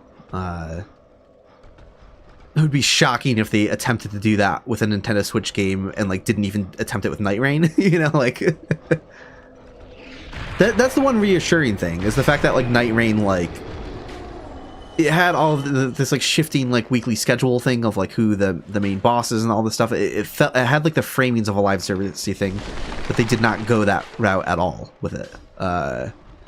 So that feels good so far. It's you know, understandable if it's a format of game that people don't want to play because it's not what they like in a Souls-like, but like it is not a it does not feel like a tainted experience for what it is. Yeah, it doesn't have any microtransactions.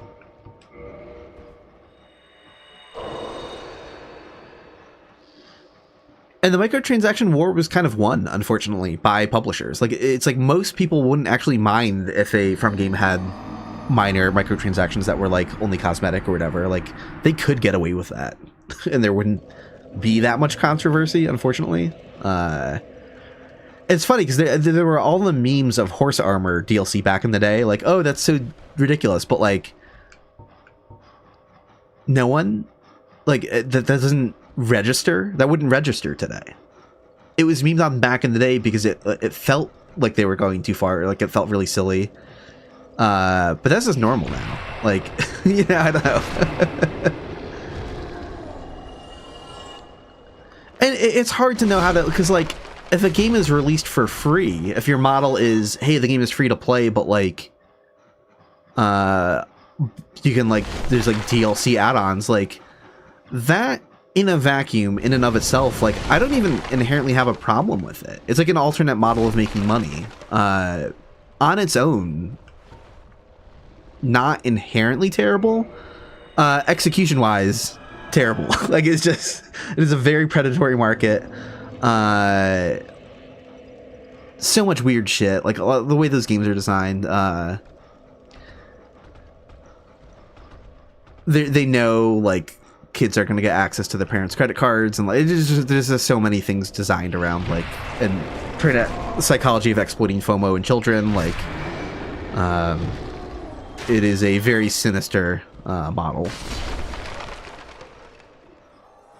Again, in a vacuum, inherently, would it have to be this horribly sinister thing? Not necessarily, but is it something to distrust? Yes.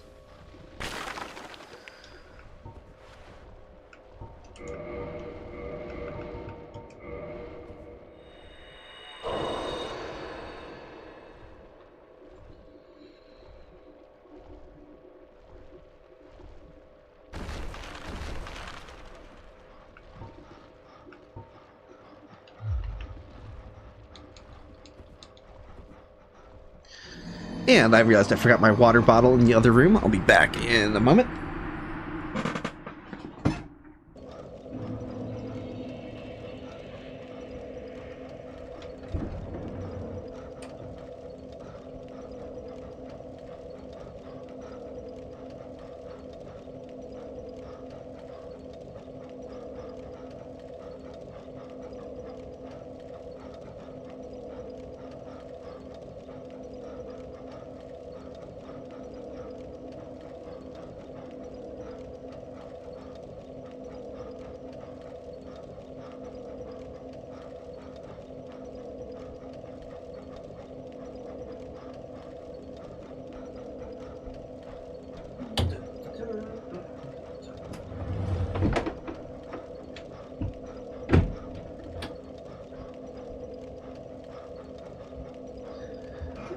All right. These Black Phantom Vagrants like to put up a fight, as we learned in Chasm of the Abyss, but we shall get it.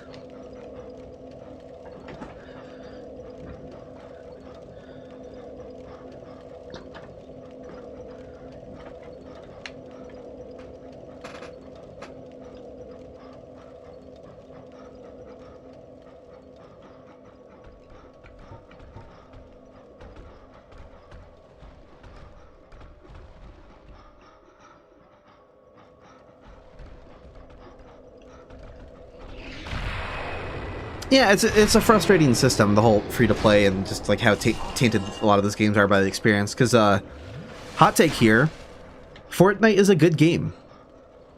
Like, it's like, you know, if it's not your speed, and if you're particularly grossed out by the model, like, yeah, I would never follow that. But just like the mechanics of like a battle royale, drop into a thing, shoot at other players, play with your friends.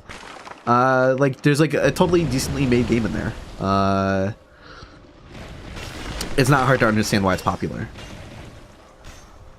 It's not like, oh, these kids these days, they're really like only... And it's easy to judge from the outside, you know, the slop of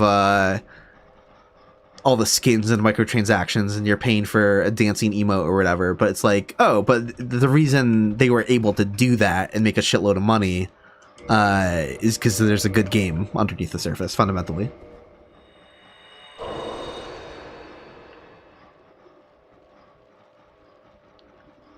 Yeah, and I'm because I'm not well educated enough on it, because I've played a fair bit, but like I don't, you know, yeah, all the different modes and stuff like that. Wanting to be like a Roblox, right? Because you can make your own games within it and do all these other things.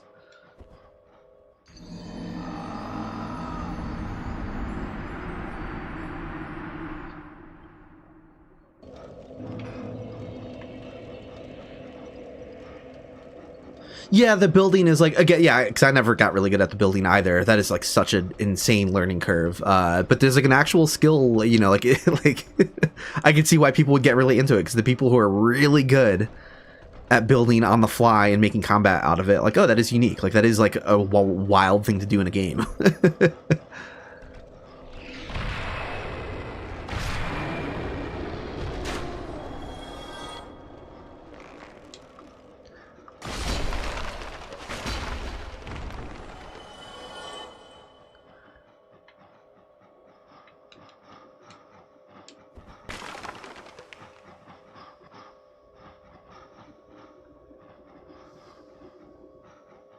Yeah, these are all the white ones. Apparently it should be obvious when it's the red one.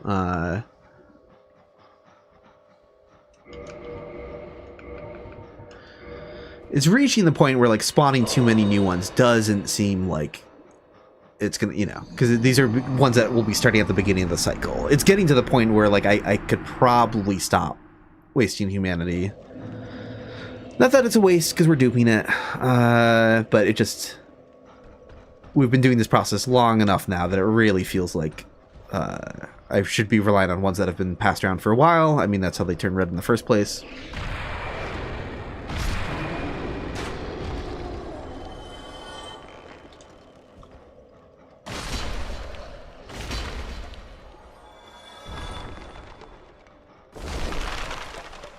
Let's see. Is that a different message than the one I voted up before? No, it's not. It's the same.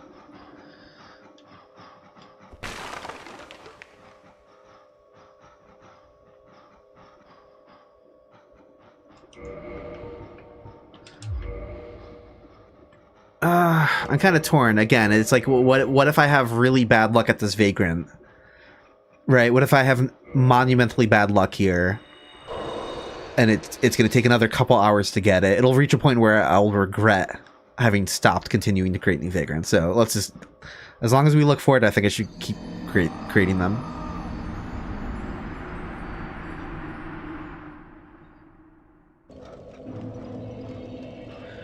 Does fall control affect the noise you make? You know, I forget. I gotta double check that. I don't remember.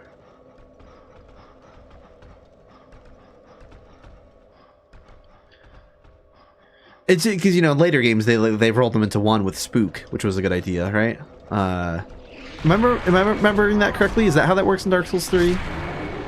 Isn't Spook stealth and fall damage rolled into one?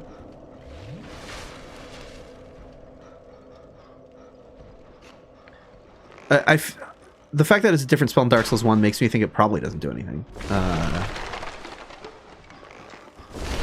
Because I never really use it in Dark Souls 1. There are glitches, like, relating to it.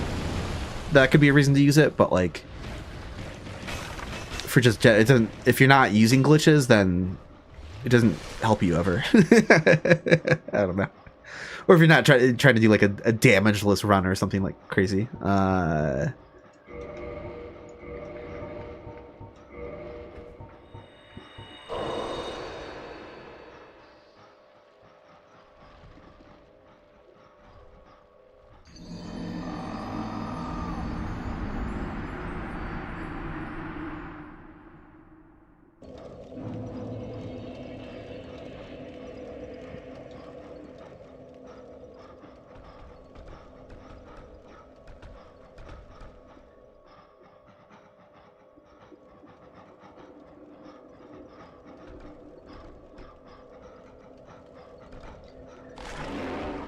Oh yeah. One of the pillars is like sticking out of the ceiling pretty damn far. It's very funny. One of the bone towers.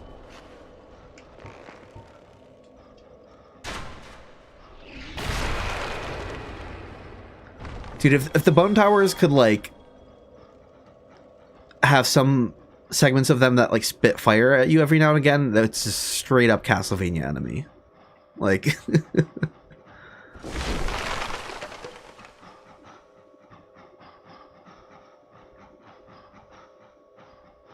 oh, we've gotten this Vagrant so many times, but not the red one yet. Come on.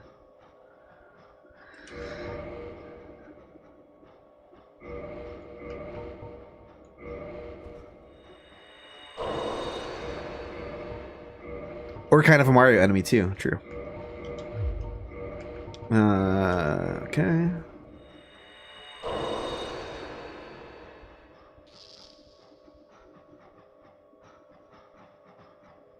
Fall control is like a roleplay spell. My character is scared of heights type stuff. I like that. I can dig that.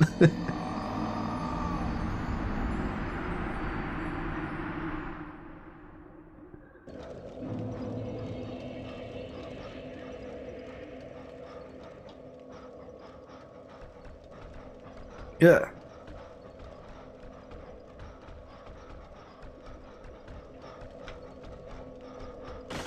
You can see nothing.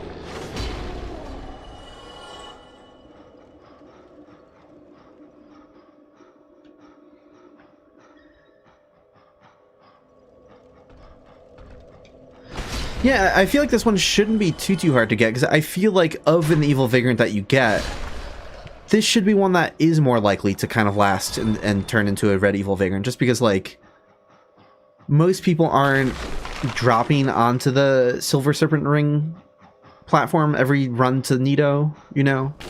A lot of people miss this platform entirely. It's in the dark. How would you know where to find it exactly? Because the only way up there is dropping off this platform that other people miss all the time. And if you're running to the boss and you don't feel like dealing with you're just going to run away from the Vagrant. So, yeah, I think a lot of people probably don't kill this one, so...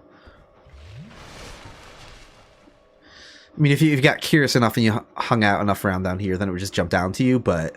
yeah, no, I think a lot of people running to the boss would just... be like, what the hell, and then run for their lives.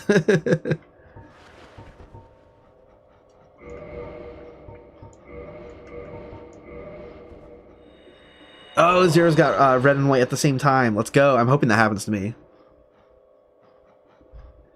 Wonder what a death counter would say by now. We can find out at the end of the run. Well, we would have to... It's the mapless character. So, we would have to subtract the deaths that accounted that at the end of the mapless run to see like just how many times we died creating Vagrants.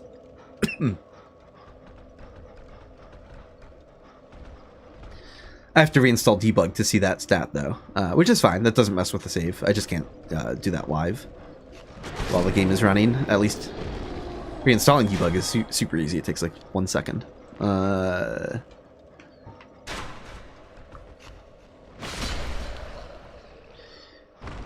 But it forces you offline, so that is why we're not doing that.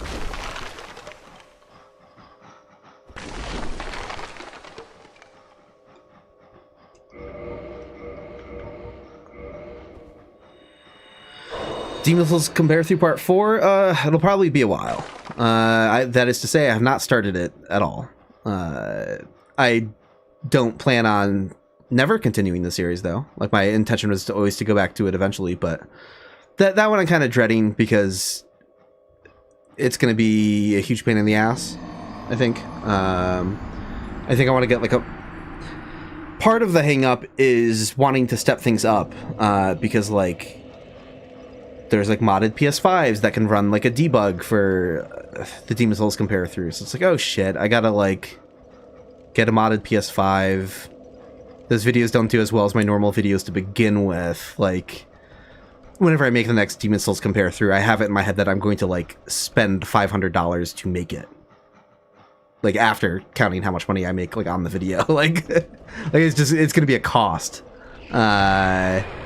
And then on top of the fact, like, that so much work goes into making those videos that it's like I could have made 2 or 3 other decently long dissected videos in the meantime. Just like, that's kind of why it's been deprioritized for a while. But I did really like making those videos, and I do really love Demon's Souls, so it'll happen eventually. Some point, something inside me will break, and then I'll be like, I need to go back to Demon's Souls, but... There it is, we got red, and he is rotated completely opposite of the other one. Finally.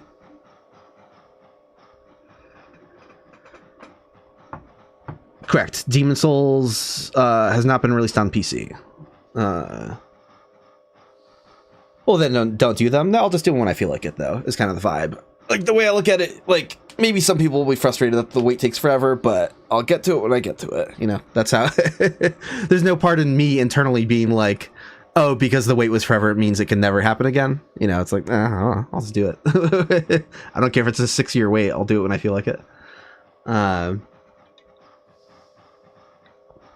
was the same. I launched a video called Dark Souls 3 Dissected #1, and it was the only video for like over 4 years. Now there's 3 Dark Souls 3 Dissected, so, you know.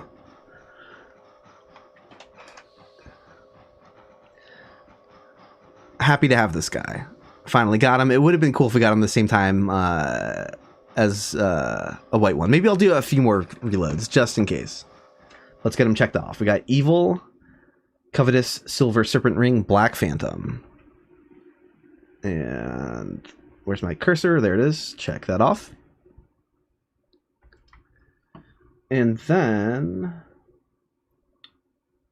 text.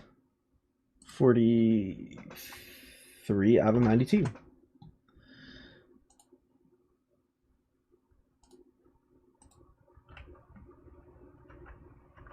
All right.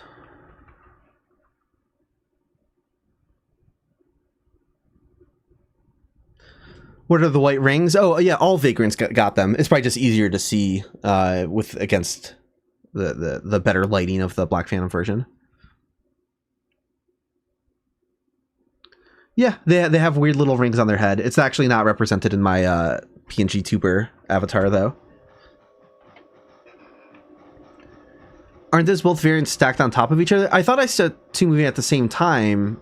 I think maybe they are both here. They are both here. It's just that the other one's much harder to see. I saw bobbing in different directions. They're both there.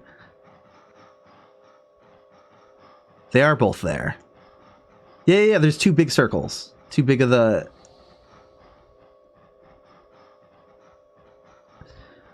It's amazing how much the red, the filter allows you to see them through the dark so much better. They're both there. Yeah, there's 2 different...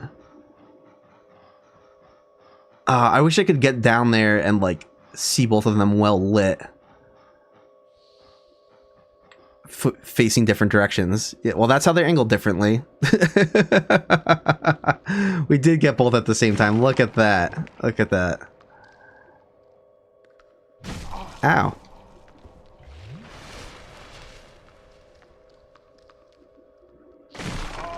Ow.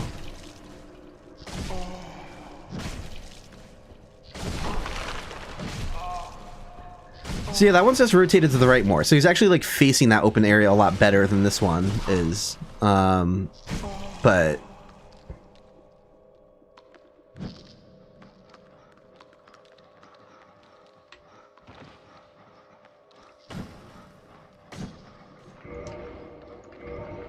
we did it. Cool. I was literally... The fact that I was just about to check to see if I had both at the same time. Very funny. Because now they're both here. What are they doing?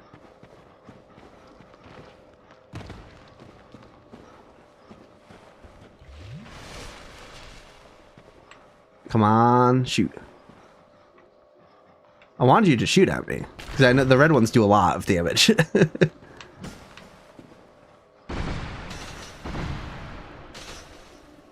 Yeah, that was brutal. But if you have a shield out, then it's no problem. Look at the stamina drain. None, basically. You can't even see it. So, I think a lot of people don't expect that. Hearing about how dangerous the projectiles are, they think but any shield with 100% physical block, you can just block it all day long. Ooh, even his melee attacks are pretty spicy.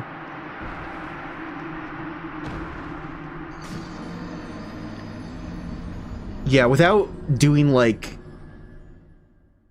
a ton of Vagrant spawning myself, I think I've only ever seen that once. 2 Vagrants at a time.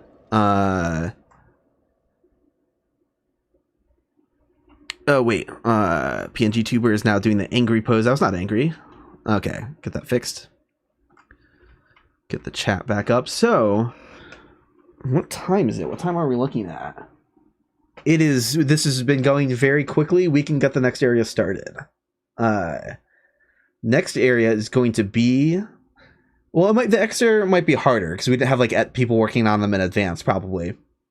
But the next area is Great Hollow. So, in Ash Lake. I don't think we're going to get to Ash Lake today, but let's try the Great Hollow. I think that'll be fun. And let's get that window capture fixed.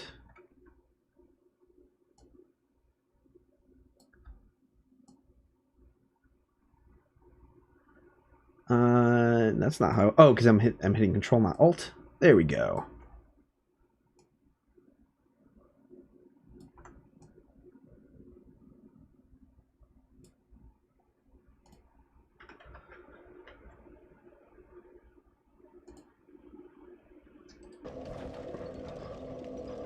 Okay, on to Ash Lake it is. I mean, Great Hollow. Best way to get there is just, we're gonna warp to, Daughter of Chaos, I guess.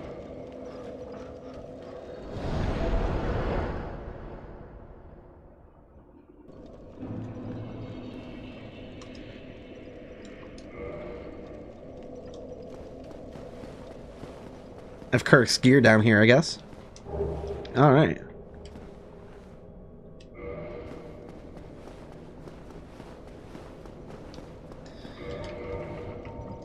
Let's get Ring of Fog and Rusted Iron Ring.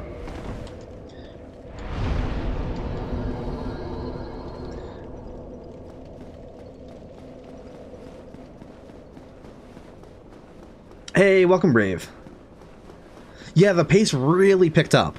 I think it's a couple things. I think we have more people in chat helping compared to the first couple streams. People did research on how to do dupe glitches and, you know, people who weren't ready to just jump in and help right away. Combined with the fact that I think just less populated areas of the game have less competition, right? We're sending Vagrant data to a smaller pool of players, which means it's more likely to circulate back to the people actively working on them, so... I think this is just legit easier to do as a group compared to Undead Burg, Undead Parish, you know, parts of the games that have the most players.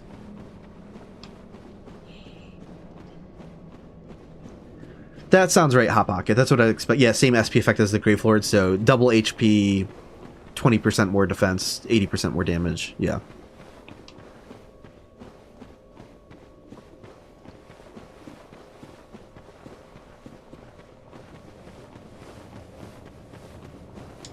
Don't need this.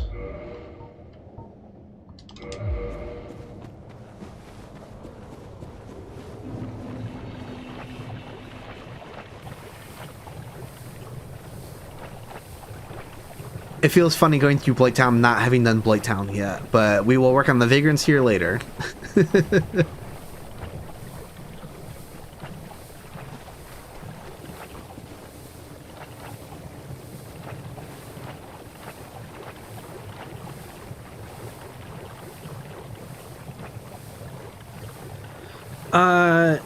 Yeah, actually, as soon as Great Hollow and Ash Lake are done, Blighttown is the next location after them, so So kind of curious, right, that Catacombs and Tomb of the Giants are map 13, 1301, and then Great Hollow and Ash Lake are 1302? And it's like, why is Ash Lake grouped with Tomb of the Giants and the Catacombs in like the same 13 numbers, right? That's kind of weird. But Tomb of the Giants was originally going to have like some sort of connecting path to Ash Lake. It was going to have some sort of cave that would have led there. That maybe explains why the distant view exists in the first place. So, yeah, the maps being numbered in this way is like a vestigial remnant of cut content.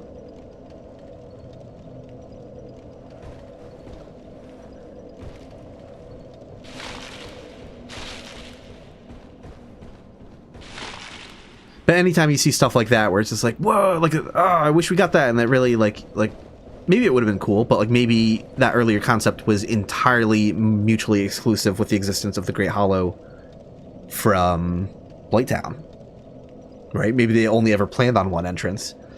So the whole thing of, like, seeing the Great Hollow from Fire Lake Shrine, like, maybe that wouldn't have existed at all if the path was from Tomb of the Giants. You never know. So, like, sometimes you look at that stuff being like, oh, it's frustrating we didn't get that, but it's like, oh, but you don't know what that, at what cost the existence of that might have been, you know?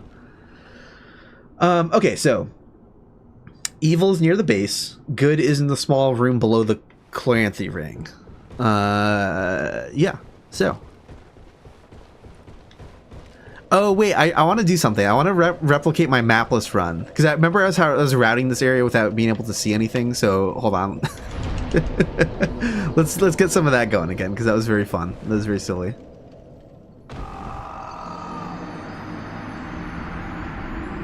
So every time I woke up in the mapless run here, my first move was just holding W on the keyboard without turning anything.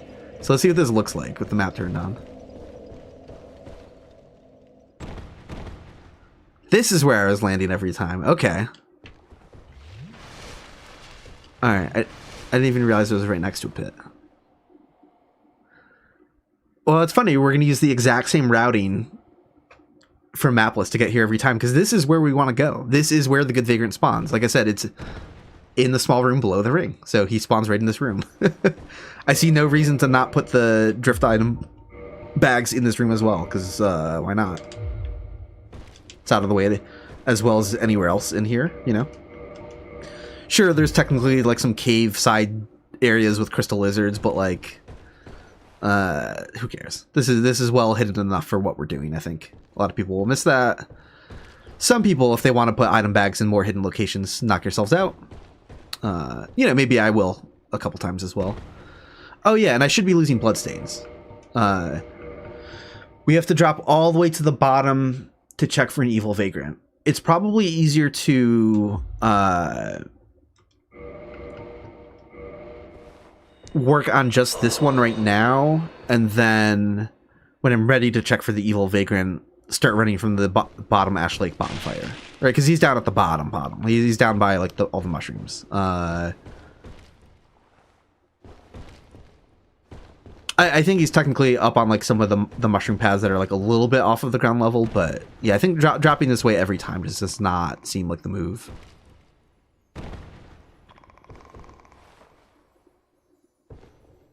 I unfortunately can't replicate the setups for finding this ladder from the mapless run, because that involved seeing through the environment and using like distant items as reference, but but yeah, there's no way it matters where we lose our bloodstain in the Great Hollow. There's no way that matters at all, because there's only 2 Vagrant locations in this entire area. So bloodstains at the top have to correspond with the location at the bottom.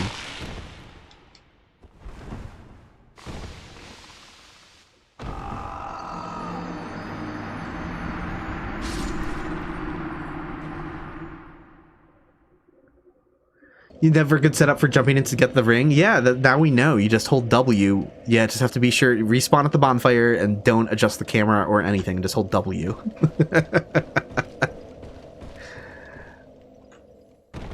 It's consistent. It's great.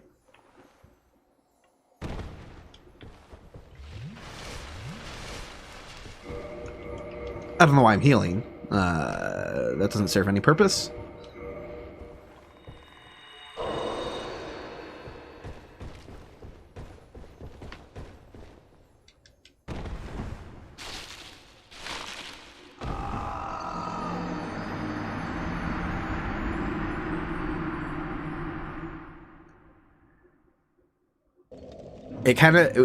It weirdly feels good to be back in the Great Hollow after the mapless run. Like, I don't, it's fun. It's fun that I'm starting off with the same, like, opening move. It's very silly. I will not be surprised to learn that the Fog Gate is the boundary between the two Vagrants regions. Yeah, 100%. Yeah, that was the most predictable outcome.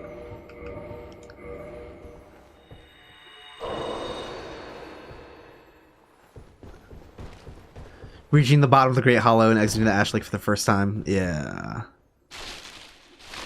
Wait, I don't know if you mean in general, like discovering Ash Lake, or talking about mapless run. But yeah, the discovery of Ash Lake is awesome. Just the vibes there are so cool. In my mapless run, it was infuriating the fact that I got to the very bottom, escaped, and then just like fell off a cliff. That I'm just like, who dies falling out of walking between the Great Hollow and Ash Lake? Who falls to their death? I think I fell twice there.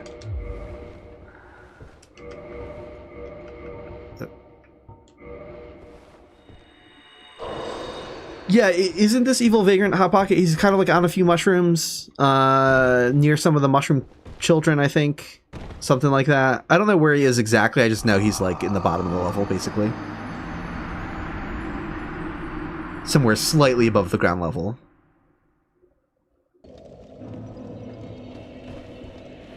Oh no, I forgot my W method. Oh well, let's go.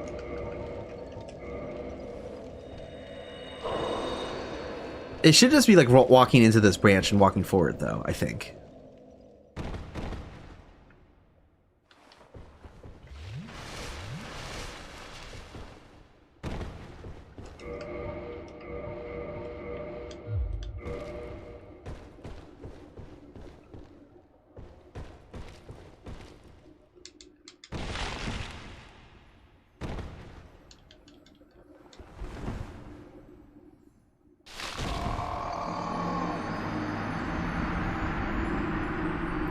It's on a shelf of mushrooms that looks over the spiral mushroom stairs. Cool, cool.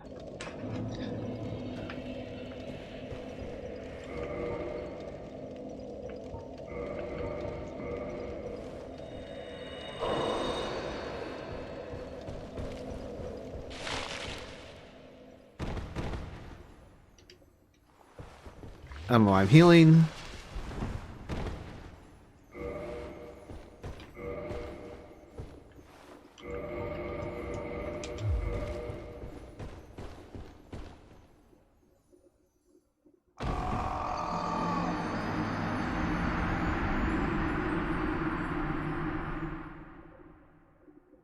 Okay.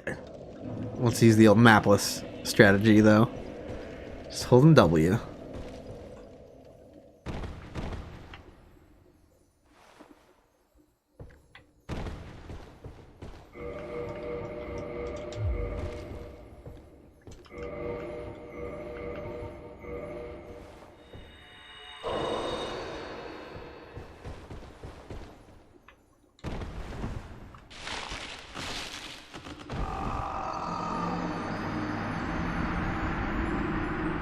Yeah, could have easily have already gotten an evil Vagrant by now, but it just does not feel worth the descent. We can just spam the area with them while working on the good Vagrant, and then by the time I actually go down there, it should be ridiculously easy to get one. So I'm definitely going to be missing a lot of evil Vagrants while they're already in my game, but not a big deal. I don't think that's a big deal at all. This is the real work we have to put in here for the good Vagrant.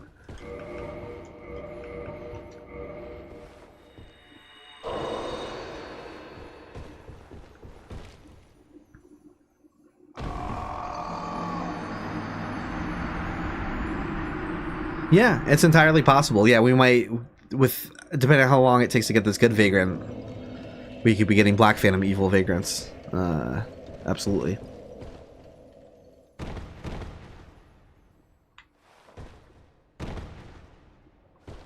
Where is a weird side area I can leave an item bag?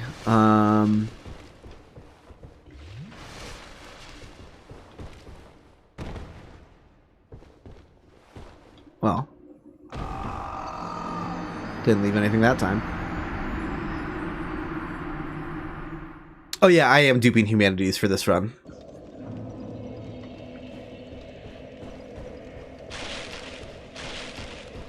Yeah, so far none of the mapless or Vagrant run has been off stream at all. Both have been completely online.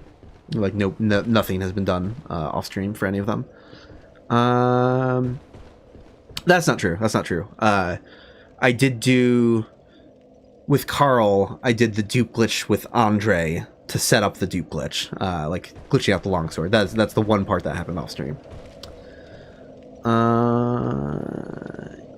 Yeah, let's go over here.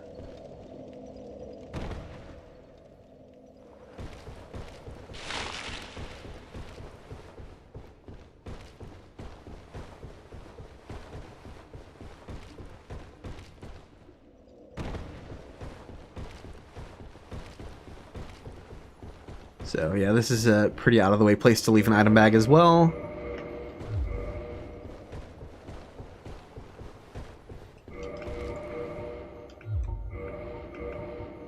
And I'm pretty confident I don't have a good Vagrant yet, so not worried about. I could try to land in that tower, but who cares if I miss it.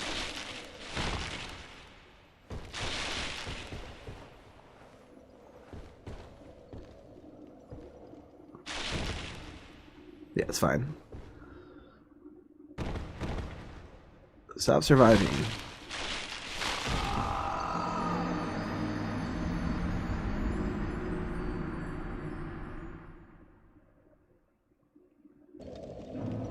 Yeah, drift item right at the top.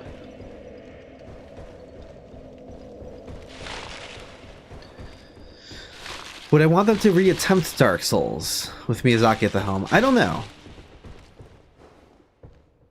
It's tricky to say. I feel like a lot of people, even if they had like a bigger budget and like added a bunch of stuff and did it, I think people would be surprised by how much they wouldn't be interested in implementing cut content.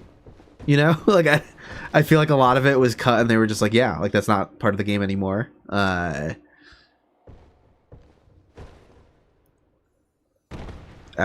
Owie.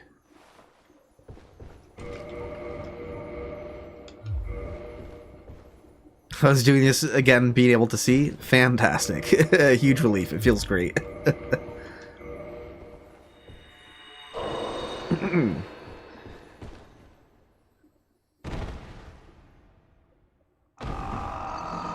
I think people have a very, a lot of like a misunderstanding of Izalith as well. It was definitely rushed, for sure. But it's not like they had a clear blueprint, right? There's no reason to believe that. I'm going to say I can't know that for sure. But there's no evidence or no reason to think that there was a blueprint for a grander Izalith, and then that didn't make it into the game, right? It's not like, oh, like Izalith, they had ideas A, B, C, and D, and they only got to do A and B and kind of rush those as well. But give us all the missing areas of Izalith, C and D. It's just like, those don't exist. Like, it's not. So like a lot of the narrative of it being rushed kind of confused people on how things were cut from that area, and it's just kind of like, no, there's no reason to assume there was some sort of grand vision that was delivered on. Like, oh, if they just had more time, they could have finished that specific plan that they had in mind. It's like, I really don't think that was the case at all. If anything, there's evidence to the contrary. Is kind of like they rushed it because they didn't know what to do with the area is the problem. Not that they had a clue, blueprint that they were following.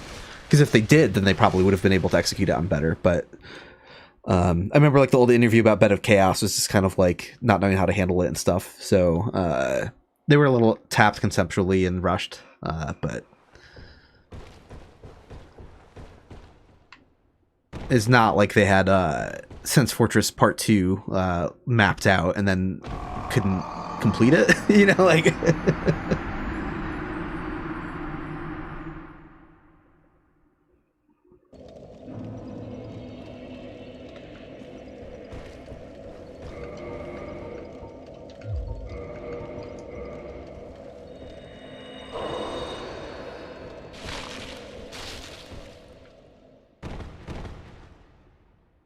Oh, I drifted him up on that level. Someone's ghost.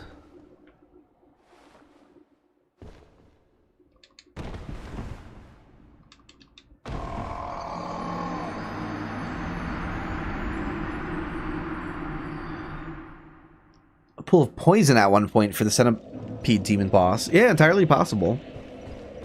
Especially with all the cut swamp stuff.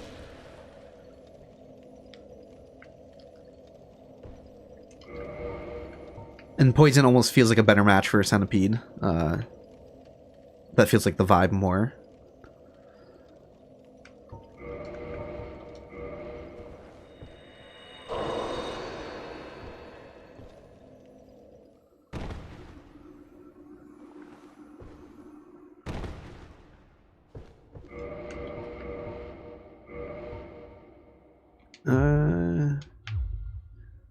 Yeah, I forgot if I saw another bag on the way down, but it's okay. It won't hurt, so.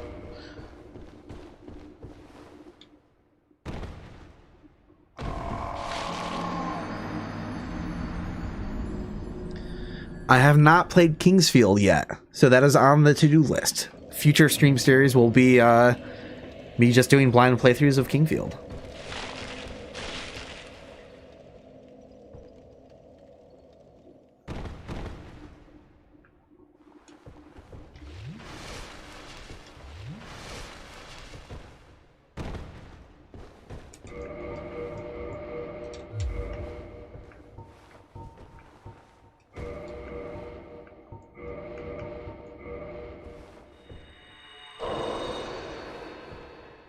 It is still a good bit up the shroom stairs. Okay, we'll keep an eye out when we do that. Yeah. Yeah, it's like perched along the wall on some mushrooms. Ugh.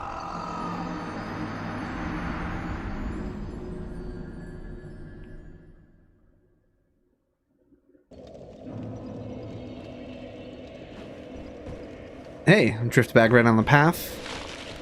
Again, I like a lot of those ones that people put down where they're not quote unquote well hidden at all. But again, it's not a total waste because the amount of when strangers online do pick them up, they trigger the cooldown. So, doing enough of that will kind of like it'll win out in the end, and then it also just means I get to see them, which is cool. Oh, we got resonance right by the bonfire too, so you're gonna see Force get a glowing white ring over it. Its icon in the HUD there in the bottom left. And Wrath of the Gods as well. If you have your talisman equipped, the icon of the miracle makes it way harder to recognize that you actually have the buff. Like, you can't tell, but I offhand the talisman and then it's plain as day. It's like, ooh, Force has a larger radius now. Slightly larger radius, great. Very silly.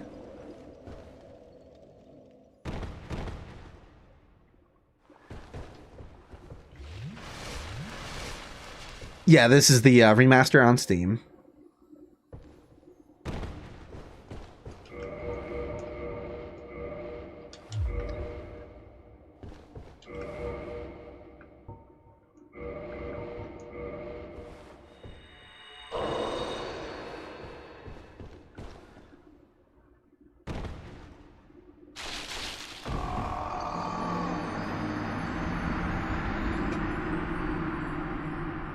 Is there new news relating to the Elden Ring movie, Algie? All I know, it was A24 produced, directed by the guy who directed Ex Machina, right?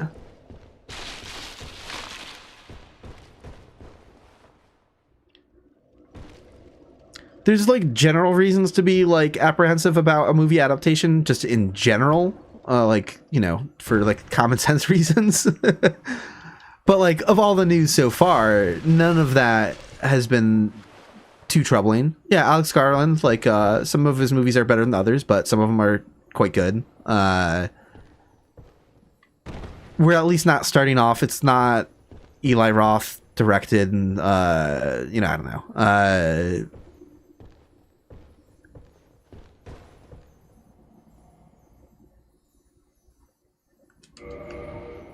Ex Machina was really good, and Annihilation was pretty good too.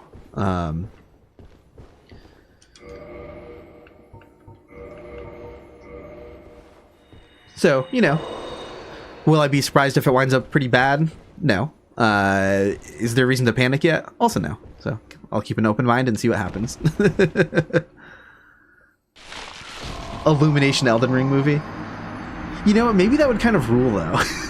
Like, what if they made like a kind of vapid like kids CG movie somehow set in the world of Elden Ring? Have you considered how entertaining that might be?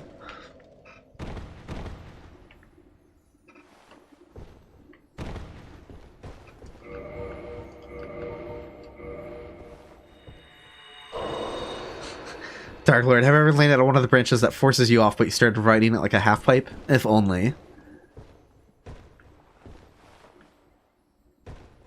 You need a Tony Hawk mod for this game.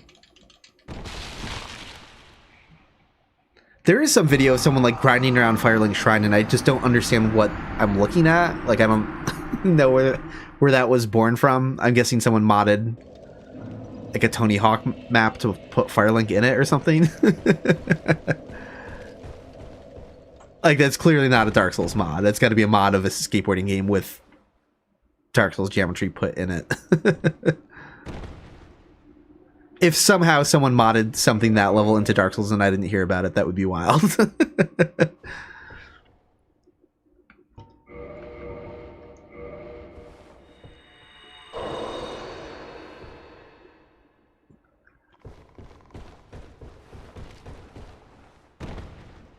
Hey, look, wait, I landed on this slippery branch in a weird... Yeah, let's go.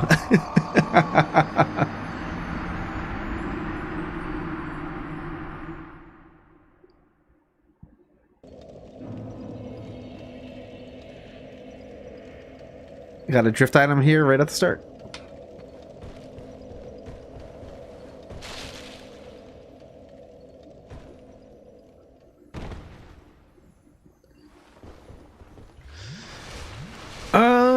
You know, gravity shouldn't accumulate. I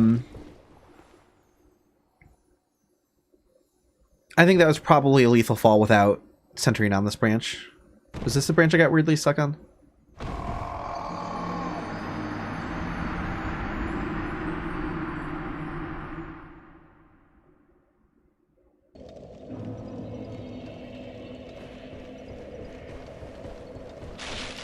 You know, I'll probably go see the new Mortal Kombat movie. Like, I don't know, it looks like stupid fun. Like, what if they actually understood the assignment? Like, nothing from the trailers is telling me that, like, it's not what a Mortal Kombat movie should be. But also, I don't really care about Mortal Kombat that much, so I don't know, like, if my investment isn't the same as some, like, actual fans of the property, but I don't know.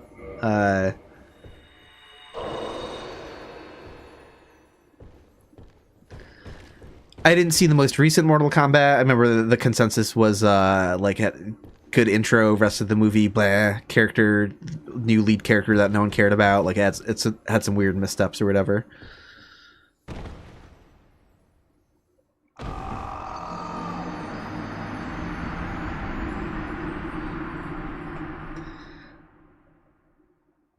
But I'm like, you know what?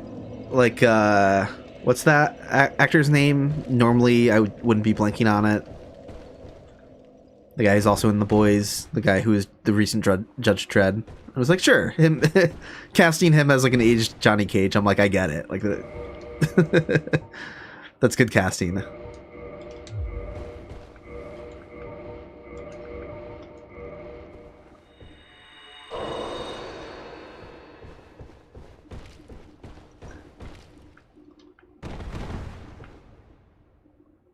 Carl Urban. Yeah, I don't know why I was blanking on that. I'm like, yeah, like that seems perfect for the role, so. It gives you like the fish out of water thing, kind of humor that like seems appropriate to ground that sort of movie. I mean, they already did that with the 90s Mortal Kombat movie, but yeah. Could be a good time.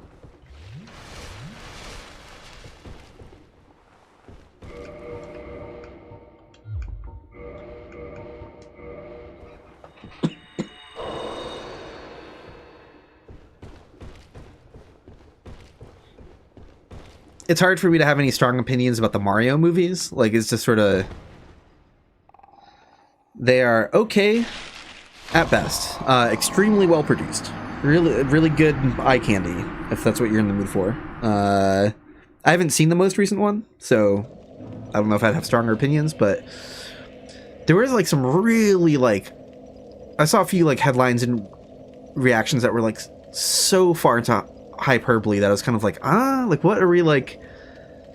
It's Mario the death of cinema, and I'm just like, I get that some people feel the stakes when like a movie that's very mid makes $1 billion at the box office, because then inevitably that's going to be the thing that's going to be chased for a while. But I'm just like, I don't know, man. Like, the state of mainstream cinema, like holding up theaters, like it's been in a precarious place for a long time. That like any single thing doing really well is a blockbuster. Like, it's hard for me to like give a shit. It's like, oh, movies are going to be bad because this really popular kids movie that was very light on storytelling was really mainstream or something. I'm just like, it's hard for me to be cynical about that. Like, it's just, you know, whatever. Who cares? I don't know.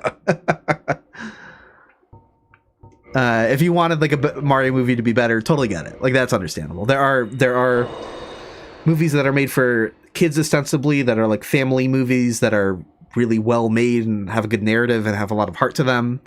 So yeah, like, it's disappointing that they're not that good, but also not too surprising. So it's hard for me to have like any sort of really like dire, like, oh no, this is such a horrible thing that has happened. Like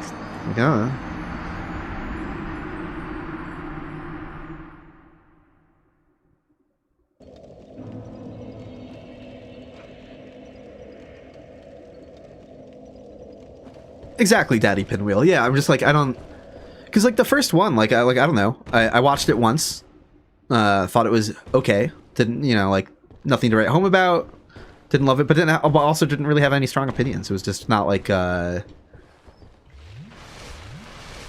was hard to care enough to like really pick it apart and hate it. Like, I don't know, I just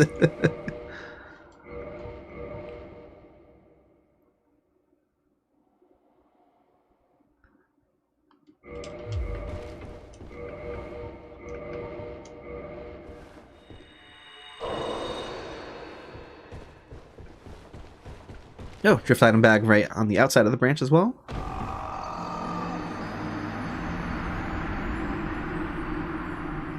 Something doing well is good for the industry the vast majority of the time. That as well. That's why it's really like, there's part of me being like, I kind of get some complaints. There's a YouTuber by the name of Patrick Willems who does really cool like video essays about movies, and like, he can articulate in a way that's not doomerism about like, they don't make good movies anymore, because that is completely not this vibe. There is a good case to be made that like the quality of like blockbusters has kind of dropped though, right?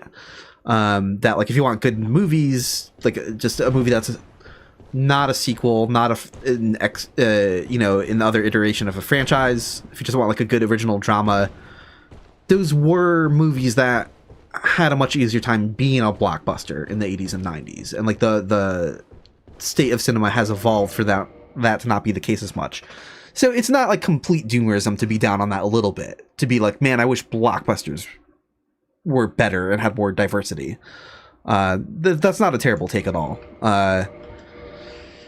At the same time, though, there's always been a part of me where it's just like, oh, but you don't need to be validated by mainstream culture. You know, like, you can just, you can find the indie movies that rule, right? Like, you can find, like, the small budget movies that are, like, that are the coolest shit you've seen in a long time. So...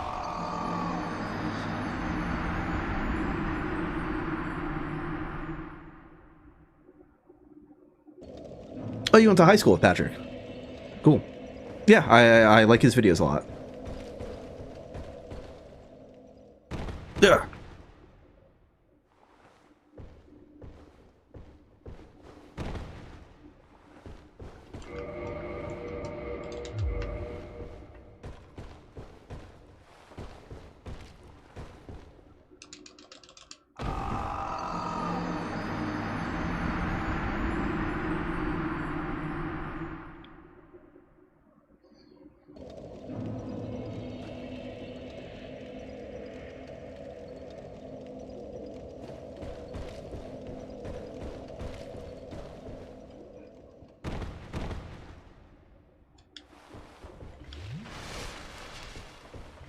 I used to help make videos back in the day and stuff. Oh, that's super cool.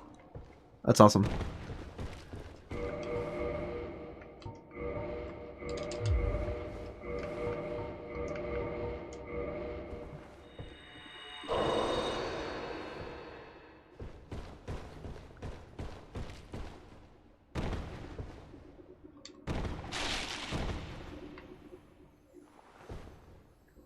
Algie, so that's an interesting point. Isn't that survivorship bias? Old movies were better because we don't care about bad old movies. So no, I don't think it's entirely that. If you tried to have like a really organized breakdown of like what kinds of movies were like the top 10, domestic gross at the box office movies in the US or whatever, you do that through like every year in like the 80s, 90s, and 2000s, and you do start to see like a decline in like original movies that aren't a sequel or aren't a part of a franchise or like just a drama or something like that.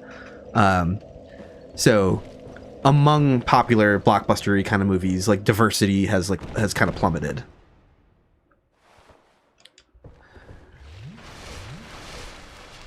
So there are definitely some issues there, but again, it's the same type of thing where, like I was saying before, where it's like, but also caring about what's most popular from the perspective of someone who just wants to watch something and enjoy something. It's like, nah, like like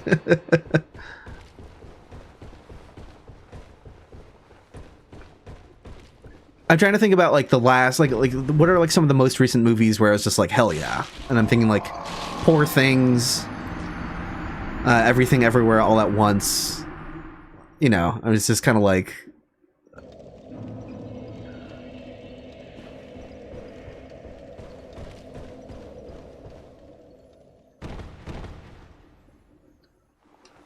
if you're only looking for movies that everyone has heard about and like want those to be really good, it's just like, I don't know what to tell you.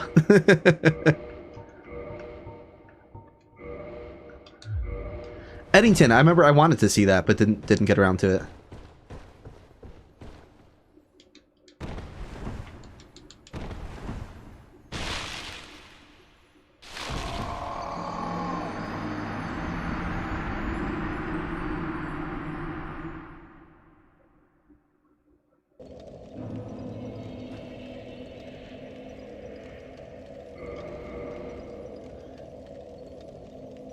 Yeah, I've never seen Yellow Submarine, but I have seen The Wall.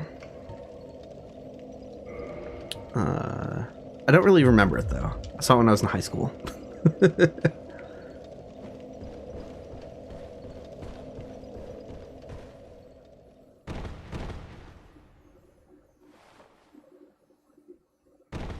Yeah, I missed out. I usually like to try to see a good number of movies every year, but this past year really fell off a lot. I didn't see one battle after another either, so I feel very behind at the moment.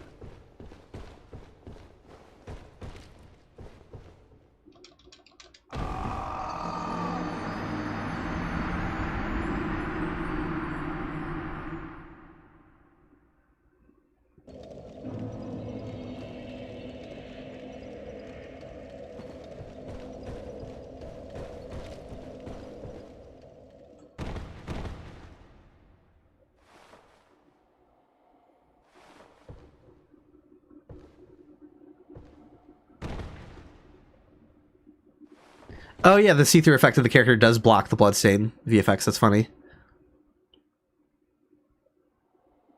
I wonder if the same happens in Prepare to Die edition. I'm not sure or not. There's like some weird stuff that's slightly different. There's some stuff with transparencies is worse in Prepare to Die edition, surprisingly.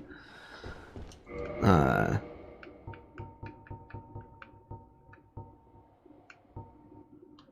am I doing? Brain fart.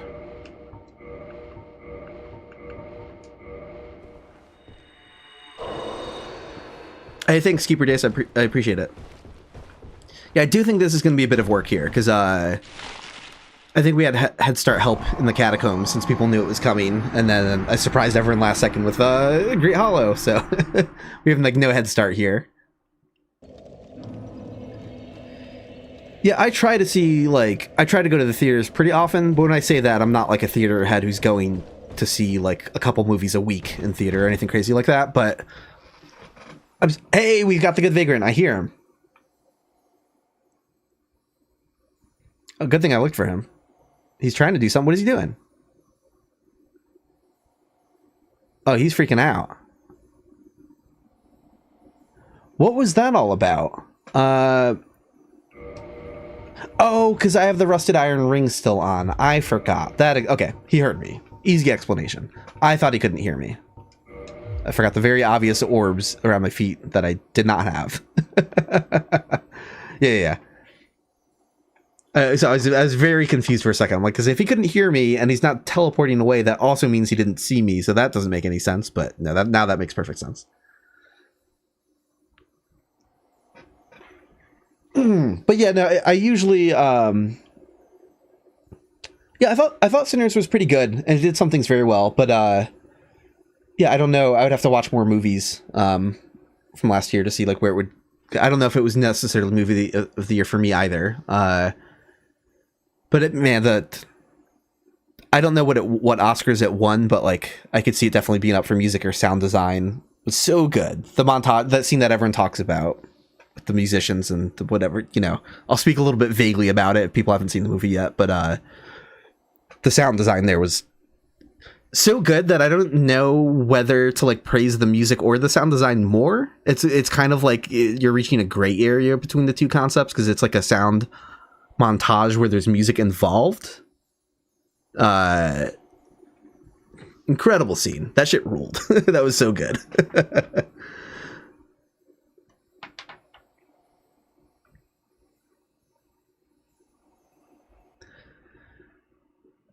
Let's see. So we're going to check off the good Vagrant here. Good small room below ring. Below the Claranthe ring. And then we're going to update the master count. I have that called text in OBS. That is 44 out of 92. All right, so we will end the evening off with a odd number that doesn't bother me. 5. That, I mean, I say that, but it's not like it matters that much. Yeah, no, this was pretty good. This was yeah, there's item bags all over the place too at the same time, like let's get him to disappear. Bye, buddy. All right, so we are going to work on the evil Vagrant on the bottom now, which in all honesty, there's probably a bunch of them down there now. So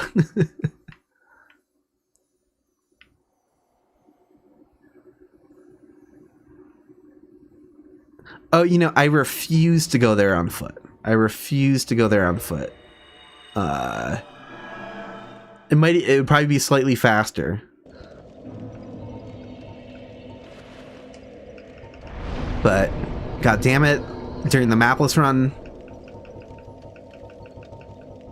I went all the way to the Stone Dragon for no reason. Right? I think at some point in the mapless run, I was like, this will serve a purpose later on. This is what I was referring to, just so I could warp here later on for Vagrant stuff, because I knew the Vagrant run was happening right after the mapless run. So I'm just like, you know what? I'm going to take advantage of this bonfire that I unlocked. So let's do that. This is just to spite... Not that, you know, being able to see the map, descending the Great Hollow is really not a problem, but I'm like... the amount of effort I spent in the mapless run listening for... If you didn't see the mapless run, the way I navigated to this was very silly. I would see myself splashing around in water and be like, okay, now I'm missing the path. So it was just like constant zigzagging to make sure I was standing on this ash, which doesn't sound too hard. And, you know, I mean, I didn't die. I made it there, so... But it was still took forever.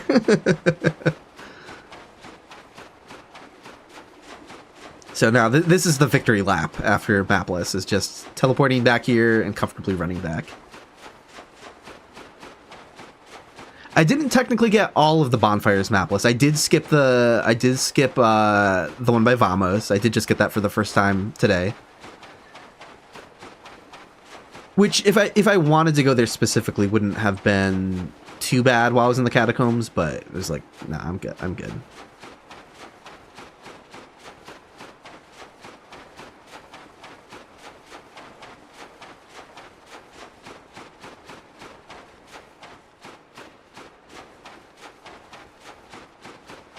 Would the Vamos bonfire be the only one I didn't touch in mapless, though? I think that would be the only one.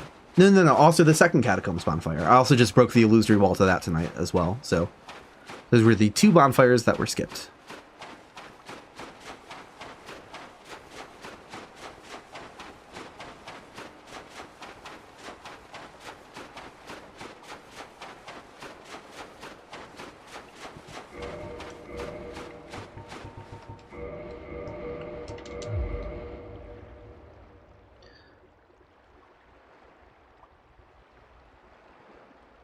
Yeah, how are we doing on time here? How am I feeling? Like, do we want to try to include Ash Lake tonight? If people want to get started on it? I'm debating including Ash Lake, because it also only has 2 Vagrant locations. So, it's also not the end of the world.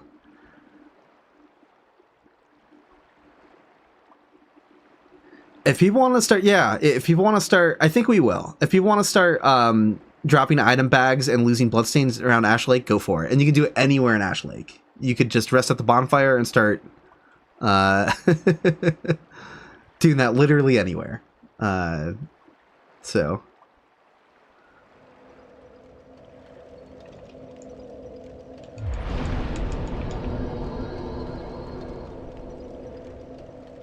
I have a really good spot for hiding the item bags in Ash Lake, which it might be a little more out of the way than necessary, but like in terms of being as well hidden as possible without being super far from where they spawn, like it is a good hiding spot. Players will never find those bags.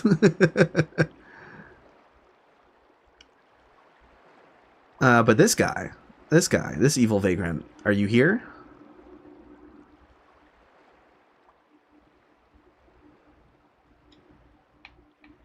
But yeah, it doesn't matter if you use the first Ash Lake bonfire as a base, the one by the dragon as a base, like you're good to just do stuff wherever in the entire area.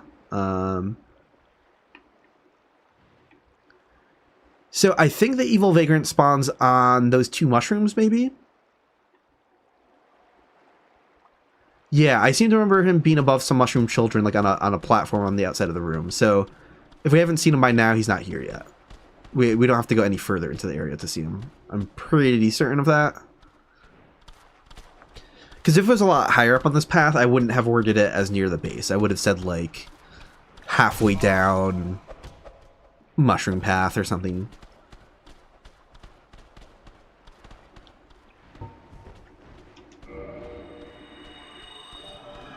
Awesome. Thank you, Rekbar. Have any of the 44 Vagrant spawns been within your first few tries looking for it? Yes, Vibrations. It was nuts. Ullasil Township was literally the first time. I was just trying to show chat the locations of them. I haven't even lost any bloodstains or dropped any items yet. I was like, oh, here's where the good Vagrant's going to be. It was there. Okay, here's where the evil Vagrant's going to be. It was there. And that sort of happened to some extent in the Painted World as well. There's, oh my god, there's so many, oh my god. All right. Well, yeah, so we're already getting started on good Vagrants down here. That is great.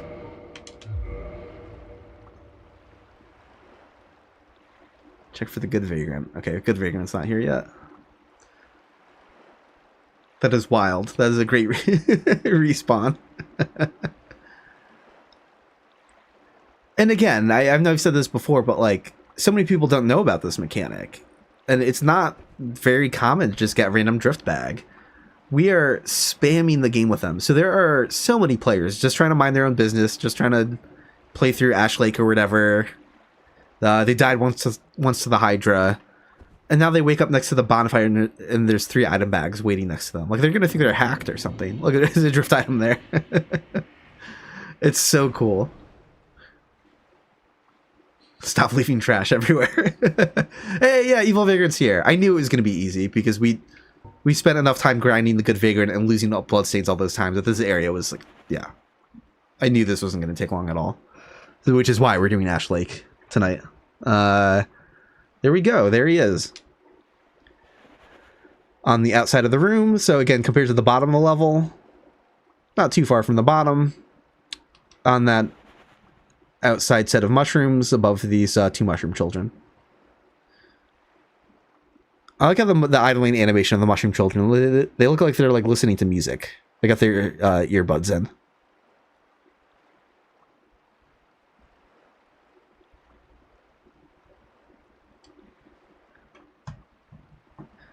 Yeah, these bags on the mushrooms down here are spawning the good vagrant up top. Yeah, any mushrooms inside the great, or any bags inside the Great Hollow won't help with Ash Lake. But yeah, all those ones out on the beach will. Yeah, this is great. So let's get them checked off. This is evil near the base. And this is 45 out of 92. And yeah, it feels good. We did part of me was thinking of splitting things up for the interest of time, but this went by quickly enough to include Ash Lake. So yeah. It's going to be the same type of thing too. I think I'm going to lose a lot of bloodstains and not look for the evil vagrant right away. And I'm just going to work on the good vagrant, and then we'll do the same routine. Just because they are very far from each other again. So looking for them both at the same time, absolutely not worth it. Oh yeah, I got to get the checklist view updated here.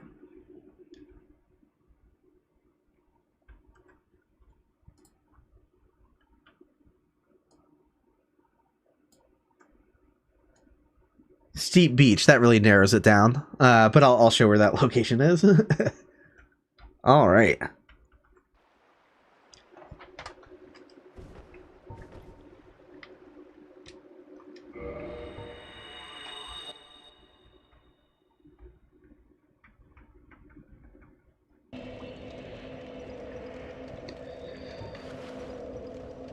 So many drift item bags still here. Okay, so the resulting good vagrant spawns. Sheep Beach. I wouldn't be surprised if I made a typo. I tried my best to like not look them over, but yeah, it's right here to the right of this log. Down below it. Like the good vagrant spawns like right I think it's basically aligned with the entrance of this log. So we just like slide down right here. Good vagrant spawns like right here. Something like that. If not, he's no further than 10 feet of where I'm currently standing for sure.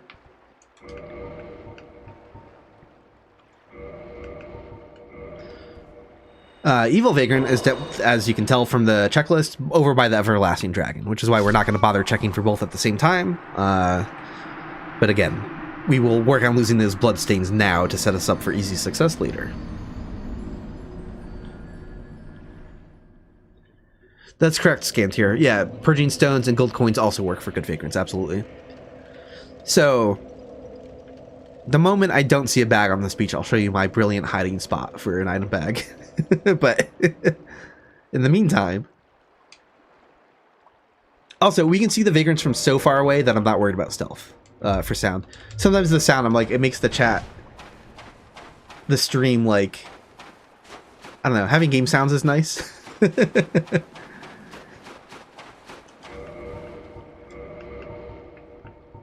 So every now and again when I feel like I really don't need stealth, I'm taking Slumbering Dragon Crest Ring back off. Good luck, you're spamming bags like there's no tomorrow. Awesome, that rules. Maybe this time. No bags? Oh, I did turn the music off. Earlier, I forgot. I'll put it low. I'll put it low in volume.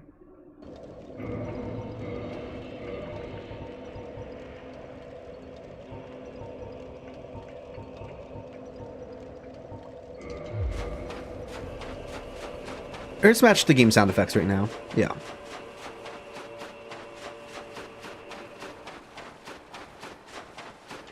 Wait, were there no bags that time that we could see? Okay. My hiding spot is turn left from the bonfire and just like go into this nook behind these trees. Like, what? Like, no one is going back here. This bag will never be found by another player online. Besides us. Like,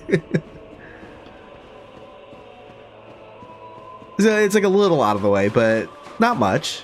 Really not much.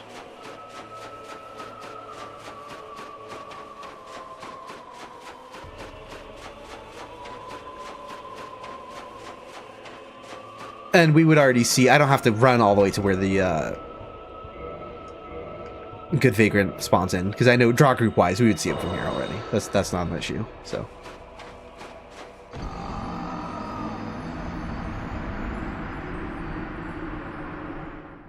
yeah, this is such an obscure nook.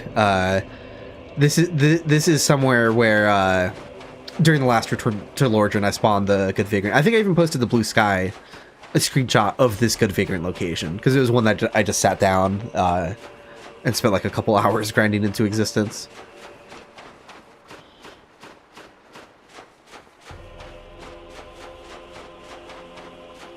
Oh yeah, I don't have to run all this. Oh, I forgot humanity though, so bonfire.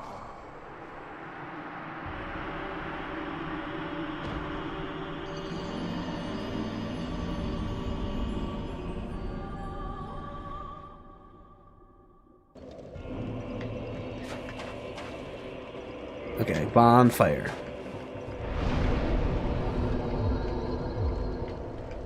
Well, yeah, left stick to pull them out. There we go. Anyone know lore of why the hell he look this way, or any lore on these things? None whatsoever. Literally none whatsoever. I mean, the reason the evil humanity is cracked open and has black goo inside is because it's of a connection to humanity. They spawn from lost bloodstains with a certain amount of humanity in them, and they only drop humanity as items. So the evil vagrants could also be called humanity vagrants. So that's definitely the concept of what's the black goo that's inside them. Why a crab? Why and literally anything else about them? No idea. Oh, benevolent beaver, that's funny. You didn't know about entering the second tree down here for a long time. Oof, that's rough. I mean, it gave you a new fun little zone to discover.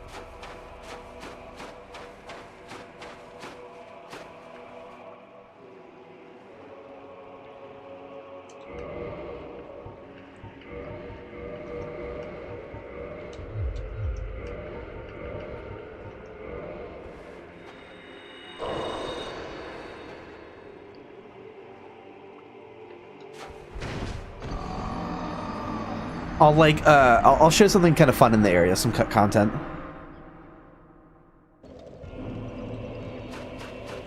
Okay, I already got a bag here, so I'll just work with that one.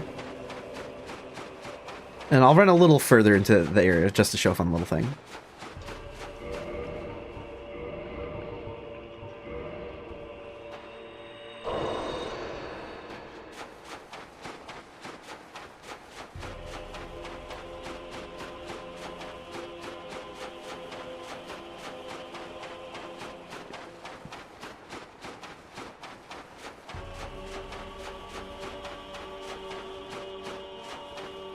It relates to this item corpse that's in the water over here. If you've ever seen, which I don't know why you would watch it as non-mainline content, but I made a couple of those screensaver videos, which I should make more of again. I got self-conscious about them because as my channel grew, I was like, oh, people aren't going to watch those videos nearly as much, and to have videos that don't do as well might kind of like hurt algorithm shit. I could just delete all of them and upload them on my second channel. Like, who cares? Like, I don't care. And I can make some more again. That'd be very. I like the video screensaver idea that I had. It's very silly. They're not really good at screensavers technically, but whatever. But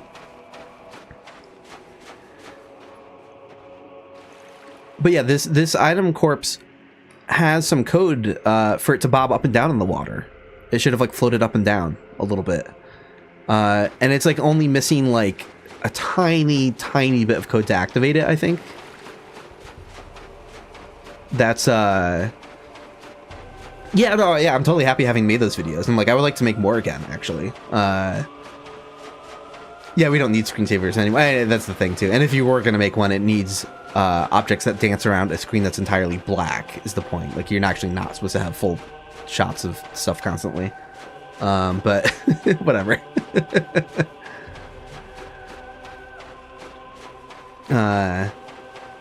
But yeah, no, I liked making those and would like to make some more again sometime. And I was like, you know what? I'll probably just eventually, if I do get around to that, I'll just re-upload those videos to my second channel, delete them off the main channel, and then any new ones could go to the second one.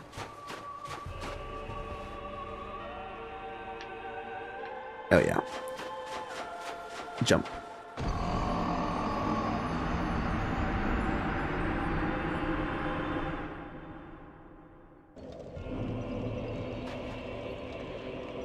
Oh, that's a lot of drift item bags.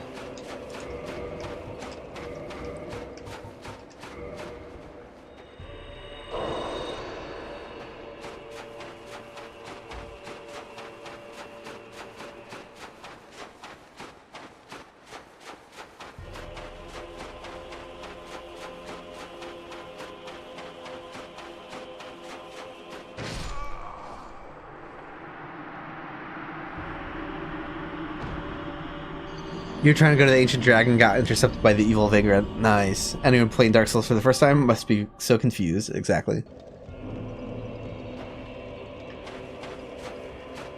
Yeah, and this screen, those videos have only gotten easier to make too. I think that when I made those, I didn't even have free cam tools available. Or maybe for the second one I made, maybe I mixed and matched a little bit.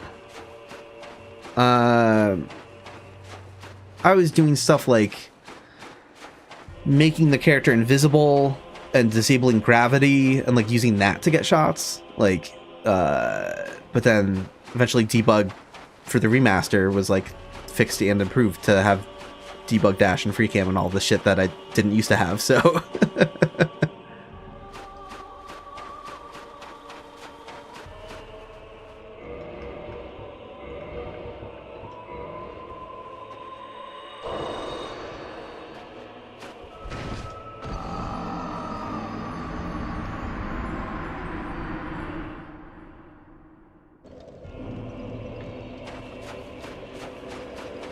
yeah, I never knew what to make of the skull, but I always remember just being a little defensive about it. A lot of people just being like, "Oh, well, it's probably some kind of ancient dragon." I'm like, "That is a humanoid skull, clearly." But I have nothing else to add, nothing else to offer. I mean, this isn't nearly as well hidden, but whatever. I can put one in here.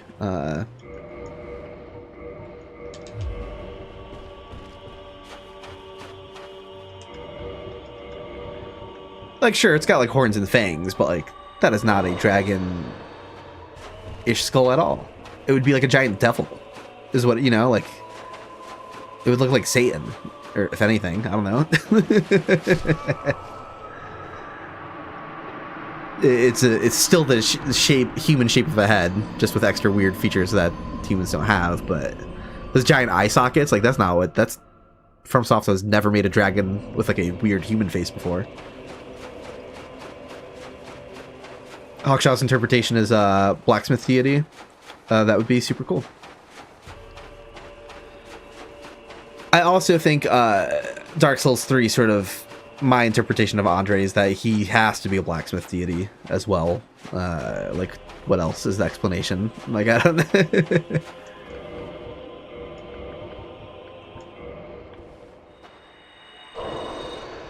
I think I forgot to drop a bag. I didn't even check by the bonfire. Whatever. We'll do this next time.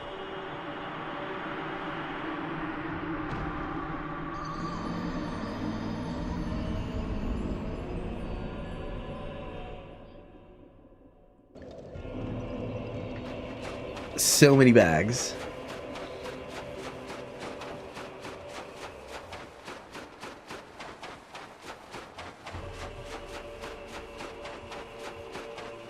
Yeah, normally just finding a drift item bag on its own is like a holy shit moment, and that just running by them constantly. It's so cool.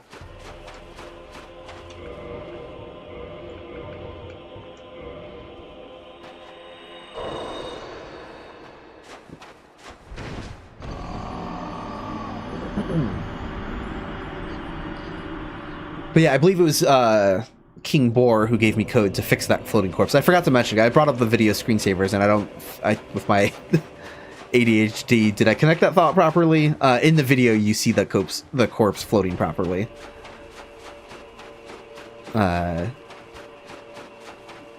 I think when that video screensaver came out, I pointed out like one thing in here is like slightly different. Like so one thing in here is slightly modded. Like or there's slight cut content revealed in this video. Does anyone know what it is? And someone in the chat got it. Someone in the comments was like, "Oh yeah, floating corpse doesn't normally do that."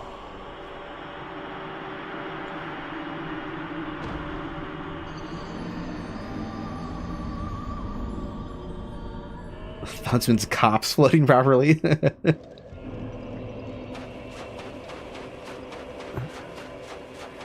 Yeah, I always thought it was Huntsman's copes for a long time because you see a word, and you know what's it called? Homophone. Your brain doesn't immediately want to assume it's pronounced the exact same as another word that's commonly used. It can't be cops. It is just cops though.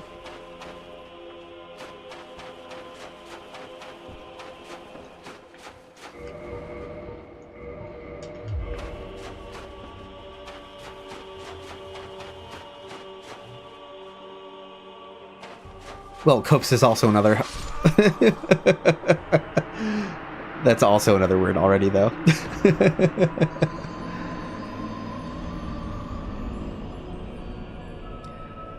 Cops is one of those words that just, like, doesn't come up in conversation ever. When's the last time you spoke about a cops with another human being?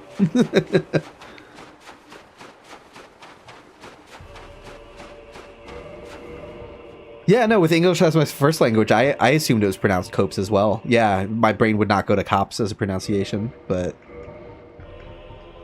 that is apparently correct.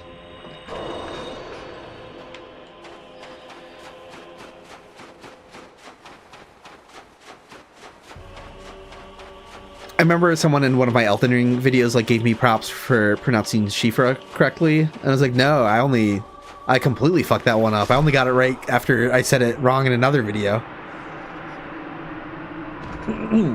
Yeah, guilty of having said, I don't know how I would have said that.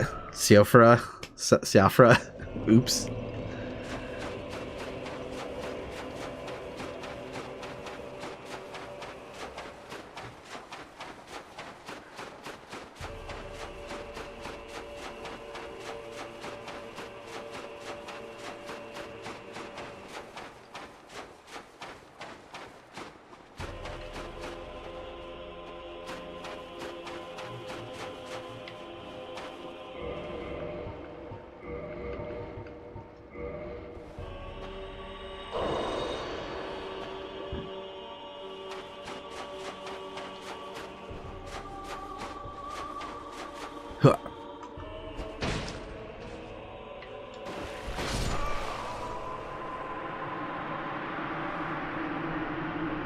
Yeah, if it's not said by an NPC in game, then it's free game. Shades of Amygdala. Yeah, Amygdala is so great. I love. That's a very silly thing to do in in a cool way, where it's just like, we know you're talking about the amygdala. Like, we know, like, there's not. Despite being a medical word, that's more in pop culture consciousness. Everyone's heard of like the amygdala at some point. Unlike a cops, which is like, what the hell's that? But it's so funny for like it to be very transparently a reference to the brain. They're not hiding that inspiration on the sleeve at all, and then you do the fantasy thing of just like saying it kind of differently or whatever. It's like, okay, that's what we're doing. We turned it into a name. Like amygdala does sound like a name much more than amygdala does, so you changed it to be a name. Kind of cool.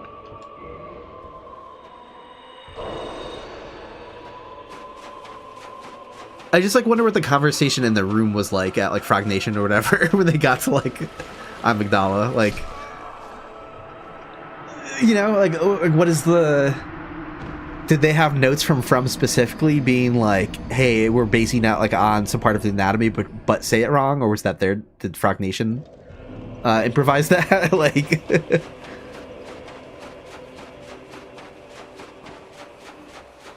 Spider Patches just can't pronounce shit. That'd be very funny.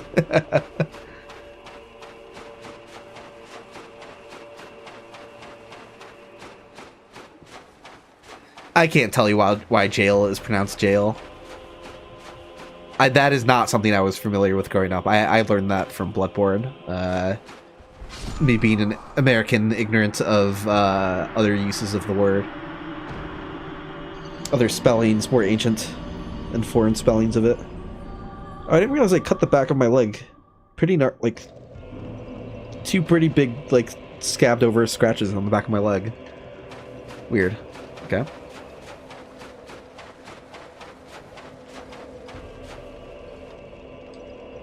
Hey, look at that. Look at that. I'm glad I read the message finally. I saw it close to the item bag and I'm like, I gotta. Someone's marking where they're dropping their bags.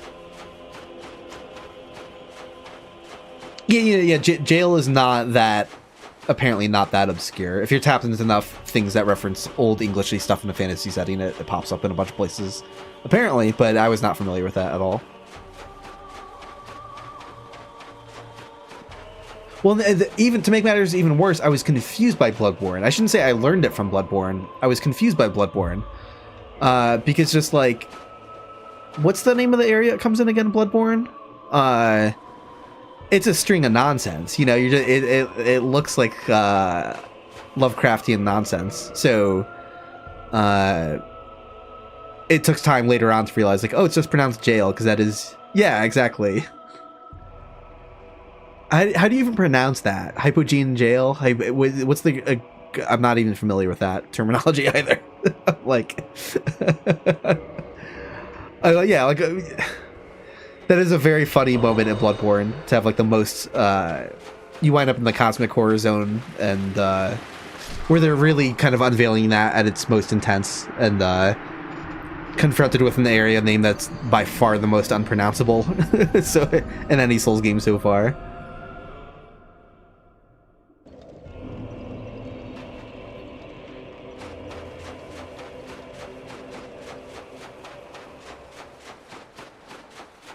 Hypogean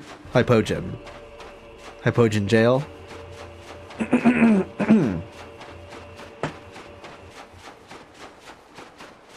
Just means underground, which you can kind of guess are familiar with the Greek roots. That makes sense.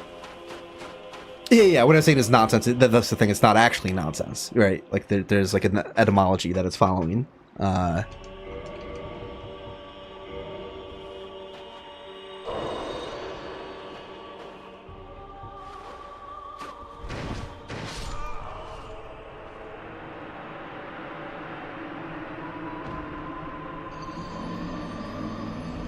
Yeah, I've never once correctly said that correct. I've never once said that correct in my life.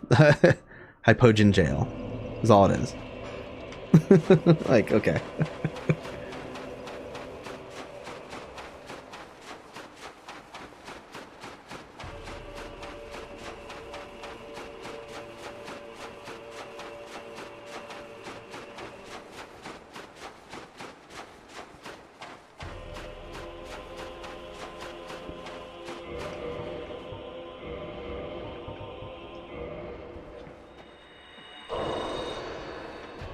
Oh yeah, let me use the good hiding spot again. I like all these little trees too.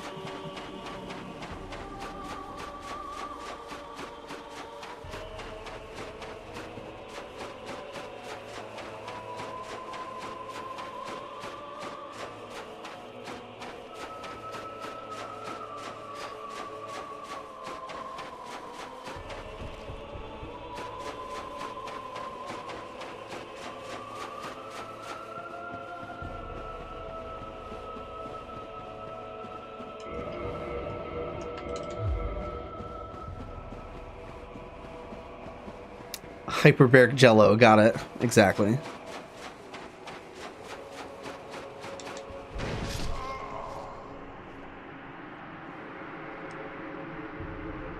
It's pretty cool that you get kidnapped there, but they don't explicitly call it Yarhart Ghoul, so you can have the surprise with the revisit later on. Exactly.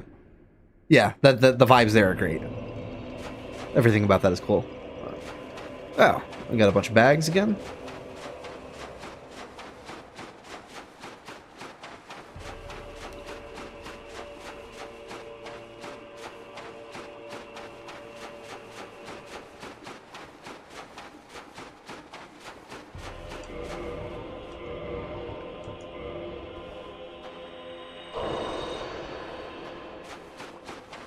I can only hope this results in threads of people asking, like, what the hell is this? That'd be great.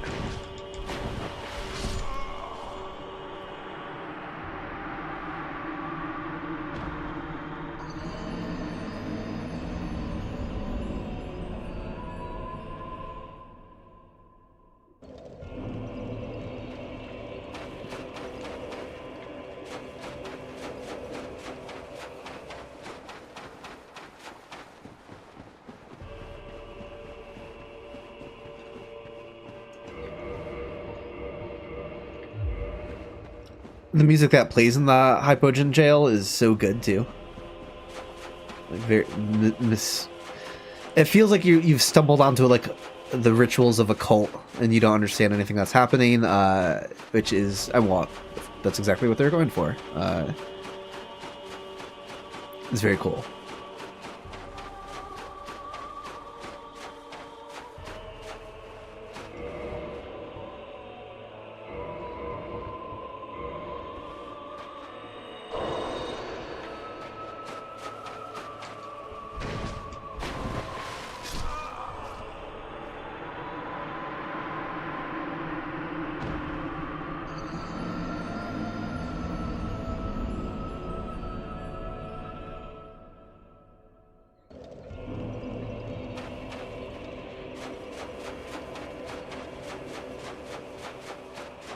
There's just something about that vibe of like winding up somewhere where you feel like you're really not supposed to be there.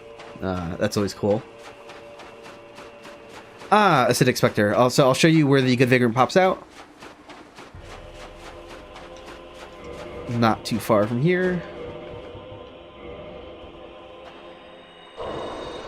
It's down here at the edge of the beach, like by the water. I think more or less perfectly aligned with the entrance to this log, right? So if we just like turn right at this and immediately slide down, good Vagrant is somewhere very close to where I'm standing right now. So maybe a few feet more this way or something, but in this ballpark. And we spent this whole time, I guaranteed I've already gotten evil Vagrants at the other side of Ash Lake, but it's just completely on the far end. There's no point in running back every time.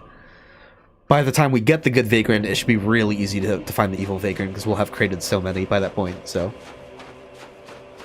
many drift item bags.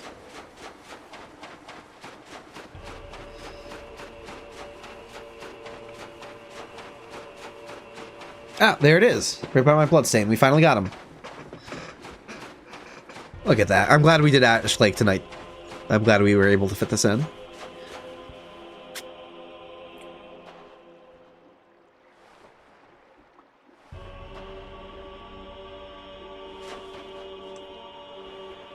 Evil still only spawns about 60% of the time. Yeah, those odds are great.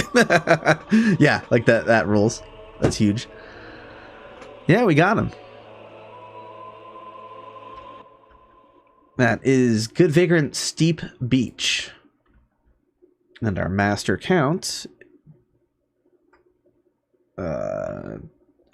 Where's OBS? Here's OBS. 46 out of 92.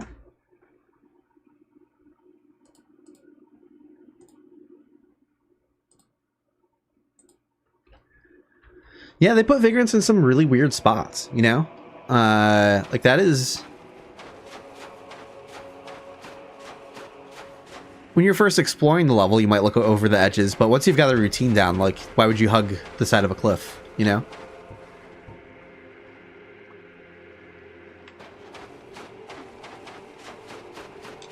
And again, I'm going to reward myself with the fact that I unlocked a warpable bonfire down here, so now I'm not running across the beach again. Let's just... Oh, but I talked about...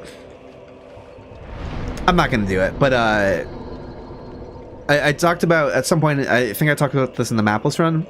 I thought the stone dragon opening its wings was a one-time animation, right? Because when you first approach the stone dragon, he's covered himself up with his wings. You come back here later, he's not in that pose. So I thought it was a one-time animation, but it's just on how the area is like loaded and how you approach it. So if we were to run from the other bonfire after reloading the area, then he would be hiding behind his wings again, and you'd get to wake him up again. So you can see it as many times as you'd like. It just takes running from across Ash Lake. Yeah, and I'm seeing ghosts of other players popping items. Like this is clearly Vagrant activity. But yeah, we would already see the evil Vagrant if it was here. So.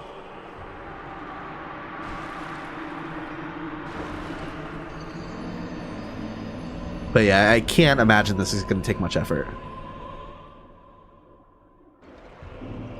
Already a drift item. I mean, I guess I could pop some humanity to help, but...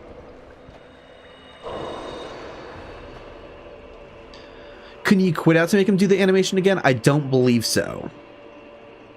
I think Hot Pocket looked at it.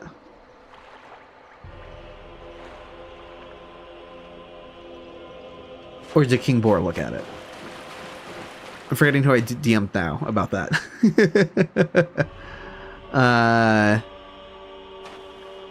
No, it might have been, I think King Boar might have looked at it. Yeah, it's just, you'd have to, I think, approach from a different part of the level.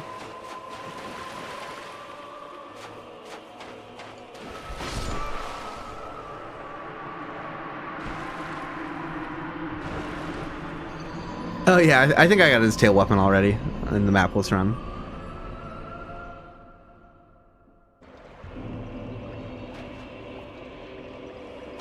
Bag. Vagrant. Oh, he heard the water. I don't have auditory stealth on. Yeah, he's running over here. Hear the loud sound of the water.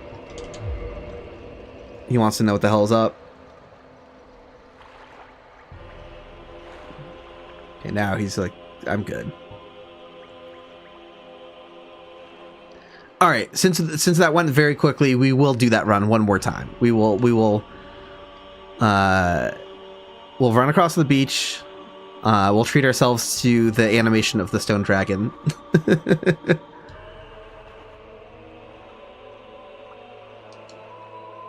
Let me do this while this guy isn't here, though.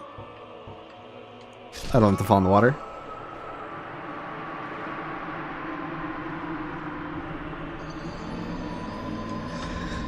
Let's get that list updated. That was Evil Everlasting Dragon. And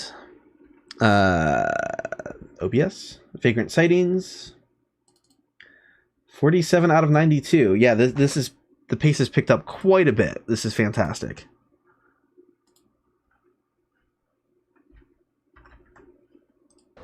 Okay, so this is going to take a couple minutes of running, but oh well, we got the evil Vagrant again. So hold that thought.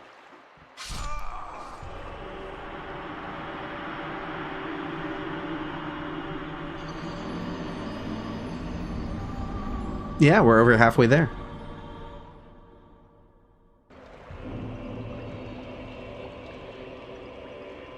This time? Okay.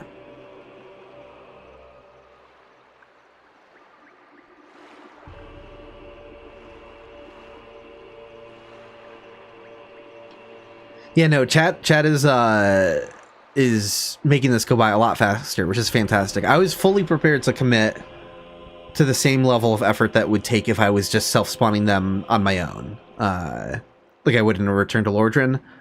Oh my god, would that have taken so much longer, though? Like, drastically longer. So, I'm very relieved.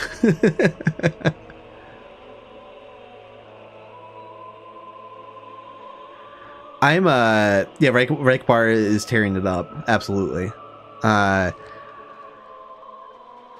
I'm trying to think what would be another stupid run that would just be like grinding and take forever. I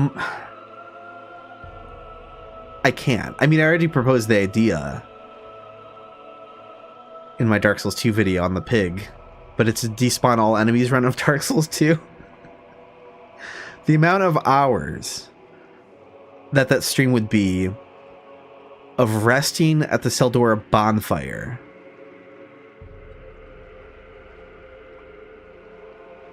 is just I think it would be over 24 hours of resting at that bonfire.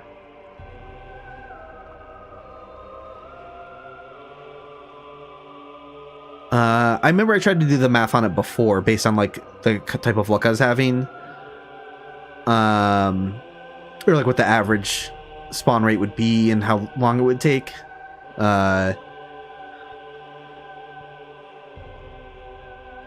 It might be like 2 full days, which is not as bad as it sounds for 1 in 1,000 spawn chance that you have to kill 12 times. It wouldn't be like an entire like week. But of course, I'm talking about like actual full time, like not like I would do it in 2 days, but I'm saying like actual like 48 hours or like, you know, like so there would be days worth of resting at the same bonfire over and over. It would be ludicrous.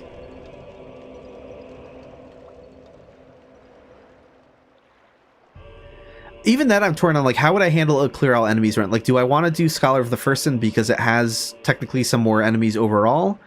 But there are entire areas in Scholar of the First Sin where you can't despawn enemies where you can in the original. So it's kind of like, ugh. Like, I don't know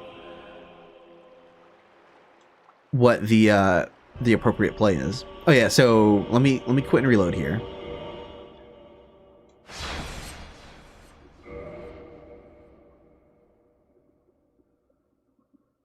We'll log back in though.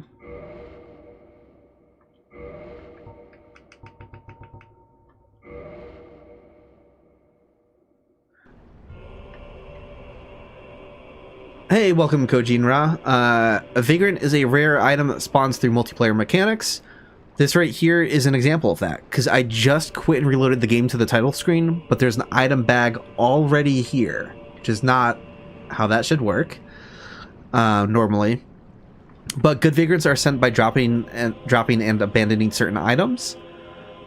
Certain items get sent across the network to other players. So another player dropped an item bag right here, someone in chat, and it showed up in my game when I reloaded the area.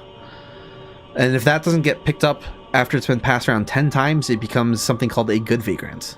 And then evil Vagrants spawn when you lose bloodstains. And they're just weird, rare creatures that spawn through multiplayer mechanics. Dark Souls 1 is the only game to have them. No other Souls game bothered putting in a similar mechanic, unfortunately.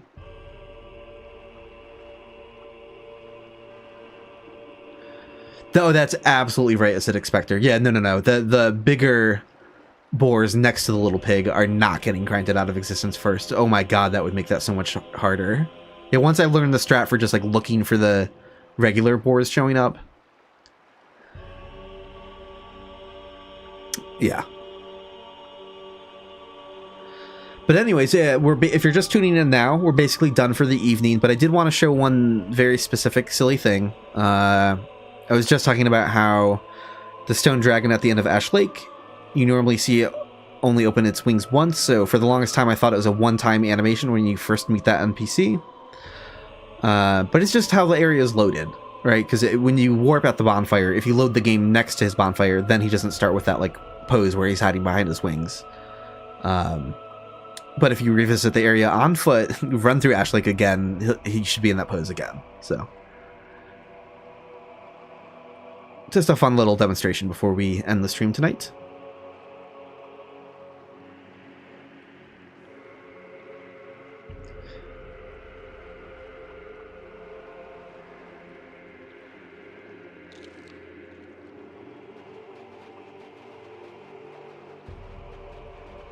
Vagrants have fixed spawn locations, so I'm going through every single spawn location in the game that exists.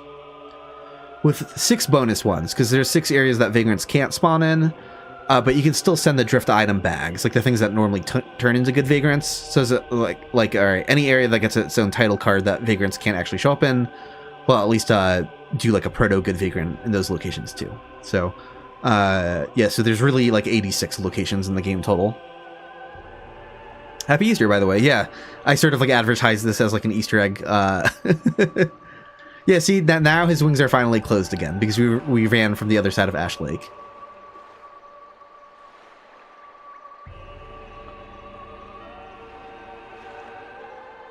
If you've never seen a Vagrant before, that's also what my avatar is. My avatar is based off the evil Vagrant. I'll try a couple more reloads, because we really spammed the hell out of this area with them. So getting another evil Vagrant here, probably not that hard. So let me just reload and see if I have one.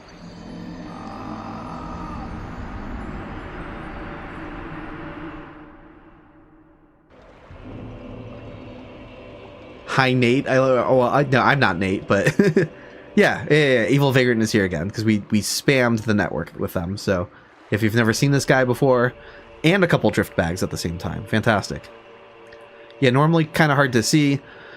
Their rarity is pretty different across the different games, versions of the games, I should say. They're a lot easier to get in the remaster overall compared to the original version of the game. Something about the revised networking just made them easier to proliferate. They didn't change any of their direct spawning mechanics, though. Like, the same things you have to drop or lose to spawn them, all of that's the same. But playstyle also affects their rarity. If you're someone who gets through the game quite well, without dying a lot, without revisiting areas a bunch, then you're far less likely to see a Vagrant. Because they don't suddenly spontaneously appear in your game. You can't wait by a Vagrant spawn location all day long and just have one show up. Anytime a random player sends one to you online, they go into like an inbox of sorts, and they're on a 5-minute timer. You have to reload the area within that 5-minute window for it to actually get pulled out of that inbox and spawn into your game. And once it's here, it's not on a timer. I could leave the game on for 24 hours now, and this guy's just going to be here the whole time. But yeah, it's like when you first receive it online, it's not actually in your game yet. You have to reload. So the more frequently you reload the game, the more likely you are to see Vagrants. So if you're dying a lot, or you're getting summoned, you're doing PvP, you're doing invasions all day long in Undead Parish, then yeah, like you're someone who's a lot more likely to run into one. But like, yeah, seeing like a couple of these guys in a single playthrough in the remaster isn't like too crazy. That does happen to players every now and again. The first version of the game, it was easy to go like multiple playthroughs with never seen one. But if you're always online in the remaster, good chance, very good chance to run to one of these guys eventually. Seeing every location in the entire game in like a single like set of streams or whatever, you know, like this has never been done before. So yeah, and he attacks you, and he's a funny little guy.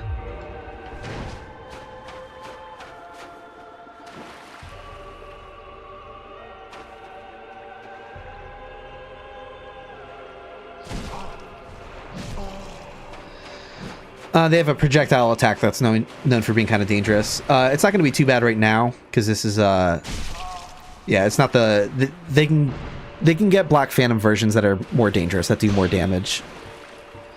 They can losing my voice. They can be red in color, so it's not the red one. It's not as dangerous, but 100% physical block. These attacks are physical, even though it looks kind of like a spell.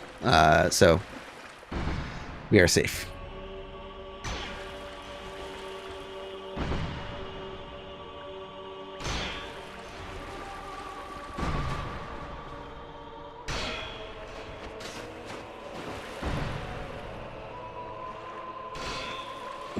Yeah, very creative character design, very original concept,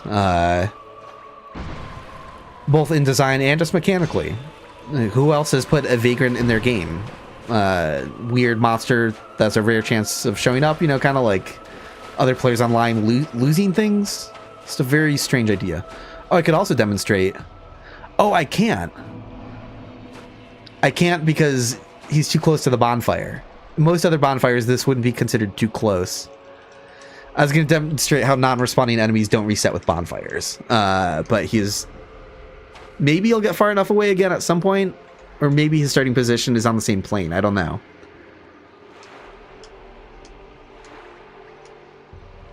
Yeah, they have like no stability damage. So their projectiles can do a lot of damage. So it seems very intimidating. But as long as you block with a shield, you can block all day long.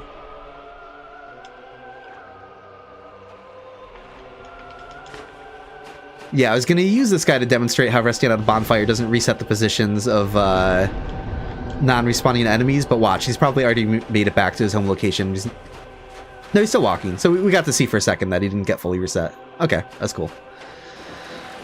But yeah, we will end the stream here. Thanks everyone for hanging out. Again, my usual stream schedule is, for the time being, is Thursdays and Sundays, so I'll plan for the next session to be on Thursday.